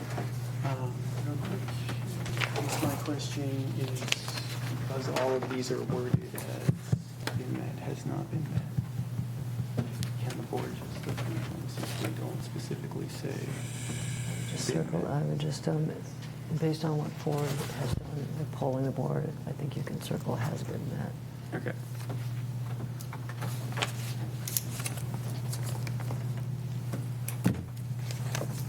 All right. So B, relation of proposed buildings to the environment. The project includes the construction of a new 3,300 square foot administration building and second 22-foot wide driveway coming off South Freeport Road. These features would be located on the southwesterly portion of the site within an existing wooded area. In addition, the applicant also proposes the conversion of an existing chlorine contact tank into a filter building to house filtration equipment, construction of a new process building to house sludge dewatering and septic receiving equipment, and construction of new sludge storage tanks. The process building and sludge storage tanks are proposed to be located on the northern side of the site, while the filter building would be located just east of the existing treatment tanks. The proposed administration building is designed to be a single-story wood frame structure with a pitched shingle roof. The process building is designed to be a single-story prefabricated metal building with a monoslope roof. Finally, the proposed filter building is designed to be a single-story wood-framed building with a monoslope roof. Based upon this information and subject to condition 2G, the board finds that this standard has been met. Any discussions about what Kyle just read? Could I just clarify that phrasing, subject to condition 2G? Does that need to say subject to satisfaction of condition 2G? Yes, Okay. that's the intent.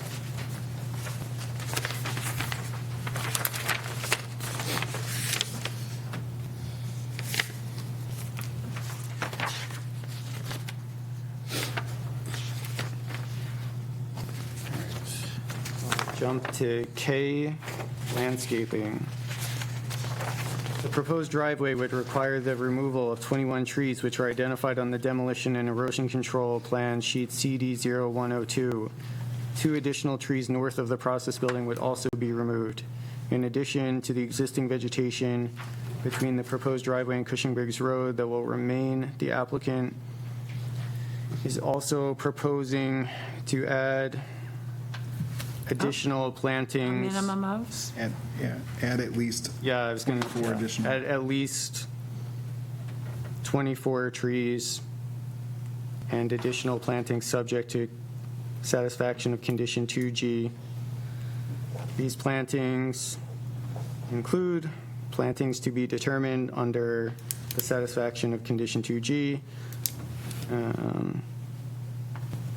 Further landscaping plan shall be submitted based on the satisfaction of condition 2G. Existing vegetation will remain around the perimeter of the developed area on the site. Based upon this information and subject to the satisfaction of condition 2G, the board finds that this standard has been met. Anyone have any comments on what Kyle just read? No, well done. We're done, aren't we, Kyle? Can't wait for the minutes so I can actually. You got all that, right, Sharon? I apologize to be duplicative, but, given that can we just kind of look at subsection A just one last time, because we did make some edits after it was read, just to make sure we're on the same page of what that now says. I apologize, Kyle. You're good. Can I ask you just to read the... I do not have the exact language that we landed on. I couldn't write that down and I understand. Read it at the same time. I was going to be relying on the recording and minutes to get that exact language. Okay. It is recording, right? Is it the language, at least 24 trees and such additional plantings to be determined to the satisfaction of condition 2G? That is the language you're concerned about, making sure that So the motion. follows, and then This. leaving out Skip that. the I think there's specific two species? pieces. Could I try and reading? Can I try reading from the Yes. sentence that starts 2 additional trees north of? At least what I understand it to be. I think we're close. So I think it's from that sentence forward, 2 additional trees north of the process building would also be removed, in addition to the existing vegetation between the proposed driveway and Cushing Briggs Road that will remain. The applicant is also proposing to add at least 24 additional trees along the proposed driveway for further buffering. These plantings are to be determined on a subsequent landscape plan pursuant to condition 2G. Perfect. And I think it goes back, no impacts to any wetland areas are proposed. See conditions of approval regarding supplemental landscaping. Based upon this information, the board finds that this standard has been met, subject to satisfaction of condition 2G.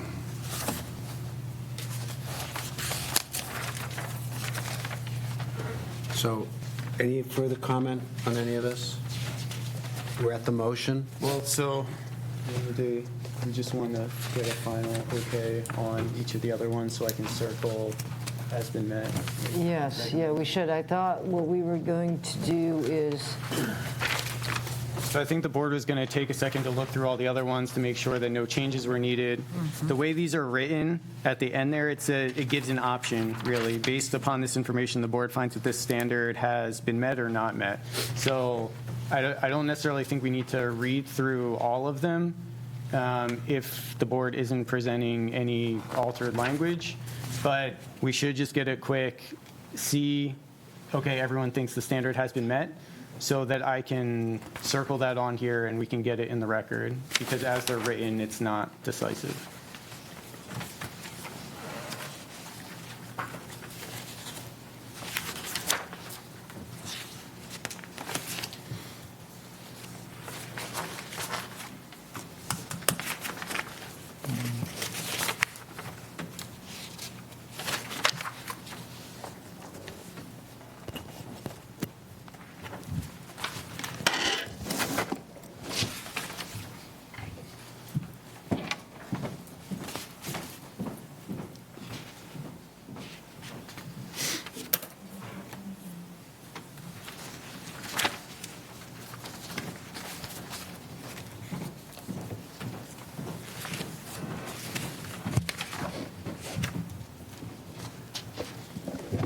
Just run through.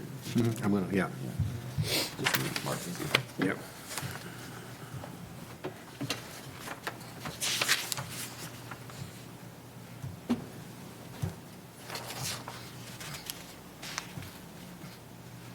Can I ask on G, advertising? Because I had my question about signage. It says no new signage is proposed. Can there just be added that, something that if there is a you know, if they decide to add new signage, they must come to the board or the staff for review? They have to anyway. Okay, even Yeah. without. Yeah. Yeah, I'm not sure that, they would have to regardless. Okay. So, are people finished reviewing this? Just had one question on H. Sorry. All setbacks for proposed buildings on the site are met. Existing vegetation around the perimeter of the site will remain. Is that totally true? So I was referencing kind of wooded areas along the property line where there wasn't, A road. yeah, the driveway's, set in X number of feet. But if the board wants to change it, that's fine. Okay. When you say will remain or landscaping plan?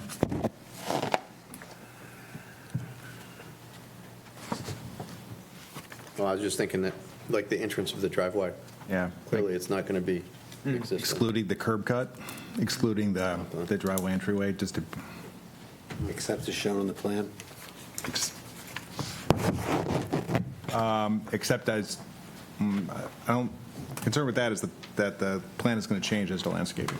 He's going to get enhanced. I'm comfortable with the way it is, but. Okay. So is that a change or no?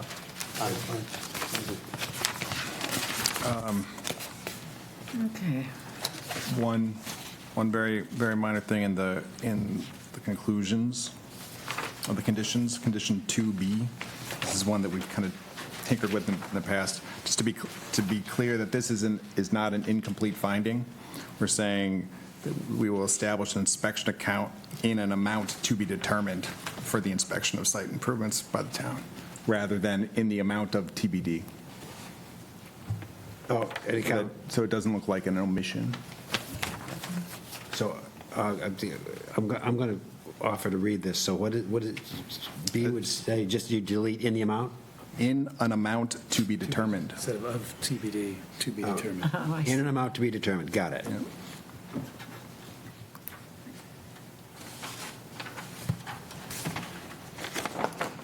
We should have that. That was really a placeholder because we hadn't gotten the finalized cost breakdown, but then that did come in and our peer review got back to us on that, so we can get that. But I know, because we're also changing, Increase we're it. changing I don't it think- relative to the peer review Yeah. too, so. Okay.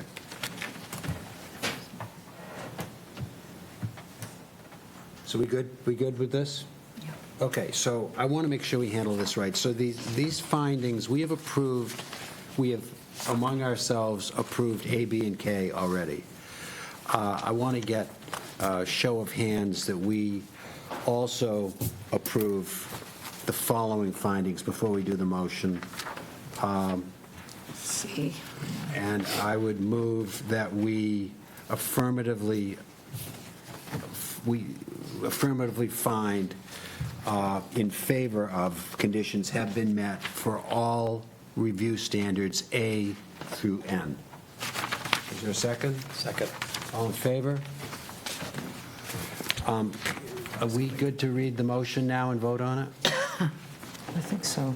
Okay, so I'm going to read the motion because I think I can understand my hand scratching. And what we have, Before we read the motion, can we Yeah. confirm for the record that your last motion called for A through M as in, A through N as in Nancy, not A through M as in Mary? oh yeah, and N is in Nancy. Go ahead. And before you read the motion, it says the printed findings of fact. I think you should say the findings of fact and site plan amendment as read into the record and printed herein. It's like a combination of print and having read it in. And where is that? Oh, at the bottom of the next to last page, where it says proposed motion, after the A through N findings and the conclusion, Previous page. he had ordered that. That the Freeport PRB approves the findings of fact and site plan amendment as read into the record and printed herein. Yeah. After amendment, yeah.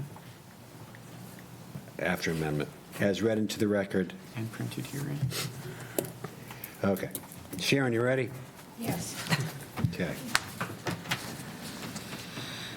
So what I'm reading is as printed, except we've had this wording we just introduced at the first sentence of the motion. The wording that we discussed a moment ago at 2B of the motion, and we have under G1 and G2 all new wording, which is on attached Exhibit A, which I'm going to give to Kyle if we vote on this. I'm going to read the motion.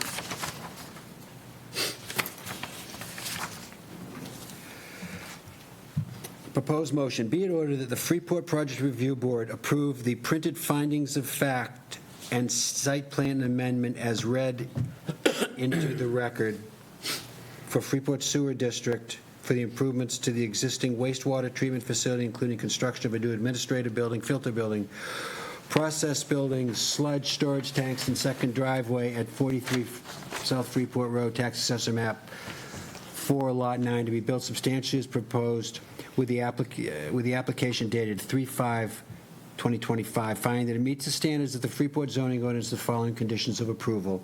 1, the approval incorporates by reference all supporting plans that amend the previously approved plans submitted by the applicant and their representatives at the Project Review Board meetings, only 2 meetings, and hearing of the subject application to the extent that they're not in conflict with other stated conditions. 2, prior to the start of construction and issuance of any building permits, the applicant does the following. A, applicant obtained applicable building permits from the Code Enforcement Office. B, this is a change, establish an inspection account in an amount to be determined for the site, inspection of site improvements by the town. C, establish performance guarantee in the amount to cover the cost of all site work associated with the project in the amount of $402,000 plus cost of supplemental landscaping in a form acceptable to the town attorney. The performance guarantee shall cover the cost of all site work, along with the performance guarantee, the non-refundable administrative fee at the rate established by the Freeport Town Council be paid.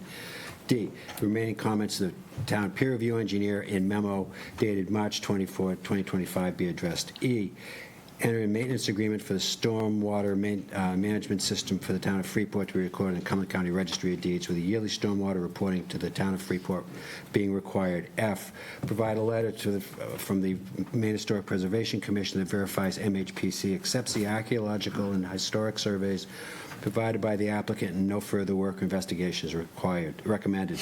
G, applicant submit a revised landscaping plan prepared by landscape architect to be reviewed and approved by the town's peer review landscape architect as allowed by Section 602 of the Freeport zoning, with a submitted plan to address the following to the satisfaction of town's peer review landscape architect in addressing the following. New wording, sub 1, from the time of planning effectively and reasonably minimizes on a year-round basis and consistent with best landscaping practices, a visual impact of new buildings and equipment from public ways. 2, further reduce from originally submitted landscape plan visual impacts for the neighborhood on Cushing Briggs Road through the addition of supplemental buffer plantings along the south side of the proposed driveway. 3, include plantings in close proximity to the proposed administration building designed and installed to soften and/or screen the appearance of the proposed administration building and to minimize the impact on scale and length. 4, the materials submitted shall also include a cost estimate for supplemental landscaping of which dollar amount should be included in the performance guarantee. Upon receipt of written memo from the town's peer review landscape architect, the materials will be reviewed by the town planner for town planner approval pursuant to Section 602C2 of the Freeport zoning ordinance upon a finding that the change does not modify the intent of the approved plan. End of motion. Hang on, can I just modify by adding one word in subsection 3? The word visual should be placed in front of impact of its scale and length. I think that was an amendment. Thank you. Is that acceptable? Yes. Okay. Is there a second to that motion? Second it. Is there any discussion on the motion? All in favor? Opposed? Unanimous.